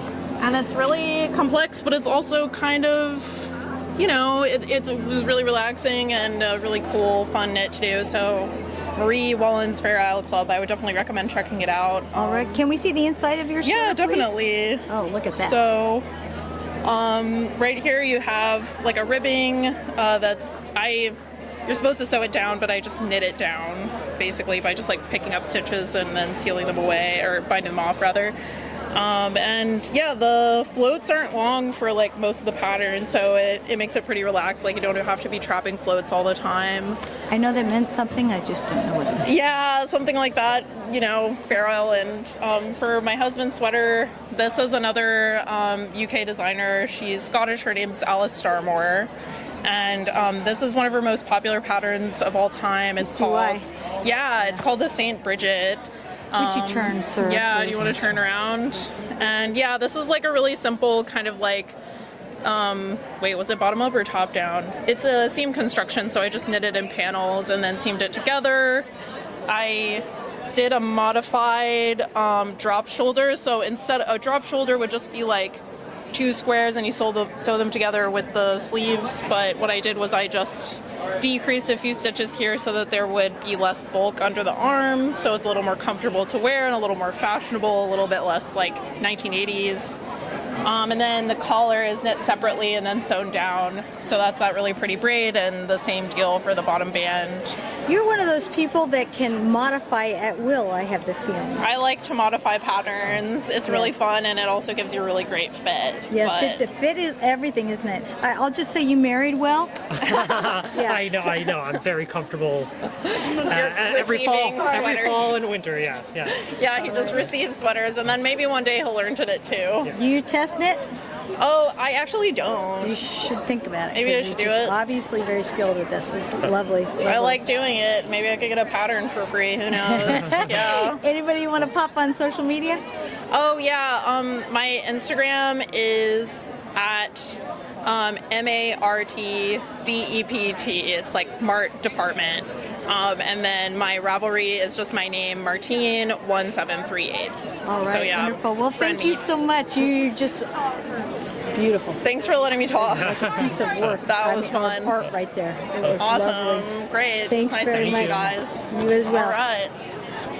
Oh, awesome. Okay, I gotta hustle because we got all kinds of sweaters going by. Okay, introduce yourself. Hi. You are.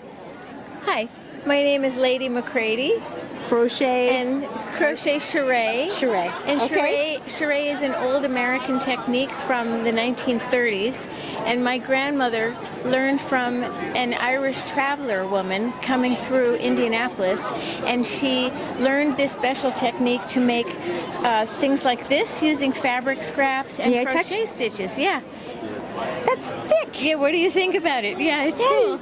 Wow. Yeah. And so these are all fabric scraps, recycled, cut up old skirts, tearing skirts apart into squares, and then crocheting them together. Okay, I need to talk with you because Make It With Wool is going to have a contest next year where they are working in conjunction with RE Synergy, the RE Synergy Foundation, and they want to talk about reusing and recycling and repurposing That's what this is bringing all new about. life to That's old right. things. That's And great.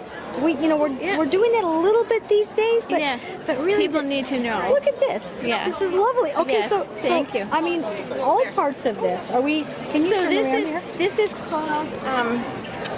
called tightrope walker, and this is a mohair sweater. And I say that the animal is a M-O-H, and then this is silk, and this is from charret. I'm just so I made distracted by every single thing that you Thank you. Wow, Thank so these you. are like little curly. Yeah, this is crochet stitches. Are you getting any? Look at this. Okay, I'm just going to stand. Can you get any of that up close? Look at this. We'll pull this together. Yeah, but it's got these little... Like this. This is like preschool for me. I'm going, ooh. And this is another one. Whoops, it's all right. And this is another one, and this is my special needle. So I actually manufacture this needle that makes these rugs. So it's rugs, tea cozies, all kinds of things you can make that are dimensional. I can take a pair of old, the wool socks that are smart wool. I can cut those in strips and put them on this special needle that's shaped in a certain way, and then I can make a hat from it. So I can use up. What general I'm area in of town? Madison, Connecticut. Okay, we need to come talk to you at some point in time. We might contact you because this is just so interesting. Wow. Thank you. Okay, Thanks so much. the most important part of all of this is if people want to either find out about anything that you've done or the process, where do they go? They go to Instagram, and it's Charret, and that's SHIRRET, Charret. It's like Charret, like Sarah. You, me, and Dino, right? Yeah. Nobody else knows that one. Nobody gets that these days. Yeah, and then I also have a website called charret.com. Okay, I'm going to give that back because I feel like I'm going to hurt something if I don't. But you are one of the most interesting people I have seen today. Wow, and that's saying something in a place like this. Oh yes, it is. Yes. Everyone's really creative here. It's wonderful. A great community. Thank you so much for having me. We might be doing more with you on our Backyard Green Films YouTube channel because this is just so interesting. Thank you. And such a lovely story from your grandmother. All these things are dying out, aren't they? These I skill think so. sets. I mean, all the young people are really interested in bringing things forward Isn't again. that great? And all the recycling is really important in sustaining the planet. Yes. And the ecology is so important to people, and I think that's so too. We're all working on that. I agree 100%. Thank you Thank so you much. so much. Thank you. Okay, I think we have a sheep. In a minute, you got to change batteries. Okay, we're going to change batteries, and then we have a sheep.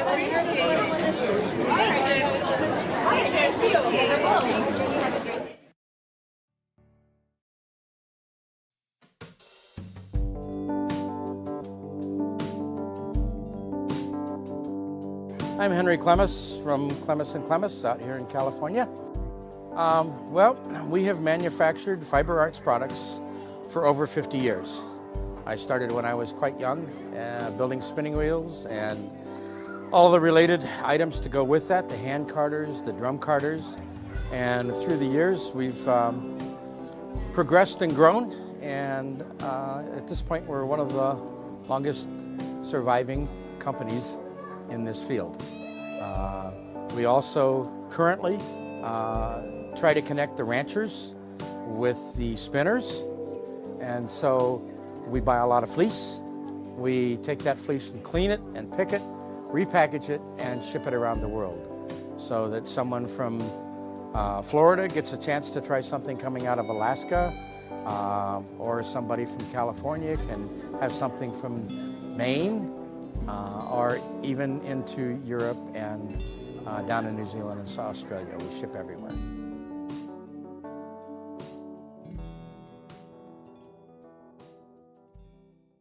The Agriculture Podcast, on a mission to share stories, dedication, and wisdom of America's stewards. Join us on a green adventure. Listen wherever you get your podcasts.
In a sense, it's like having We're live, back live again.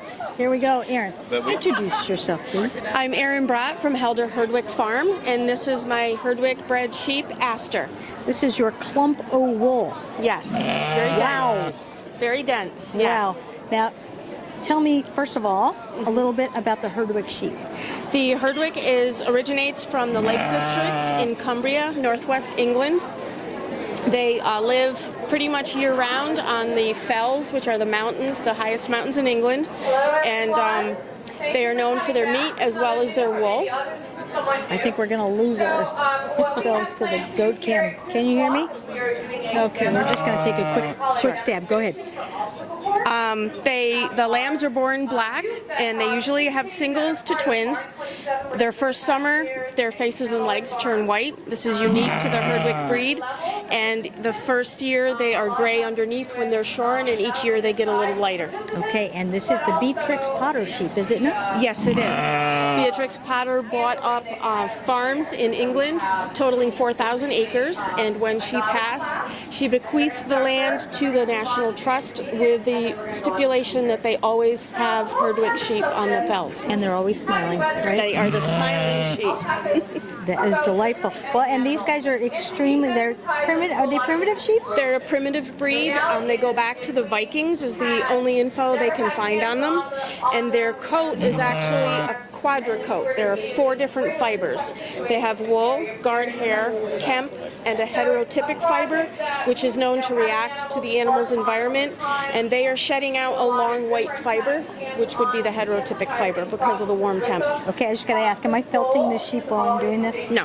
Okay, good. But now, I know we're going to lose ourselves to the obstacle course here in a second, but I will ask you, you had to go to England, to Britain, to go get stock here recently? Yes. My daughter and I went over to the Lake District in September, and we were looking for registered rams and documented ewes to collect either frozen semen from or hopefully some embryos. Yeah. And these will be fully documented genetics from the UK. Because until the last couple of years, it's been shut down, the importation, right? And so Yes. there's no way to get new genetics in. Yes, and the genetics that were imported, they are 3 rams, 2 of those were not registered. So we will accept them into the registry, but we are seeking to continue with fully registered animals. This is delightful. Juan, what are you saying? Are you going to go to the obstacle course, or can I continue petting the sheep? Yep. All right? Yep. Okay, we'll see how that goes. But I do know that it is not an inexpensive thing to do what you do. No, and we do accept donations because it's gotten expensive. Yeah. Yeah. So you have a farm. Do you have a breed organization too? Yes, it's the Herdwick Sheep Breeders Association of North America, or Hisbana. Okay. And the association is created. We are about to start taking members. It's all volunteers, so we've had a difficult time getting everything together, but we're almost there. And if you go to the hisbana.org or herdwicksbana.org email, you can sign up to receive additional information when our website goes live and membership. Fantastic. Well, they are incredibly cute sheep. I actually heard a story once about them getting stuck up in the hills and they lived on each other's matted fur. Yes. Yep. Is that true? Yes. Really? I've heard that too. Yep. They're very hardy. They're very hardy, and you know, how many people can say they own the Viking sheep, right? That's right. All right. Fantastic. I'm just going to stand there. That sheep. Style of how to handle. We like to change the surface area, and we have a scarf here. Yep, and it's not going to do it, which is fine. We're not going to force anyone to do something. At these toes, start and stop. We expect the animal to change their pace. Okay, he's still going for a minute. I just want to make sure we're not actively competing. Right. As they graduate and a little bit Okay, older, so one more question about the Herdwicks. You started with breed up? Yes. 50-50s? I bought 62.5% ewes and 75% rams from the original breeder out in Oregon. Okay. Back in 2012. And then to do a breed up program, you have to actually bring genetics over and then cross them with whatever you have. So you bring semen over and Yes. cross it with whatever you have? Yes.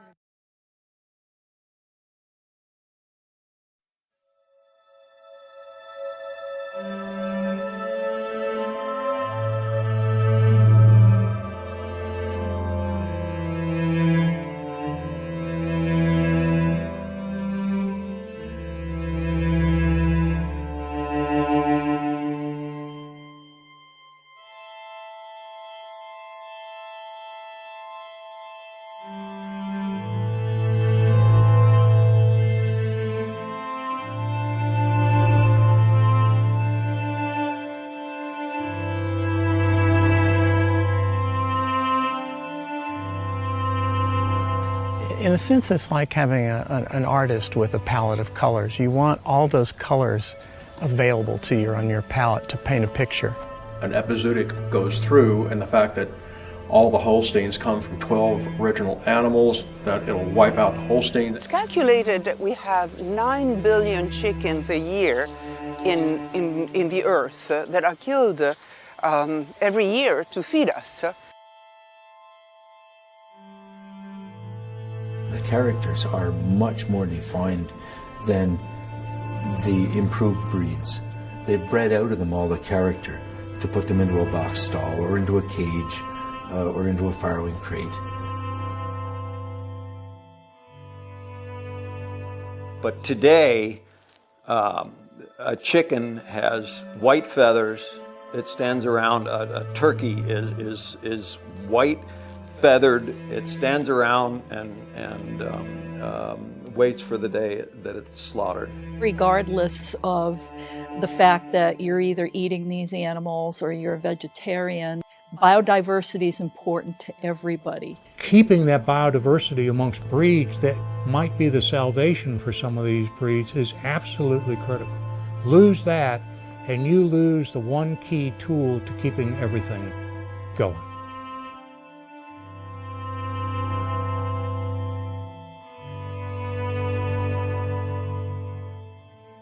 I think it's important, unique breeds of animals, all different kinds of animals.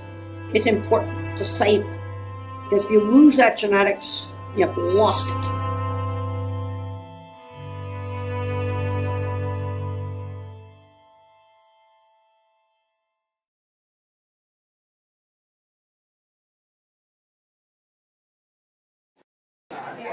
Hi, I'm Lauren and this is Elise, and we are here with the Kashmir Goat Association.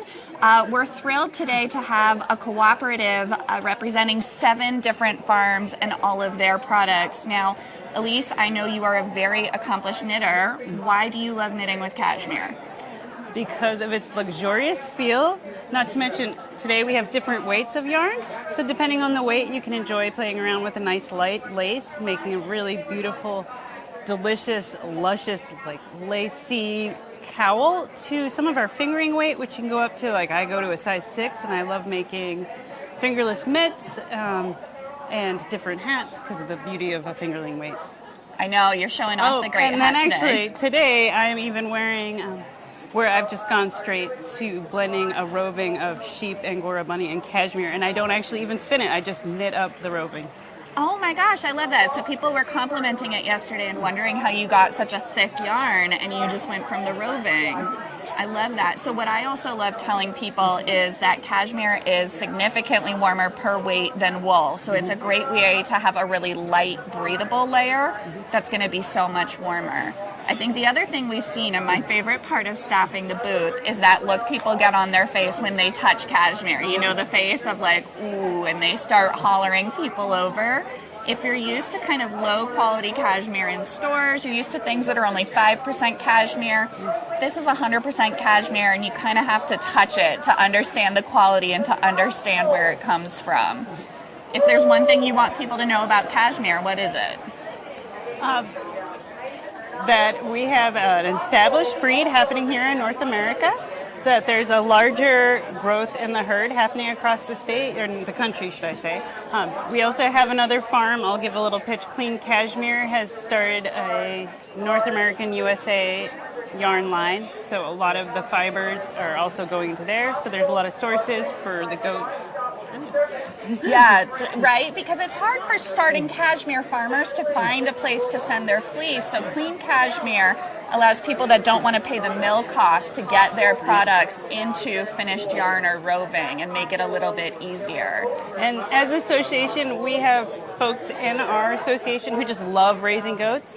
And for them, the fiber is just an extra that happens, and they are kind of like not sure what to do with it. There's other folks like myself who came into the cashmere world just by the joy of the fiber and really coming from the joy of spinning it, knitting it, working with it, and having the excitement of being able to raise an animal, harvest the fiber off of them, and take it fully through to a finished product. And wear something and be like, this grows on our farm all the way. So some of our animals are two barns over. We have 4 different farms over there with cashmere goats from across the Northeast region. Yeah, and here we don't just have the roving and yarn, because cashmere is a really versatile breed. So we also have hides, and we have lots of soap products from cashmere milk. So truly kind of a versatile breed, and I always like telling people they're kind of like puppies with horns. They're a very sweet breed to work with as well, that can be trained to pull carts, and you know, they're great for clearing invasives, and at the end of the day you can make gorgeous sweaters from them. So cashmere really does it all. You did amazing.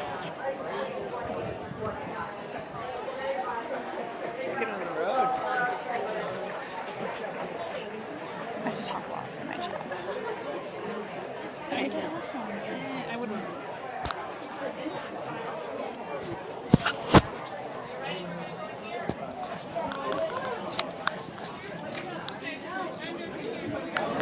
And, you know, I will say with goats, sometimes they're a little easy to train, but they can be unpredictable at times. Goats are, I call them the domesticated version of a dog, but outdoors. They're pretty cool about, they're very curious, they're very inquisitive.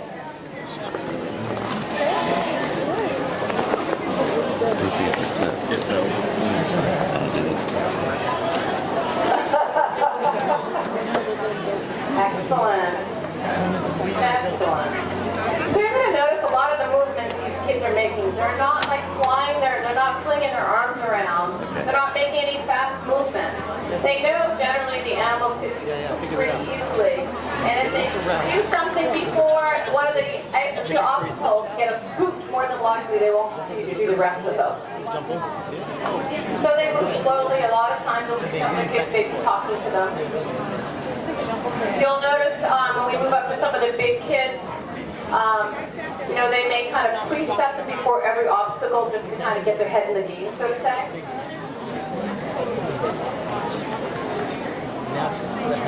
And of course, you recognize Ringo. He's on his probably third time around. He should be a pro at the end.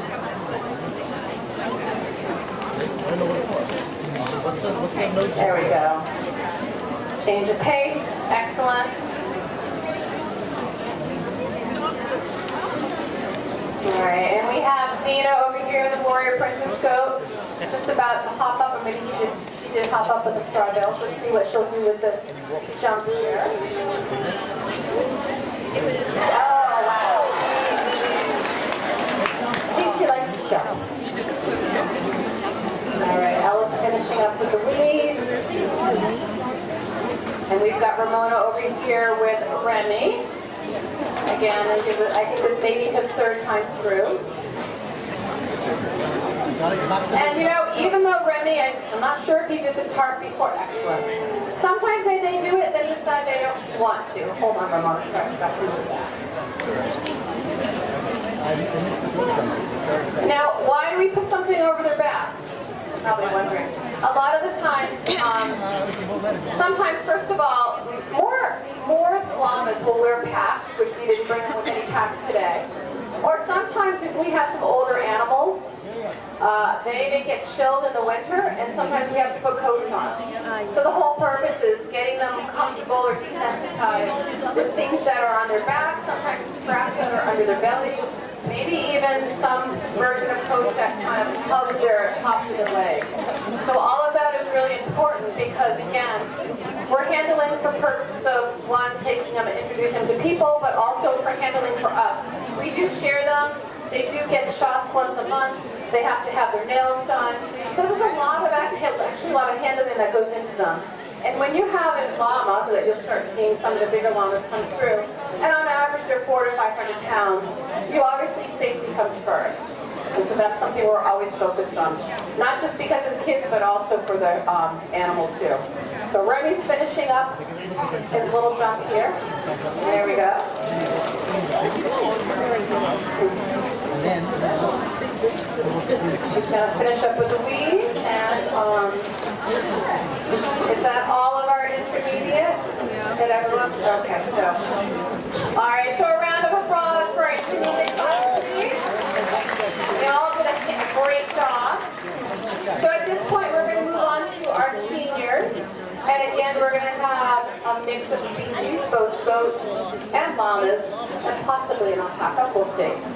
So we are starting, so some of the things that it gets a little bit more difficult is they only get one attempt, so it makes it a little bit more tricky.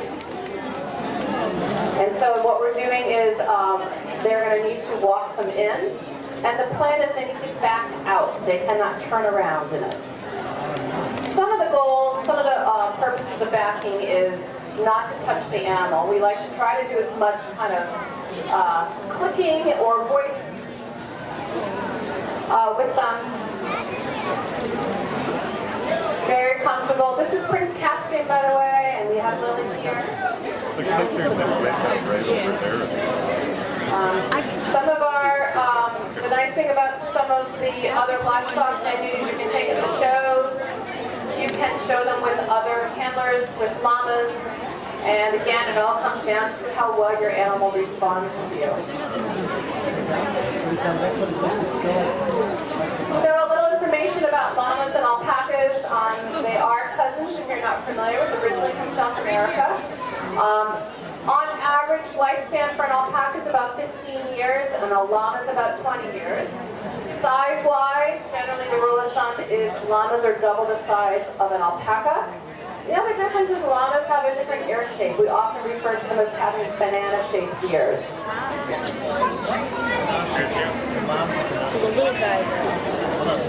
Llamas have been used for thousands of years as pack animals or work animals.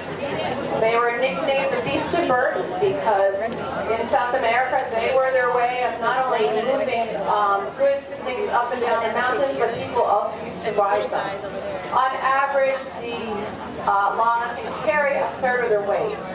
Ours in general are about 400 to 500 pounds. However, if you were to travel to South America, many of them are over 1,000 pounds. So again, Lily and Chris Cashmere is finishing up. We've got Jonathan and Susie over here. You probably noticed they added a couple more office poles. We've got Kate over here and Dana. And I will tell you at this point, again, this is our senior class. And I like to get to the point because a lot of these kids have been showing animals since they were young, even 6 years old. And I actually had them put together this class and decide what they thought should be part of it.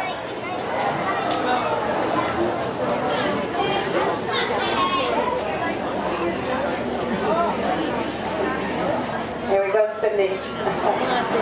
If you were here for Leaping Llama, this is the exact same pose he was doing before. Cindy does not want to do it.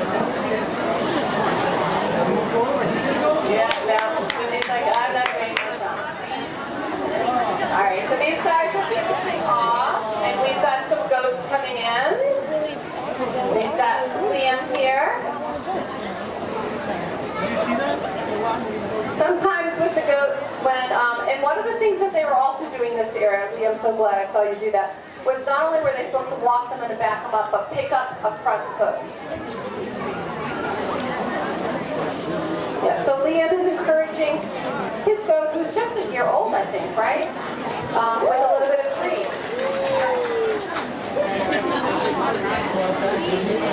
There we go.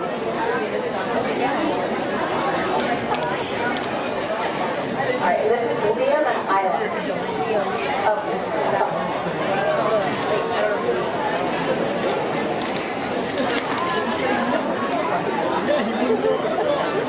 So some of the things, these are Cashmere goats. Some of these goats, if they're big and stocky enough, sometimes we'll put packs on them. And people will pack with their goats. Cashmere, so they're used for fiber, but in some countries they're also used to feed animals. They tend to be pretty stocky, hardy animals. All right, so we have Ella with turquoise. And if you haven't noticed yet, turquoise has sparkling horns. Yeah.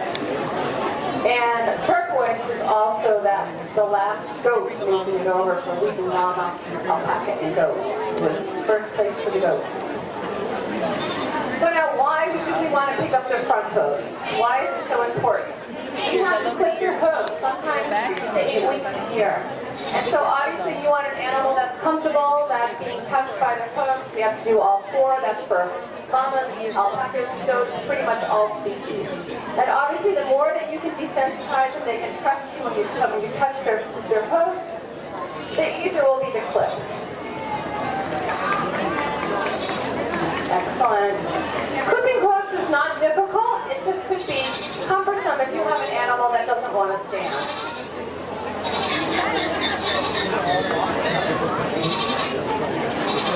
So while we're finishing up on the goats here, I don't know, there is an alpaca over there making some noise. You may have heard it, maybe you didn't. One of the things about llamas and alpacas, they have what they call an alarm call. And that alarm call will basically signal the herd of something they're a little worried about. Excellent, look at that. So the goal for the senior kids was to get your animal up on those two hay bales and have to circle around. So excellent job, Liam and Ayla.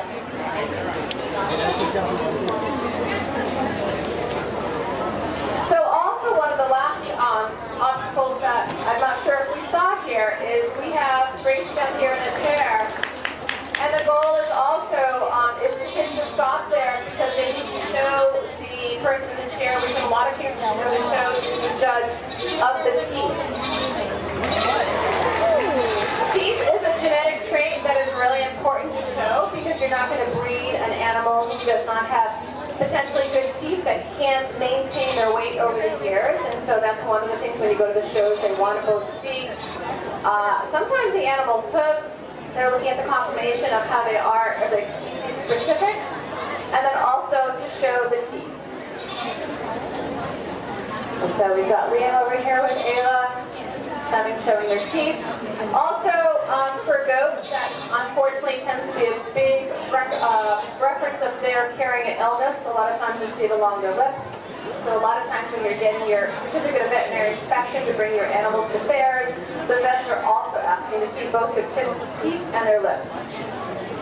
All right, so that is the end for the obstacle course. Round of applause for our seniors. They did an excellent job. And at this point, we will take for about 20-25 minutes. Anyone who would like to walk a llama or alpaca around a couple of the obstacles. And so I think what we'll do to make it a little bit simpler is if you would like to come into the ring and walk, I'm just going to ask that you come to this gate over here and line up. All right? So if you'd like to walk a llama or alpaca, maybe even a goat, I'm going to have you line up right here at this gate and we'll take you a few at a time.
doing a thing.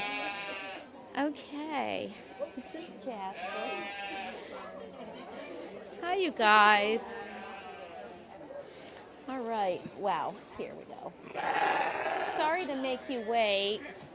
I don't know if I can speak here or, if I need to step away, and I'll project as well as I can. My name's Tammy White. I have a farm in Shaftesbury, Vermont, and Shaftesbury, Vermont is near Bennington, for those of you who don't know. It's about 2 hours from here. I've been raising sheep since 2000. I started with Shetlands, and I've got quite a few breeds over the years, so now I have, I think I have 7 breeds now. But the Valais Black Nose are the last breed I've added to the farm since 2018. So I'm here to talk about both breeds. I'm going to talk for a few minutes, and then I'm going to let you have a little bit of question and answer time. We have a limited amount of time, and I want to make sure to address some of your questions. And also mention now that I'm available to talk to on the fairgrounds in my booth, which is in Building 31, Booth 21, or you can talk to me or my helpers in the breed barn with our sheep afterwards. There is a parade at noon, so that we will be at the parade with all of the babies. Okay, so I started with Shetlands, and I always say I will end with Shetlands. If anybody wants to pet him, do you want to pet him? Because he would like to be pet. Yeah, okay. So this is how you pet a sheep, under the chin, not above, because it's threatening to be pet above. But also they love a good back scratch, okay? They love that. And so he's very social. So the Valais Blacknose are very social. But I'm going to talk to you a little bit about raising Shetlands first. When I started in 2000, my kids and I had done some research for a couple of years, gone to quite a few farms and read all about sheep. And we wanted to have a type of sheep that would be hardy to New England primarily, and a primitive breed to sort of protect and conserve rare and heritage breeds. Also, they are dual purpose. We like that their fleeces are like they have long guard hairs to protect them against the harsher elements in our Vermont winters, but there's plenty cool enough during the humid, hot summers that we've been having. The Shetlands are smaller, and so I always say I started with them and I'll end with them. They're so easy for me to this day to handle because of their size. Their fleeces are smaller. As a yarn farmer, I need more of them to get the same quantity that I might get from a few of these big guys, right? But who thinks that more sheep is a problem? Not me. So I don't mind having more Shetlands. So I've currently adopted that formula as part of my growth, which is like, well, I have to limit the breeding on these big guys, but Shetlands don't even count. So we can have a zillion Shetland lambs and it's fine. So I have about 30 lambs each spring. But when I started, I waited the first couple of years. I had a ewe and her twin wethers. Wethers, what you call a neutered ram lamb. And the breeder asked me to please not breed the ewe because she'd had some problems when she lambed. And so I was fine with that. I was a beginner and I didn't really see myself as lambing for a couple of years anyway. I really wanted to get to know sheep. I knew about cows and I knew about chickens and I knew about rabbits and pigs, but I didn't know about sheep yet. Hold on. Come back. Come back. Come back. There. As long as you're petting him, he's happy. Okay. So then I'm glad I did that, and that's what I recommend to folks is if you don't have to breed right away and you don't need lambs right away, wait, because there's a lot that you can learn about sheep and caring for sheep. Learn about your mentors, learn about your support system, your vet, all of the things, your fencing, your infrastructure.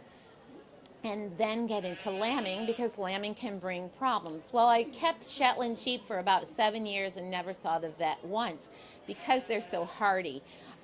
They're very resistant to parasites and they are more wary. So in that way, they sort of protect themselves so they don't get into as many predicaments as these guys do. So these guys won't pay attention to common sense. But the Shetlands are pretty sensible. I'm never going to be sorry for starting with them. They have so many colors of fleeces and so many patterns of markings. So each spring at lambing, it's like litters full of, adorable babies, all different kinds of markings. So my partner over there in the breed barn is Judy, who's sitting with my Shetlands for the weekend. Judy kept Shetlands for years, and she doesn't have her flock anymore, but she loves coming to New York State Sheep and Wool Festival every year and hanging out with the Shetlands. So I bring mine. And so if you get in the breed barn and want to talk Shetlands, Judy is there. This is part of her display. It's a demonstration of how many different colors of fleeces the Shetlands produce. And these are natural colors. So for many years, I did not dye my yarns that I made on my farm, and because they come in natural colors. And that suited me really well. So an aside is that I'm a natural dyer. Somewhere around year 8, 9, 10, I learned about natural dyeing. So now I naturally dye everything. Not the darker colors, but a lot of the other things I naturally dye. And it's quite beautiful to over dye like a Shayla or a fawn fleece or whatever. You get some complex colors, very beautiful. Anyway, that is Shetlands in a nutshell. Now I'll go to my valet breed. So I had raised many breeds in between. I became a person that people said, oh, you have a nice farm, will you take my sheep? So the next thing you know, I had Cotswolds, and then I had a bunch of alpacas, and then I had Teeswaters and colored merinos and Dorsets and Clun Forests. So I've had so many different breeds. I really enjoy the Shetlands because of how set it and forget it they are. But this whim that I followed about 5 years ago was to have valet black-nosed sheep because I always thought they were so cute. So I was very intentional about bringing them to my farm. And so it was a breed up process. They are native to Switzerland. And so to import the semen into the United States in 2018 involved extra resources of all kinds. And so I bid on some bred ewes in an online auction like in March of that year, 2018, and found out in October of that year that I had won the auctions. I had forgotten that I'd even bid. Suddenly I needed resources to pay for bred ewes and transport them from Oregon to my farm in Vermont. And I didn't have that kind of money at all. So I started looking for sponsorship, and then I did attain some sponsorship that helped me, which is Blundstone Boots. And so they sponsored my sheep coming to Vermont, and so it's great. You can find some fun video that they did on it, and so I'm grateful to them to this day because they're part of the reason I could afford to have the Valet Black-Nosed Breed Up program on my farm. The first year, we had these ewes that were inseminated, and when they lambed in the following spring in 2019, their lambs were 50% Valet Black-Nosed. And they were 50% the dams breed, which was Teeswater. So I had what we call F1s. And then in subsequent years, breeding up and breeding up and breeding up. I now have like F4s, F3s, F2s, F1s. But in 2020, we were allowed to import embryos. And so I went out on a limb again, and instead of getting a new vehicle like I needed, I got embryos. I got 4 embryos.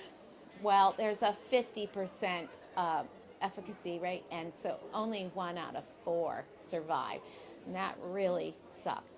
And so we had Gwen Sheep Fawny, and Gwenny became the dam of the next generation. And then the following year, I did it again. I got more embryos, and then that year, 3 out of 4 survived. So out of 8 embryos, 4 survived. So there's your 50%. But I'm all done with that. No more embryos, no more straws of semen, except I am now looking at Teeswater semen and straw and embryos from the UK because I'm really into Teeswaters now too.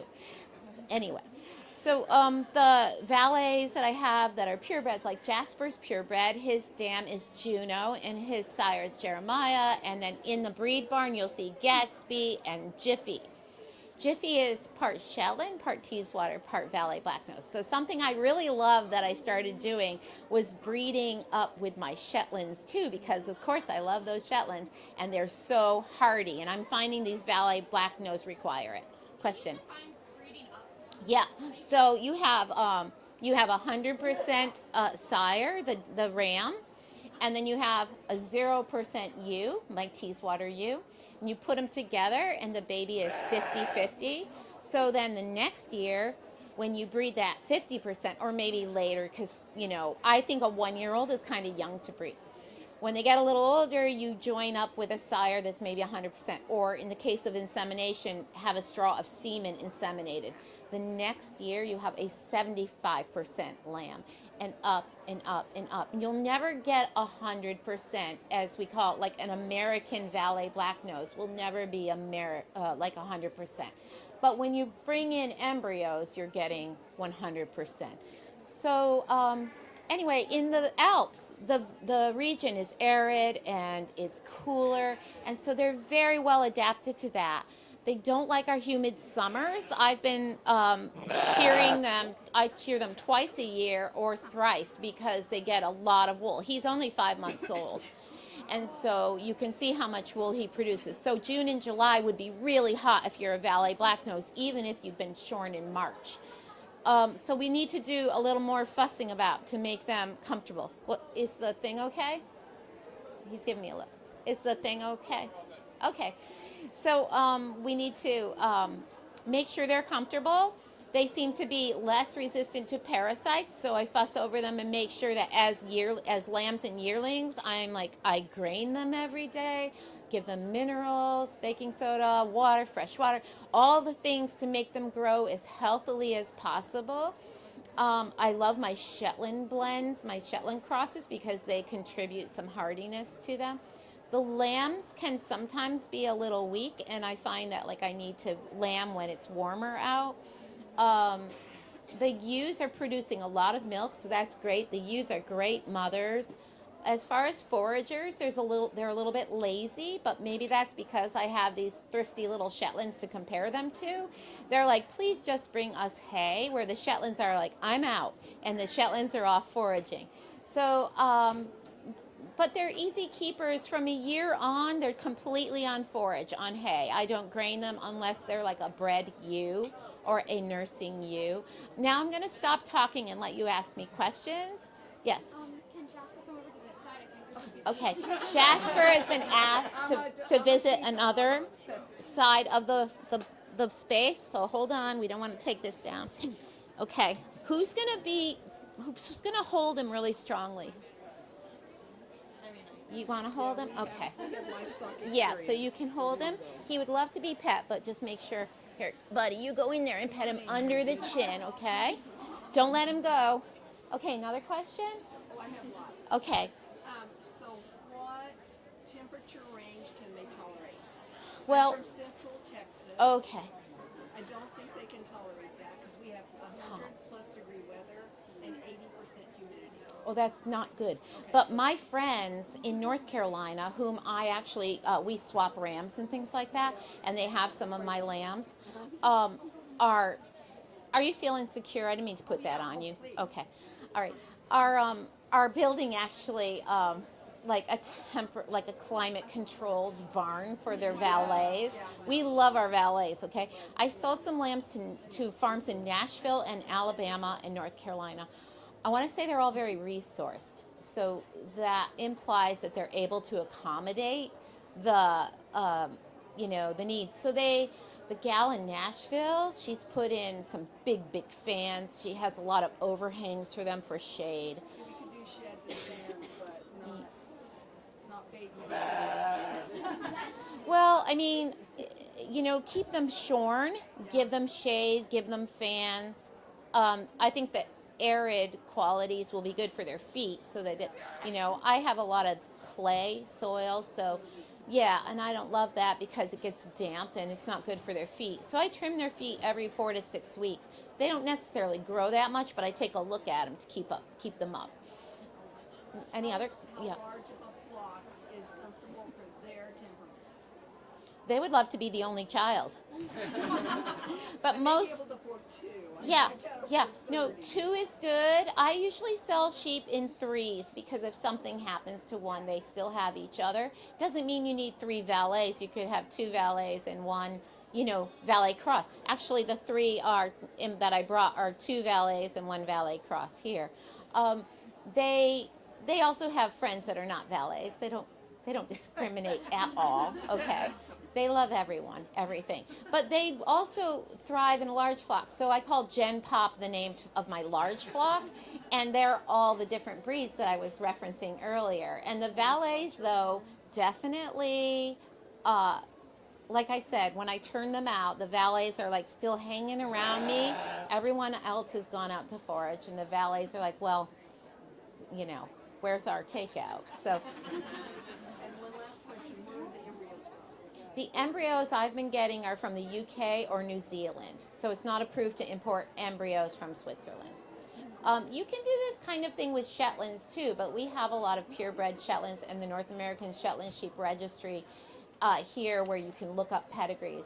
The registry I use for the valets is called the Valet Black-Nosed Sheep Society, and their registry is through Grassroots Registry, so you can look up pedigrees if you're into that.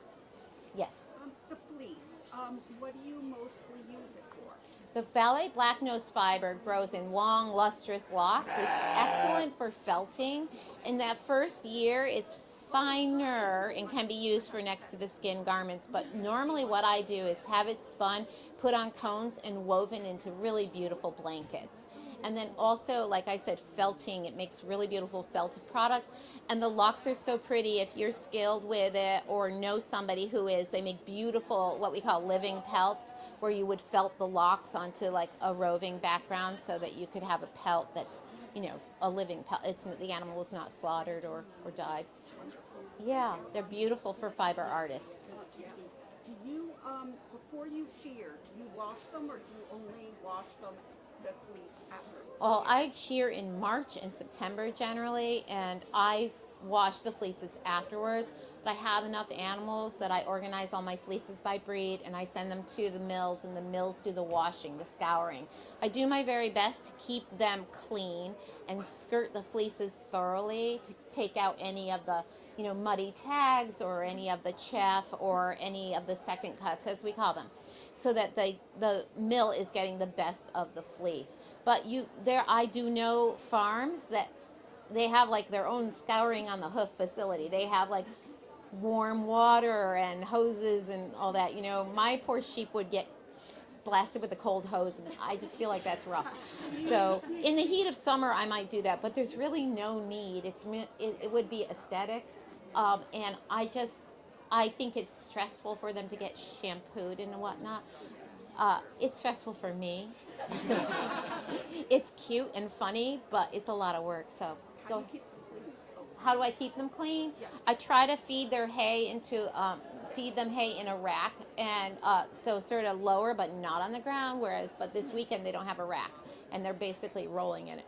But also, and if there are burrs or something growing, I go around and I cut burrs down on my property all the time. Your question? Two questions. You mentioned Shetlands are good foragers. How do they do in a silvopasture situation in forest? And then you mentioned clay in your soil, so you have a lot of that too in terms of wetlands. So how are they in terms of food crops? So the question is regarding the Shetlands and their grazing. So silvopasturing is like when they're grazing amongst like a tree or a grove or some brush and some grass, and it's a really natural method of pasturing or grazing. And Shetlands are great for that. Shetlands are just awesome at like nibbling the hedgerows and helping with invasives and such. So wherever the Shetlands have been at their height, you will see a nice clean hedgerow. They're like with the little trimmers. And then as far as clay soil, the question was whether clay soil was like okay where Shetland's hooves are concerned. Shetland's hooves are really hardy and strong, and so I very seldom have to do anything with a Shetland regarding like hoof issues. So I always trim their hooves at shearing time, so twice a year. And sometimes only once a year. Their hooves wear down really well. Are there any other questions? I should pay attention to the time. That must be like 11 or something. 7 till. I have 2 more minutes. Any other questions? Do you sell their fleece? I do have their fleeces that I do sell. You have to ask me early or come to shearing day, just because my main business, besides breeding for lambs, is selling yarn. And so my fleeces, once I shear and skirt, I will quickly organize for the mills. But if you're a person that wants to buy a raw fleece, you can email me. I love it when people come to shearing day because they can pick their own fleece out. Because it's a little bit hard to do that. You're welcome. Thanks for coming. Any other questions? No? Okay, thank you.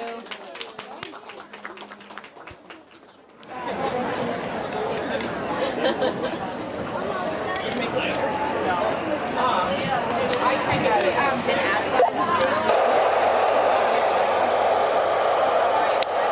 band on, but the buttons are not actually on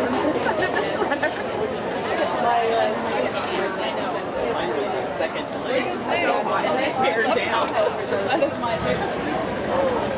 Yeah, I actually don't like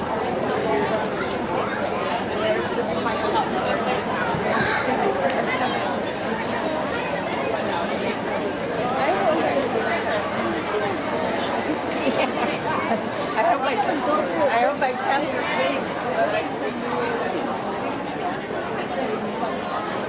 It's like been watching it. Watching it. We didn't make a sweater. Yes.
Okay, we're gonna swing around and then we'll. Oh, okay. Yeah, wherever you want. I'm happy to work with you. Make things happen. Thank you. Isn't this fun?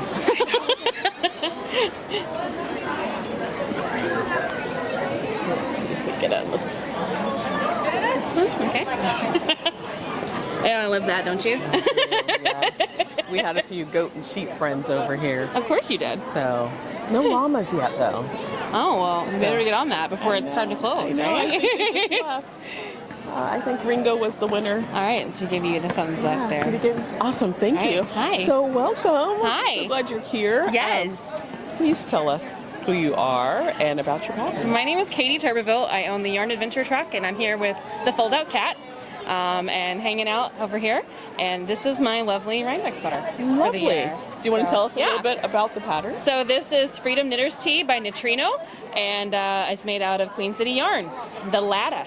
The Latta. The Latta. Tell me a little bit about that. Latta is a Rambouillet merino sport weight yarn, and it is absolutely fabulous. It looks like a good weight for the this beautiful weather. sunshine right Yes, now. it's the perfect weight for this. It's lightweight, it's breathable, it's just comfy. Yeah. So, and I gotta say what I gotta say, right? It's a statement piece. It's a statement piece, and I'm so glad that we can give hope to everybody out Absolutely. here. So Yeah.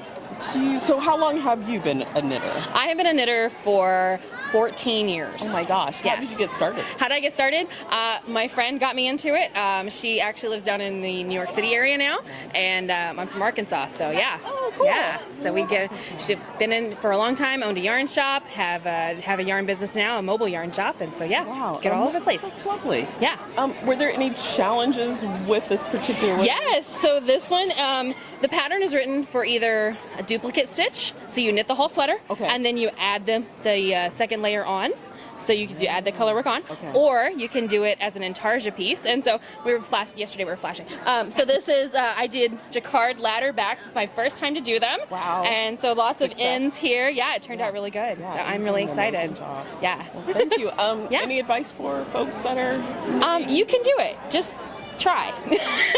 I know it seems challenging, and sometimes it's like, it's overwhelming to think about, I don't know how to do that, so it's just, I don't want to even try. Yes. Just, you take a deep breath, it's just yarn, and find your happy place. Absolutely. Yeah, that's what I think. Do you want to connect with our audience on social media? Yes, you can find us, my husband and I, we travel full-time with the Yarn Adventure Truck, so at Yarn Adventure Truck, and we were actually supposed to be down at SAF this weekend, and we ended up coming up here because that festival got canceled due to all the hurricane stuff. So so they were down in North Carolina. Wow. So, Well, I hope they're all recovering down there. Yeah, there's so we're all supporting our friends here with the fold out cat, like I said, and so we're having a good time doing that, and we're just happy we get to be here. Awesome. I'm so glad you're here. Yeah. Sharing this lovely sweater. Thank you. Oh, and you even have, what does it say here? It says vote. It's a cat pen. It says vote.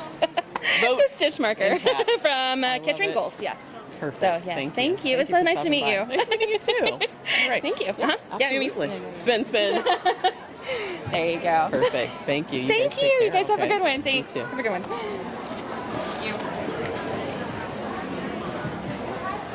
Appreciate you. Ditto.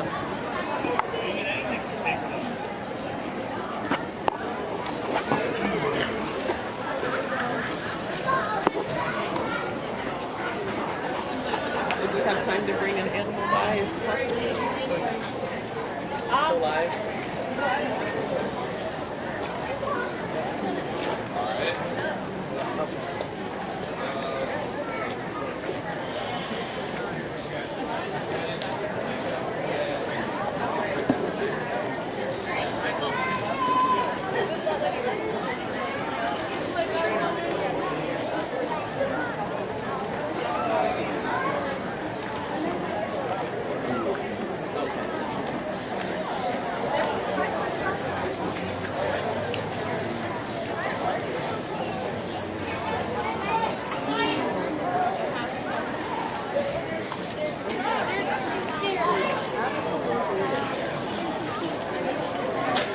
Hey, where are you guys?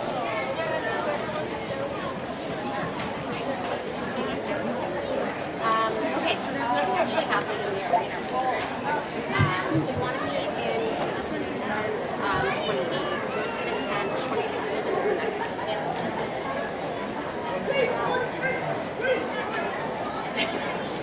So,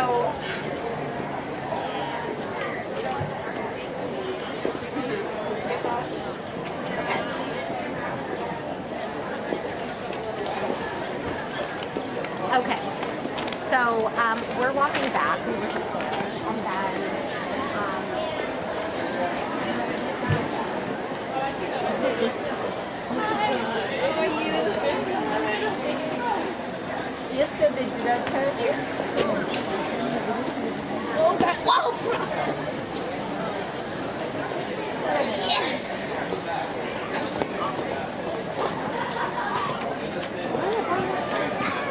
Here you said about. I like the Keystone Ridge.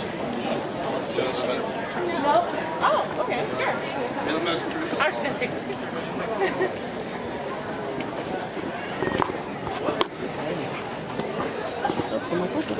right, we're gonna stand right here. Oh, okay. Alrighty, so tell me your name and about your lovely sweater. My name is Savannah. This was yarn that I bought here last year. Okay. I was up until 1 o'clock in the morning last night, making sure I finished it in time for today. It's the Wild Ivy pattern. Okay. And I feel like it came out pretty good. I feel pretty proud of it. Yeah, absolutely. How long have you been knitting? Since I was like 13 or 14, so like 10 just years. a couple of years. Yeah. right, yeah. This is a lovely pattern design, and I like the short sleeves because it's the weather. I was glad. It was because I only bought 3 balls, so I was like, oh, I can't bite off more than I can chew. But I was glad I made that decision given the heat today. Absolutely. How long did it take you to make again? Gosh, I don't know. I've been working on it on and off for probably 6 months, but okay, yeah, but you know, hours I have no idea. Yeah, life is busy. Yeah. Absolutely. Were there any challenges to this particular pattern?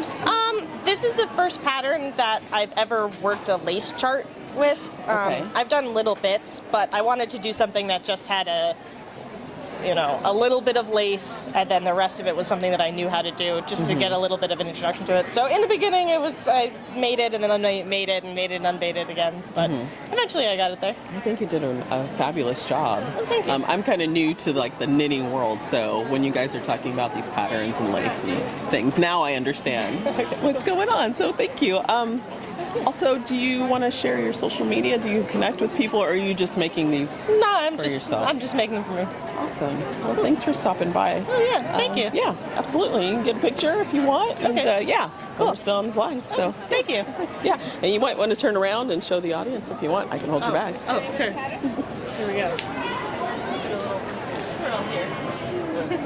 Okay, you're gonna take this shit, right? Hold on.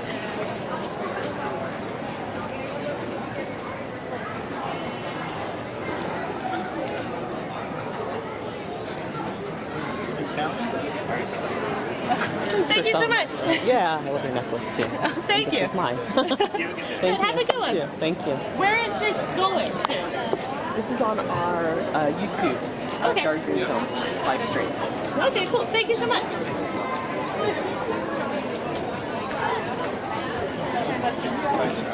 No, you have to answer the questions because I don't know the answers. You got to be on the mark. Oh, We're on our mark. On the poop shit? Oh, sorry. We've had a lot of Just edit that. goats come. And this is live. Whoops. Whoopsies. Okay. So yeah, introduce yourself and tell My us name about is your Lisa, sweater. and my husband, Michael, knitted this sweater for me. It's called a winter fur pattern, I believe. Yeah, come on in. And 5 minutes after I walked in here, some woman said to me, "Oh, I made that pattern. I love that." Yeah.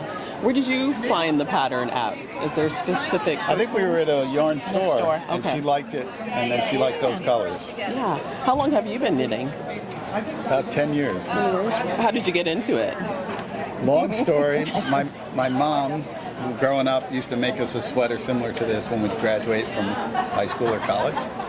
And so our oldest daughter was graduating from college, and she challenged me to make her a sweater. Oh, really? And so I had done a little bit of knitting as a little kid with my mom, but I took it back up and learned how to make her a sweater when she graduated, and now everyone has a family sweater. Absolutely. I love that tradition. There's a lot of this kind of memory and knitting that happens in families, kind of passing these things off generation by generation. So it's nice that you've been able to do that.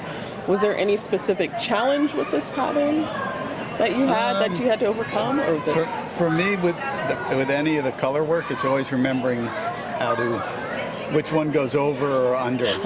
That's my challenge. Yes, absolutely. You've done a fabulous job. What kind of material is it again? Is it yarn? It was, I don't remember what you picked. My mom always used the Lopi wool, but my Too wife scratchy. and all the kids think it's too scratchy. So this is some sort of I think it's merino. Merino, yeah. Something a little softer. Yes. Yeah, pretty popular, which I love. Yeah. Well, thanks for stopping by. Thank you. So will you do a little turn for us? so we Oh, can see the certainly. pattern? I love it.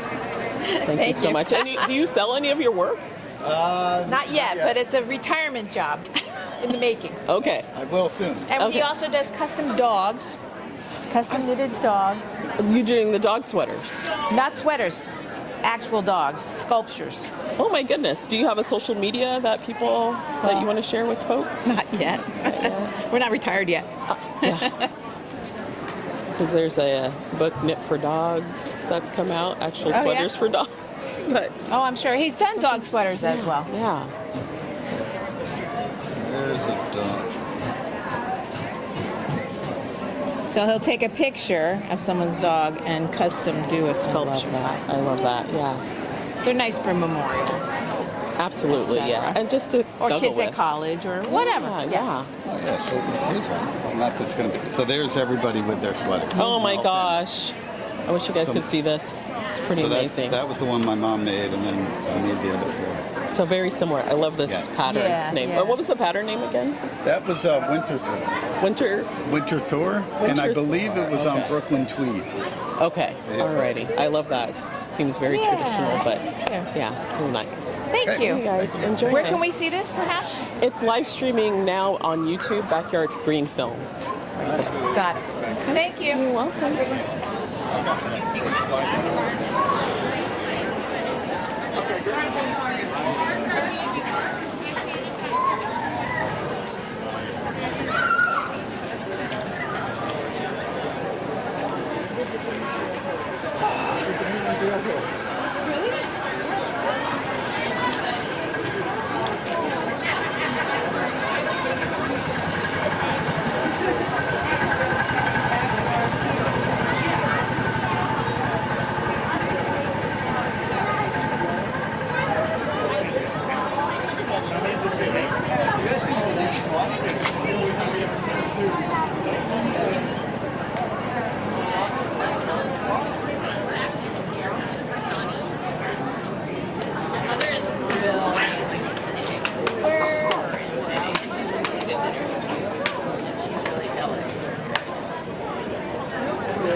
Not until I set my ridiculous mug and my backpack down.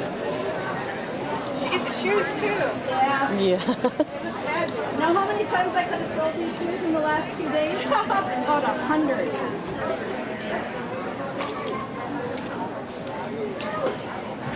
Well, welcome. Thanks for stopping by the sweater cam. Yeah, no problem. Oh my gosh, this is an amazing outfit. Thanks. I had the other version on yesterday, the short sleeved, and has little speckles in here.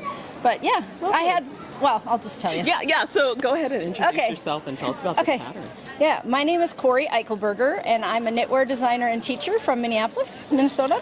Lovely. And I designed this last year, came out last fall. It's called Pretty Boxes. And it comes in this long-sleeved, long-bodied version and a short-sleeved cropped version. And I used Woolens and Nosh DK. She's a dyer out of Vermont, and her name's Michelle. And she gave me yarn support to design it. And then yesterday, we met about 30 to 40 knitters from Wisconsin who took a bus, and they all knit the sweater. So I took pictures on the hill. Oh my but gosh. it was the best day. Yes, absolutely. For me as a designer, I've never had that many people knit one of my designs, right? And so yeah, they knitted and. Amazing. When did you start making your own patterns? 2015, I went full-time as a teacher and designer, and so it's been almost like 9 years. I've written 2 knitting pattern books, and I teach all over the country all the time. Yeah. But yeah, so I'm all in. I'm not making a living at it yet. Do you want to tell us where we can Full-time? get those knitting books, if possible? Yeah, absolutely. Everything's available on Ravelry as a PDF download, but I have softcover books on my website, so people can go to iRockKnits.com. And iRock is Corey spelled backwards. So my first name is Corey, and iRock is Corey spelled backwards. That's very clever. And I so love I've that. used that iRock Knits for many, many years. And you do And I knit in a rocking recliner with the legs up with all the yarn all piled on, right? So it kind of works. It's very comforting. Yeah, no, for sure. Absolutely. Yeah. Did anybody teach you about knitting or pattern making? Yes, I have a mentor. Her name's Rosemary. She is 86 years old now, and I followed her to every yarn store in Minneapolis, and every class she taught, I took. And she's still my mentor. I named kind of acknowledged her in my second book, dedicated that book to her.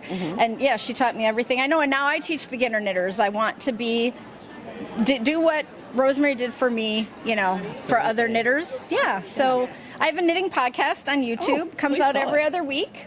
I've been doing it for 6 years, so there's a ton of episodes. Very successful. And I was a former teacher. Okay. And I'm a chatty Cathy. Like, I'll just talk. Do you want a half hour here? No, I'm just kidding. But thanks for having me. Yeah, absolutely. Yeah. And I just want to, are you more focused on very colorful patterns? Yes, or does yes. Okay. Yeah. Okay. Yeah. Colorful knits to brighten your day is my tagline. Oh, I'm just all about color. Yeah. I have fewer rods in my eyeballs. Is that what they say? That people who like brights have fewer rods in your eyeballs, and people who don't like brights have more. And so color is too overwhelming for them. Yes. And those other people want more color. So yeah. Yeah, I'm not a gray. I don't have a gray or a beige in my whole closet, but my husband's a navy, whatever. That's what he sees and he likes. So we have to go with what we want. Yeah, and for sure. This is lovely. Do you mind spinning around a little? Absolutely. Wow. I got a little warm, so I pushed my sleeves up. Yeah, I had the short sleeve yesterday, which was much better. And I'm like, you have to leave this on, even if you get hot, little glisteny, little whatever. Toasty, yeah. So, do you have any advice for anybody, like a direction they should go as far if they're starting to knit? Well, I think we spend so much time with our yarn when we're knitting big projects that you have to love the yarn you're working with, right? So if it costs you a little more or a little less, but you love the palette and you love the hand of it, then knit with what you want. Because you spend so many hours with it, right? We go out to dinner, we pay $30, and it's over in an hour. I'm going to knit with something for 2 weeks, and I don't want to spend $30 on that skein of yarn, and that's out of the price range for some people, but whatever you love to hold and knit with, yeah, for sure. How long did it take you to make this one? Well, I knit for a living, right? So I knit days and nights. I'm a night owl, so it's 2 and 3 in the morning. So a couple weeks. Okay. It takes me about 4 months to design from beginning to end. Wow. So depending on the size of the project, but I have a tech editor who then tech edits, and I send it out to test knitters who test knit it. You have to give them 6 to 8 weeks. Then you get their feedback, then you lay it out, then you have photography done. So, it's a longer process. Absolutely. And then we sell them for $8 patterns, right? Yeah, so it's, absolutely. Are you using certain software? So you make a PDF, and most people use Excel spreadsheets to do all the sizing. So this one has 12 sizes, so it goes from about 30 to 60 inch bust. Okay, awesome. I love that. Thank you for stopping by. I really appreciate you. Thanks. Alrighty, thank you. We'll see you soon. Thank you for the shameless self-promotion. What's your YouTube channel? Let me give you a card. Oh, okay. I have a coupon code. Yeah, I just wanted to stick it in your pocket. Thank you. Anybody else want a coupon code? I just wanted to take a picture. I know, she's amazing. You're amazing too, though. Thank you. I love this. Thank you. Tell me who you are. Oh, thank you. 1 second. So tell Are me, you going to make a video of me? So this is a live stream, so it's alive on YouTube. Okay. If you want to share who you are, or just talk about your pattern. Sure. Well, it's not my pattern. My name is Marcella Crawford. So I needed Andrea Maury's pattern. It's called Frame. Okay. And so this is her Rhinebeck sweater, so I decided to do it. Very smart, yes. Yeah. But usually it takes me maybe a couple months to knit this, but this one I needed just in 1 month because I wanted to knit it to come here and show it. Wow. Where are you from? I'm from Illinois, but I'm originally from Moldova. Oh, okay, so this is where I'm not super far, but also very far. Yeah. Only 6,000 miles from here. Yeah. Well, we're glad you're here. Thank you. When did you start knitting? I started knitting like a month ago. Okay, I mean, sweater. just as a younger this person, sweater. or No, I started knitting since I was 6 years old. okay, did anybody? My grandma taught me. Yeah. Were there any certain patterns that she liked to use? She didn't use any patterns because that was many years ago. Yeah. So she mainly was spinning yarns. Wow. Did she have her own like connection with the yarn, like maybe a farmer who's had wool or sheep? Or... I honestly don't remember because that was a long time ago, and all I remember is just her spinning yarn. That's all. Yeah, no, I think weaving and knitting and all these things are such a strong memory for a lot of us. Yes. My sister taught me how to crochet, and my mom would be knitting, and so I love that she's been able to pass that down to you. She definitely passed it out. Absolutely. To me, Have you taught anybody in your family? I tried to teach my daughter, but she is not there yet. Are you in any groups? Do you knit with other folks or people? No, I don't. Yeah, it's just kind of for you. Just for me. Meditation. Yeah. Well, I've been knitting for Loopy Mango. Oh yes, we love Loopy Mango. I've been knitting for them for quite, I would say almost 10 years, maybe. Yeah. Nice. Yeah, she's amazing, and this is lovely. Will you mind turning around for us and show us the back? I love the color pattern. Thank you. Yeah. It's kind of my style where it's like colorful but also a little bit muted. So I like that. Thank you. Any challenges with this? Just it's time consuming. Yes. Yeah. It's time consuming because it's color work and you have to use 2 yarns here, and it's a little bit time consuming. But other than that, I loved it. Thank you so much. You're welcome. It's lovely. Yeah, thank you so much. Thank you. Yeah. Enjoy the rest of the festival. Yeah, thank you.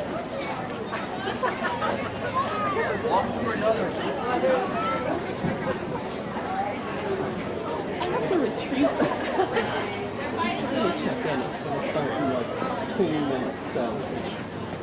Hello, welcome to the Sweater Cam. Would you mind introducing yourself and telling us about Cindy. your pattern? I am wearing the tessellated vest by Andrea Mowry. And we think it was last year's Rhinebeck sweater. Okay. Yeah. And what is the particular yarn that you're using or weight? I used a yak blend for the gray, and I used, I think it's a fingering weight.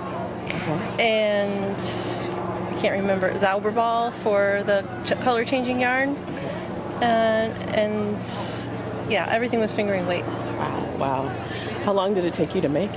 A couple of months, I think. Yeah. Do you have other projects that you do? Like, do you focus on one project, or are you here and there? I'm kind of like that in my art. Both. Like with this one, I was laser focused on it for a while. Yeah, to get it done for now. Yes, exactly. That's very smart. Yes, it came out really, really well. How long have you been knitting?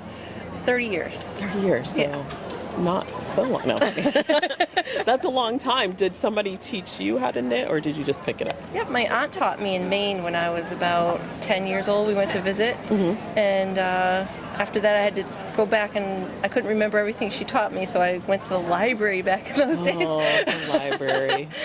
So that's how I learned, and then when YouTube came out, I learned a lot more and progressed a lot quicker because I had that advantage of all those videos with people teaching so well. Have you thought about teaching other folks? I've tried. I don't think I'm a very good teacher. Sometimes it is hard to share knowledge with other people, but do you take notes or anything when you're knitting as you start to progress, and or is it just like muscle memory, like I've done this time and time again, or when you're learning a new stitch, you gotta write it down? Learning new skills? No, I don't really. I keep track of everything on Ravelry. Okay. So I keep track of everything that I do, like all the yarns and patterns and everything, but no, I don't keep any like journals or anything like that. Yeah, cool. I love this. You want to give us a spin? Okay. Turn around. Excellent. It's pretty lightweight. It's a little warm today. I know. I'm from Southern California, so I was like, oh, apples and crispy, and I am very warm, but yeah, you look lovely. Thank you. Thanks for stopping by.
Hi, I'm Christine, and I'm a board member of the Kashmir Goat Association. The Kashmir Goat Association is a non-for-profit organization with the goal of providing education about Kashmir goats. CGA brings together breeders, fiber artists, and others interested in raising these majestic animals. The Kashmir Goat Association is dedicated to educating about all aspects of the Kashmir goat, including its fiber, meat, pelts, horns, ability to serve as pack animals, and silver pasturing. The Kashmir Goat Association is a proud affiliate member of the American Goat Federation. To find out more about what our association can offer, go to KashmirGoatAssociation.org, visit our YouTube channel or any of our social media sites at Kashmir Goat Association.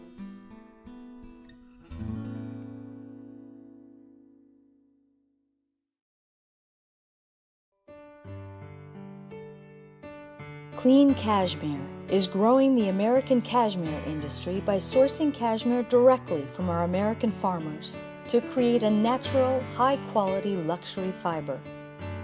By working directly with our cashmere herders, we created a beneficial relationship where we help farmers generate income from their herds while we get high-quality cashmere in return. This approach ensures our cashmere is traceable all the way to the deherring mill. We work to protect the planet through these partnerships and are committed to ethical and environmental standards, keeping a low cost. Thank you. Well, welcome. We've got some lovely vendors here who have some amazing sweaters and a great story. So I want to let you guys introduce yourselves and tell us what you got. My name's Elizabeth. I just started working for Handspun Hope. And I'm Diana. I am the director and founder of Handspun Hope. I'm Andrew. I'm Diana's son and here to help.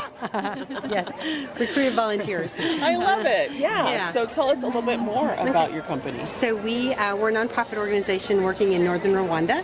We are also Fair Trade certified, members of the Fair Trade Federation, but we employ 209 at-risk women in northern Rwanda who process the wool from our own merino sheep farm, dye it organically, and then hand knit. Wow. Yeah. So we sell the yarn and also the knitwear. Oh, goodness. How did you connect with them in that country? Well, I started doing some volunteer work in Mozambique, and honestly, we're a faith-based organization, and I felt called to go to Rwanda and did in 2007, and I came home and quit my regular job and have been doing this ever since. Wonderful. Yeah. Can you tell us about this pattern? Yeah. So this, our ladies they don't knit from patterns. They can't read knitting patterns, and so we actually draw templates for them, and they knit to a template. Wow. How long does it usually take? This sweater, all of our sweaters are labeled. Like this one took 128 hours just to hand knit. That doesn't include the spinning and the dyeing of the yarn. So 128 hours. This one is 98 hours. 98. 101 hours. So just the hand knitting part. Yeah. That's a really, really wonderful thing that you guys are doing and kind of giving back and also making connections. Again, I've been talking to a lot of people and this connection of like weaving to bring people together. Sure. And to kind of grow maybe your community and even like a family. Yeah. Do you feel connected to the folks over in Rwanda? Oh, definitely. I mean, most of the women, we started with 10 women in 2008 and we have 209 now, and the original women are still there. So, but it's not just about them. We're getting ready to, they get a monthly wage, they get family health care. We have counselors on site. We're preparing to start a daycare center. We got our building permit last week, so we're going to build a daycare center. We started out serving women that were widows of the genocide, and now we have this whole younger generation who are having babies. And so we're going to have a daycare center here. It's wonderful. Yeah, super excited. Yeah.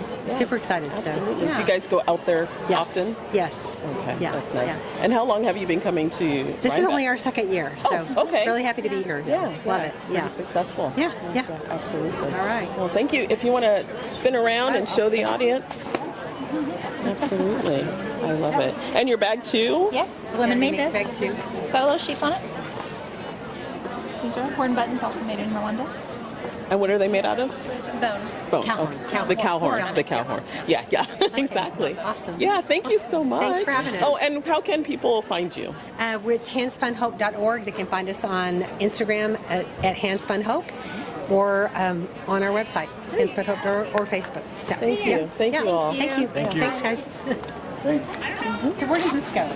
This is live streaming right now, but Okay. it's up on YouTube and Backyard Green Films. That is Backyard it. Green. Okay, awesome. Thank you. Thank you.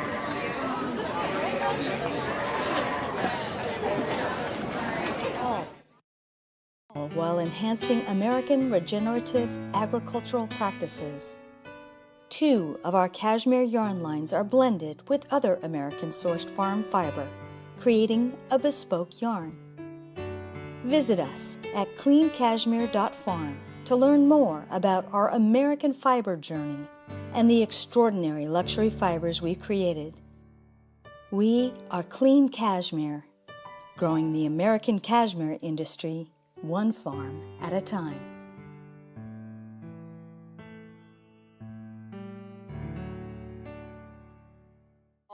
You know, there's different sizes. This one, I can do everything from thick to thin. It doesn't ever get caught up. So like you can see, I play around a lot. So like there's a lot of thin in this one, or you can do some lock spinning.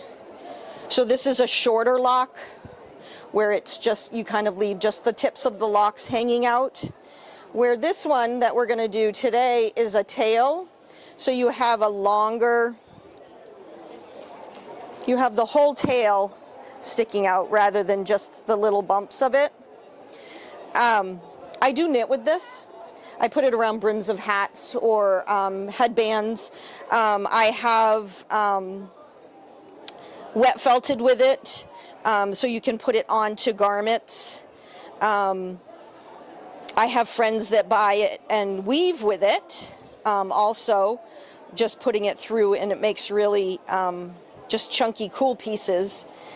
I have knitted with it to make like just scarves, so then all you have is all this stuff hanging down, but I use needles like this big, and it just leaves it all open so you can see all of this, which is kind of nice.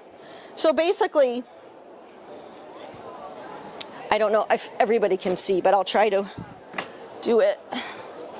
So basically all you're doing, some people do ply, so they'll have a thread already on here and they'll ply or they'll core spin these locks on. I tend to not do that. It's another step. And once these are on, you'll see it does the way that you spin it. So it does stay on. So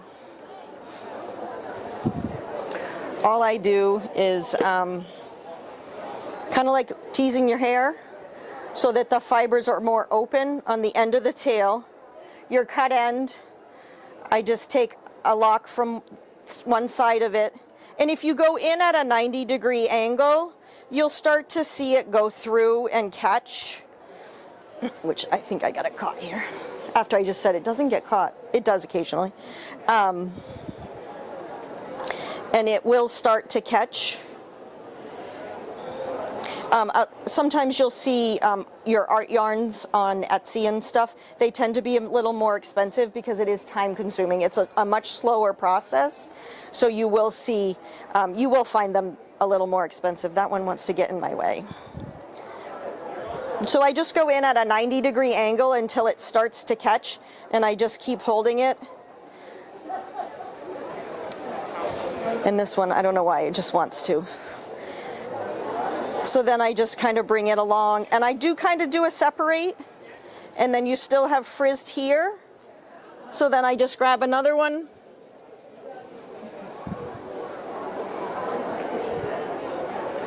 Stuck together. And again, it's just repeating the same process. So you have your fray, and then this one will start to catch. You can see it start to grab the little fibers.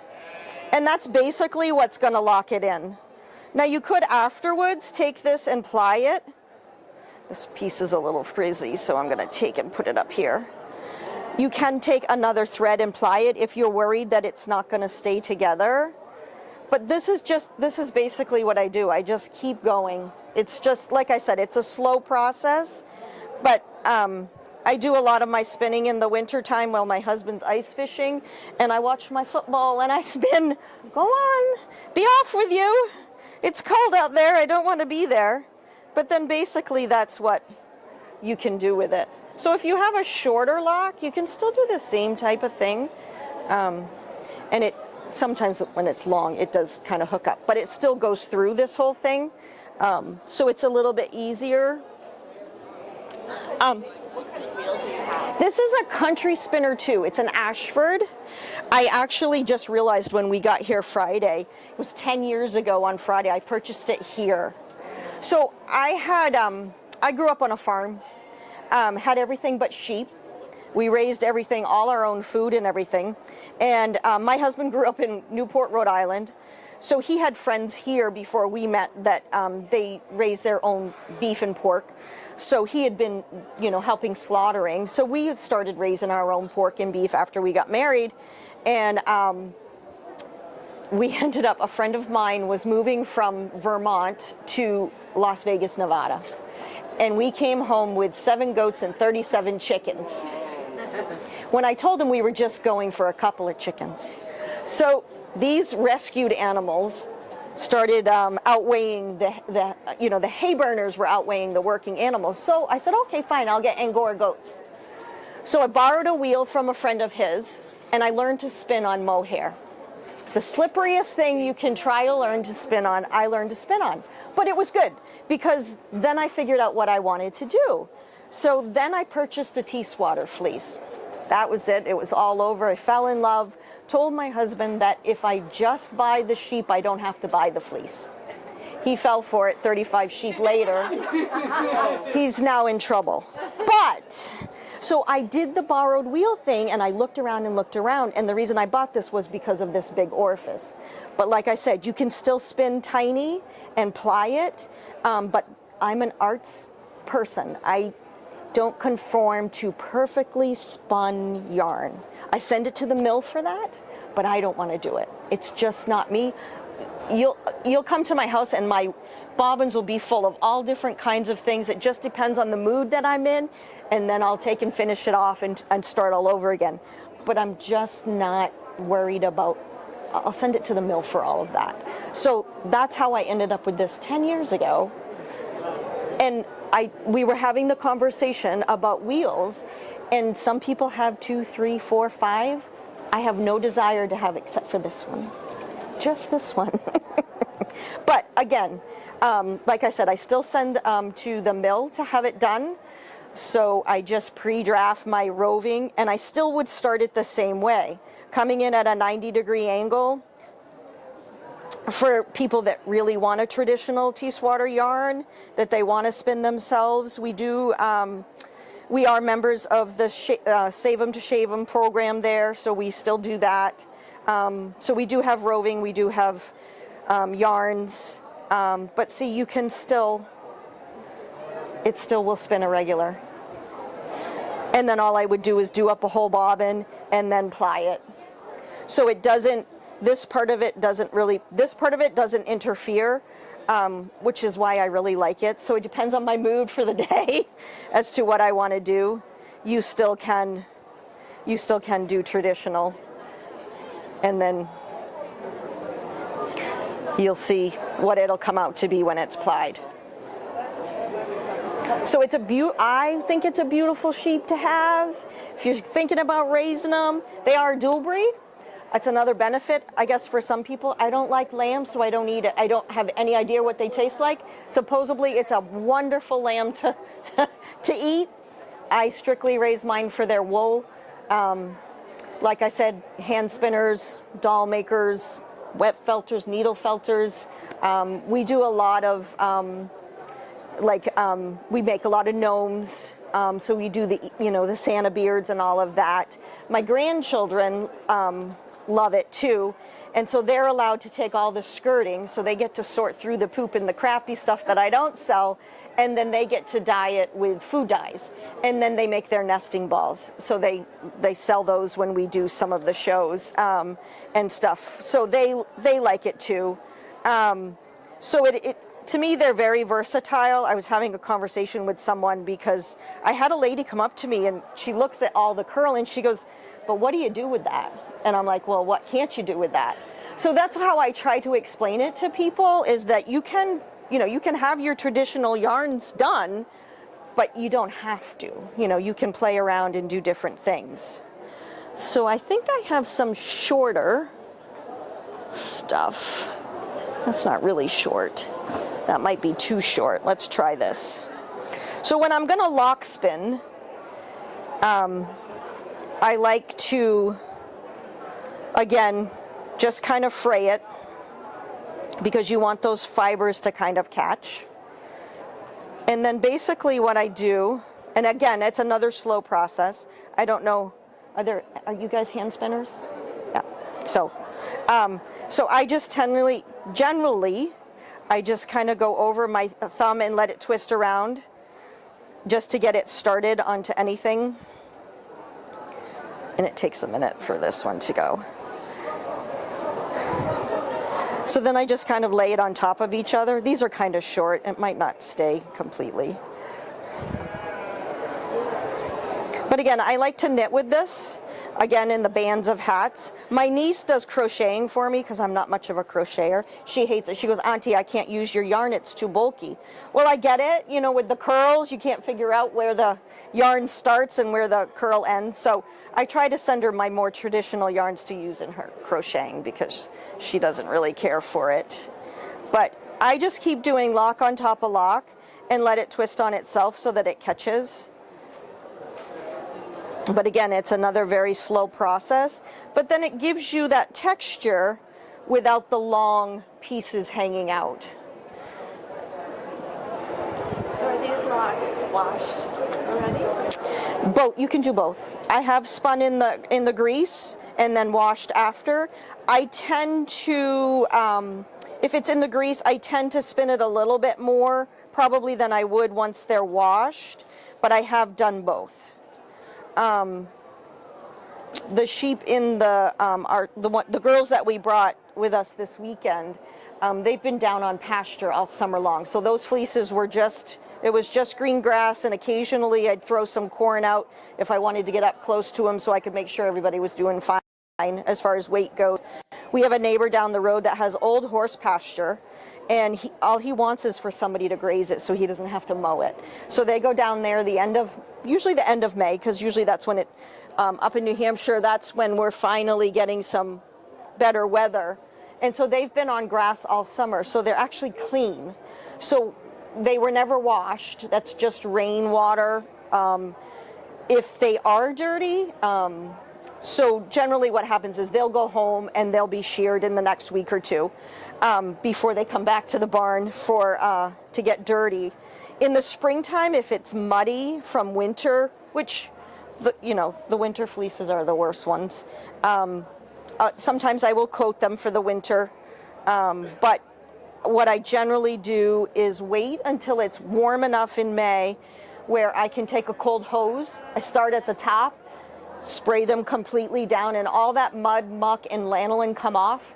3 days later, the shearer comes, and that's, it's a lot truer weight for anybody that's purchasing, and he loves it because it's a lot easier for him to shear too. So for me, it's easy, I don't have to worry about them felting, although you will see some winter felting in the necks. I feed round bales rather than square bales, so my husband made me bunkers, and it's basically the cattle panels, and they can only stick their heads up through to their shoulders, which is nice because then it's not all over the place. But you see some felting there, but when you rinse them, they generally don't felt. You're just rinsing off all the muck. That's another reason I like the breed, but basically that's your lock spun yarn. So it's fun. Like I said, I do a lot more art yarn than I do regular. But when I have to, I do spin a traditional yarn. But it's very easy to work with.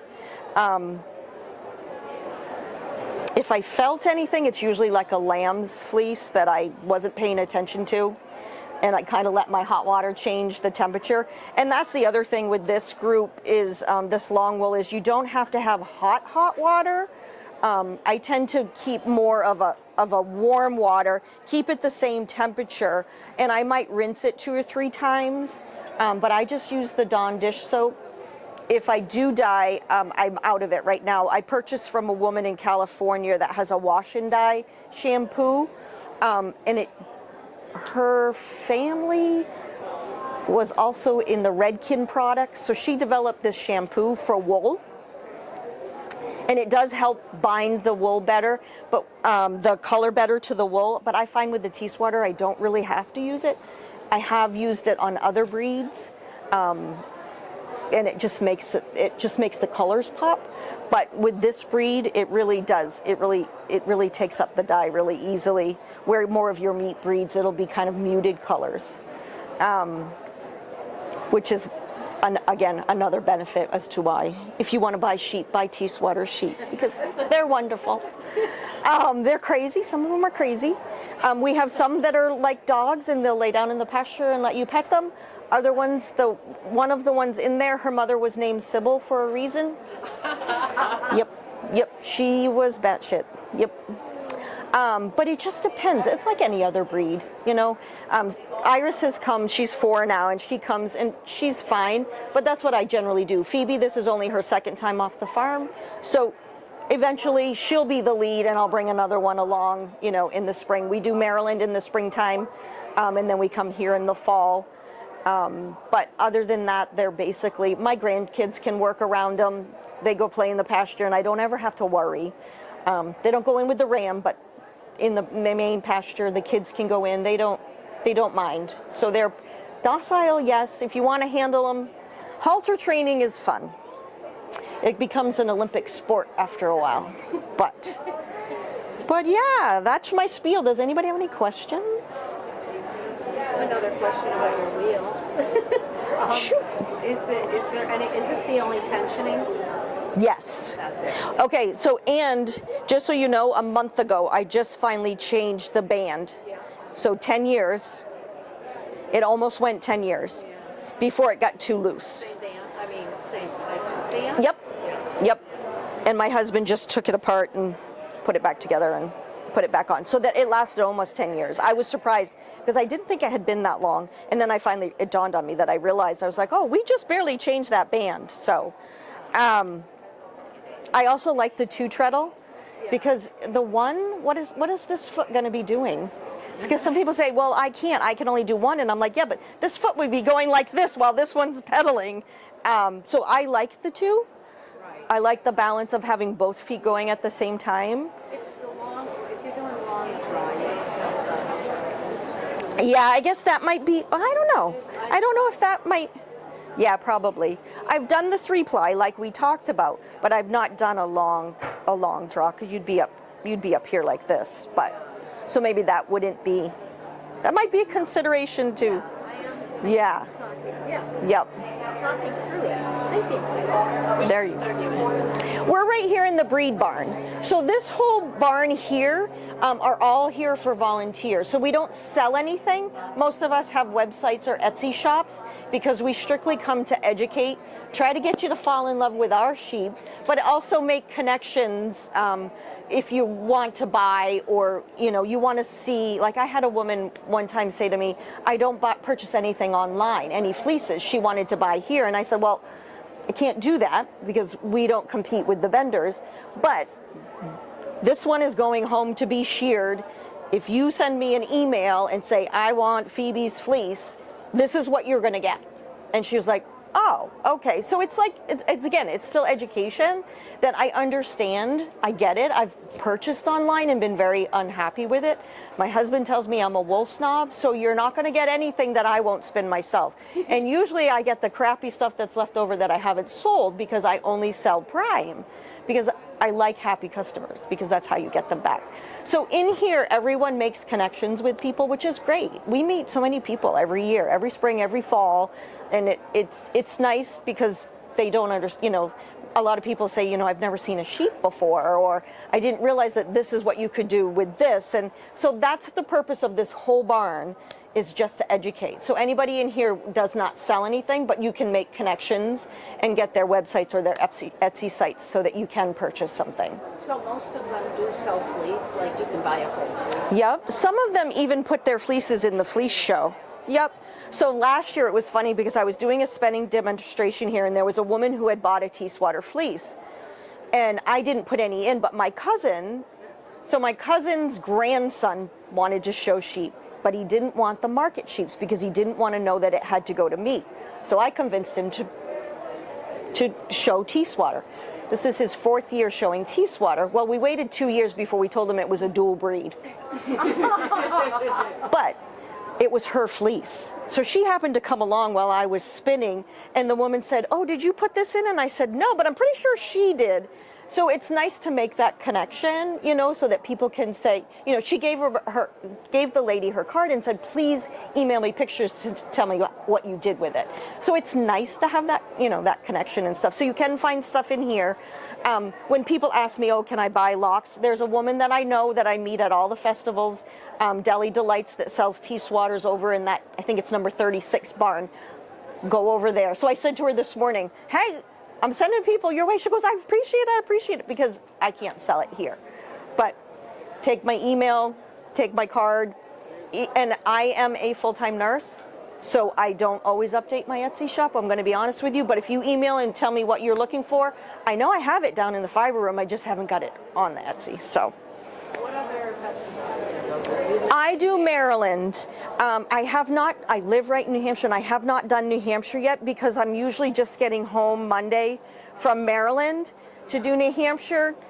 I might have to take that week off so that maybe I could do it. Yes, I like to go just as a participant to Vermont. That is cute. Yes, I love to go up there. Never mind the nice little drive on the back roads. You know, it's nice. Bridge is so good. It is. So I lived in Middlebury, and Yep. then going over the Green Mountains, Yep. you kind of land. It's the same for us coming here, because we're 4 hours away. Maryland is 9 to 11. It's a haul. And you're generally going from 30 to 40 degree weather in May, and I have fully fleeced sheep to 90. A couple of times I'm screaming at him, "Keep the truck moving!" Because, you know, you get there and you're thinking, oh my God, I'm going to have dead sheep because they're fully fleeced, right? So, and you just pray that you don't get stuck in traffic. But, so that's a long drive. Coming here is nice, and we take our time and we go the back way. We're like two old people, shimmying through. But at this time of year, the foliage, it's great. It's fun. Yeah, it's nice. So this is only 4 hours for us to come here, so it's quick. And this year was so much better Oh, it's so nice this whole weekend. I'm surprised that it's not busier today than it is. Yesterday was mobbed, but today it's actually kind of nice. But I'm surprised because it's such a nice day. But those are generally the two that I do. And then I do small craft fairs and stuff locally. We did one 2 years in a row down at Hampton on the seacoast in New Hampshire. They did one, and it was a textile in fiber. And she had contacted me, and I'm like, sure, I'll do it. We had such a blast down there. It was amazing. So we did it 2 years in a row. So we'll do some of our local ones, but these are the two main ones that I got coerced in, and I'm still doing it years later. But it's fun. Like I said, you make that connection with people and meet so many artsy people, because I look at everybody's sweaters and I'm like, really? The one problem with this weather is that it's too warm. It's too warm. I've been just carrying my side of my backpack just to show that I. Yep. And did you see they have the little take the pictures there with your Rhinebeck sweater, and it's amazing. I saw a mother and two daughters, and I'm like, oh, that's wonderful. But yeah, so. Little kids today knitting way as they're walking. I was like, I think my oldest granddaughter, who's 9, was 2 when we brought her to New Hampshire, and the lady let her on a spindle, and she learned. I said, "Oh, I'll get you on the wheel here pretty soon." But yeah, so it's nice. It's nice that it's something that little that they can learn, and that muscle memory. It's good for them. Yesterday at the speed crochet competition, the first place in adults, so you basically, it's 20 stitches across and then it's how many rows can you do in 10 minutes. The first place for the adults got 10 rows and I think like 9 stitches. And the first place for the kids was this 11-year-old. And he got 12 rows and 19 stitches. So he beat not only all of the other kids, but also the all adults. Of the adults. That's awesome. And so I was also competing and did not place. But I was sat next to him the whole time, and it just, the muscle memory was incredible. And that's it. That's it. The muscle memory is the biggest part. So yeah, I love to see kids get involved because I'm always, you know, in the world that we're living in today, that's kind of crazy, you know, and I say to people like, oh, what'd you do this weekend? Oh, we were canning and it's freezing. And they're like, you were? And I said, yeah, the grandkids were over. There's always a project. There's always with them. And I said, no, they're all going to learn just like I did when I was a kid. You know, you're going to learn to can, you're going to learn to freeze. We have gardens because of them. We have laying hens because of them. So hopefully, I'm hoping next year to get the oldest into showing. So we'll see. Hopefully, we'll see. I got to. the Hartford Artisan Weaving Center. No. Hartford, Connecticut, they teach blind people to weave. It is the most That is awesome. place I love that. in the world. Really, it's so interesting. So my 12-year-old granddaughter took weaving lessons this summer, and she on a big loom, and then she volunteered all summer long. See, that's. These artisans at the center, and it was just amazing. Well, I love that the teenage kids have to have volunteer hours now, you know, for high school to graduate. So I have this, and I keep telling, she's little. She's not little. She's taller than me, and she's 13 years old. She's my neighbor that lives down the road, but she's my barn helper. So this spring, for the first time, we had bottle lambs, because I had a ewe that only lambed out a single for 8 years straight. Finally decided she could count to 2 and had twins, but didn't have enough milk to feed them. So in comes Pearl, she was homeschooled, so twice a day she'd come down. And I was always offering to pay her, and she dog sits for me, walks the dog and stuff. If we leave early, not going to be back late. And she goes, nope, it's for my volunteer hours. You just have to sign my sheet of paper at the end. I said, well, you know, I don't mind paying you for walking the dog because I know come spring, I'm going to need you again. Right. But so it's wonderful that they, you know, and she volunteers. She'll come do anything. We do vaccinations together. She'll do anything. So I love to see the kids get involved. That's my big thing. That place. Yeah, one of my friends. That sounds amazing. One of my friends is legally blind and progressively losing his sight, and so it is such a wonderful place. And I know what was the name of it? Hartford Artisan Weaving Center. I think places like that are cool. Connecticut, and come November, they have like a Christmas sale, you know, and everything. They put out all the stuff that they've made, the artists have made. It is so. The kids love it. We do like this year, 9, 8, and 6. So we did the pounding of the flowers on T-shirts. My yard was very loud that day. So I can't wait to go home and show them that I purchased these here and that matches the colors of their shirts. So we do stuff like that. We do tie-dye stuff like that. But just they like to do just the different projects. And this same granddaughter who did the weaving took first place in the state quilt contest. Perfect. Quilt contest. Yeah, quilt contest. Yeah, she's really into it. She's in it. That's awesome. I just got my teaching certification, and so I was student teaching in first grade, and the kids always wanted me to teach them to crochet because I would always be sitting while they were eating lunch. I love the schools that have like the, so when my daughter, she's 37, so this was a while ago, one of the things that she could do was go to a different school system 2 days a week, and she got her vet tech certificate while she was still in high school. So I love those hands-on, more journeyman, you know, kind of things, because it really, you always have those skills, and it's. So I know somebody who, in the quilting world, she went to first grade, and they all drew pictures using crayons, but you can transfer Onto a quilt. fabric and made quilts with them. Yep. Do you have a card? I do. It's back at the booth. Yeah. What are you next to? Because I want thread into water. So just after the Gotland, so right there you can see, yep, right there. It's just right after the Gotlands right there. My husband is the bald one sitting there. He always says he fakes it till he makes it, kind of thing. You're welcome. Thank you. Thank you so much.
I'm Henry Clemis from Clemis & Clemis out here in California.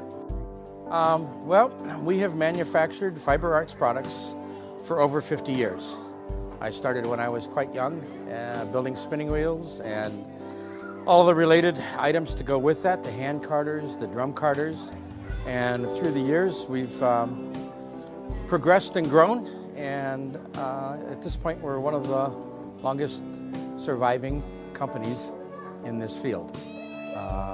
We also currently try to connect the ranchers with the spinners, and so we buy a lot of fleece. We take that fleece and clean it and pick it, repackage it, and ship it around the world so that someone from Florida gets a chance to try something coming out of Alaska, or somebody from California can have something from Maine, or even into Europe and down in New Zealand and Australia. We ship everywhere.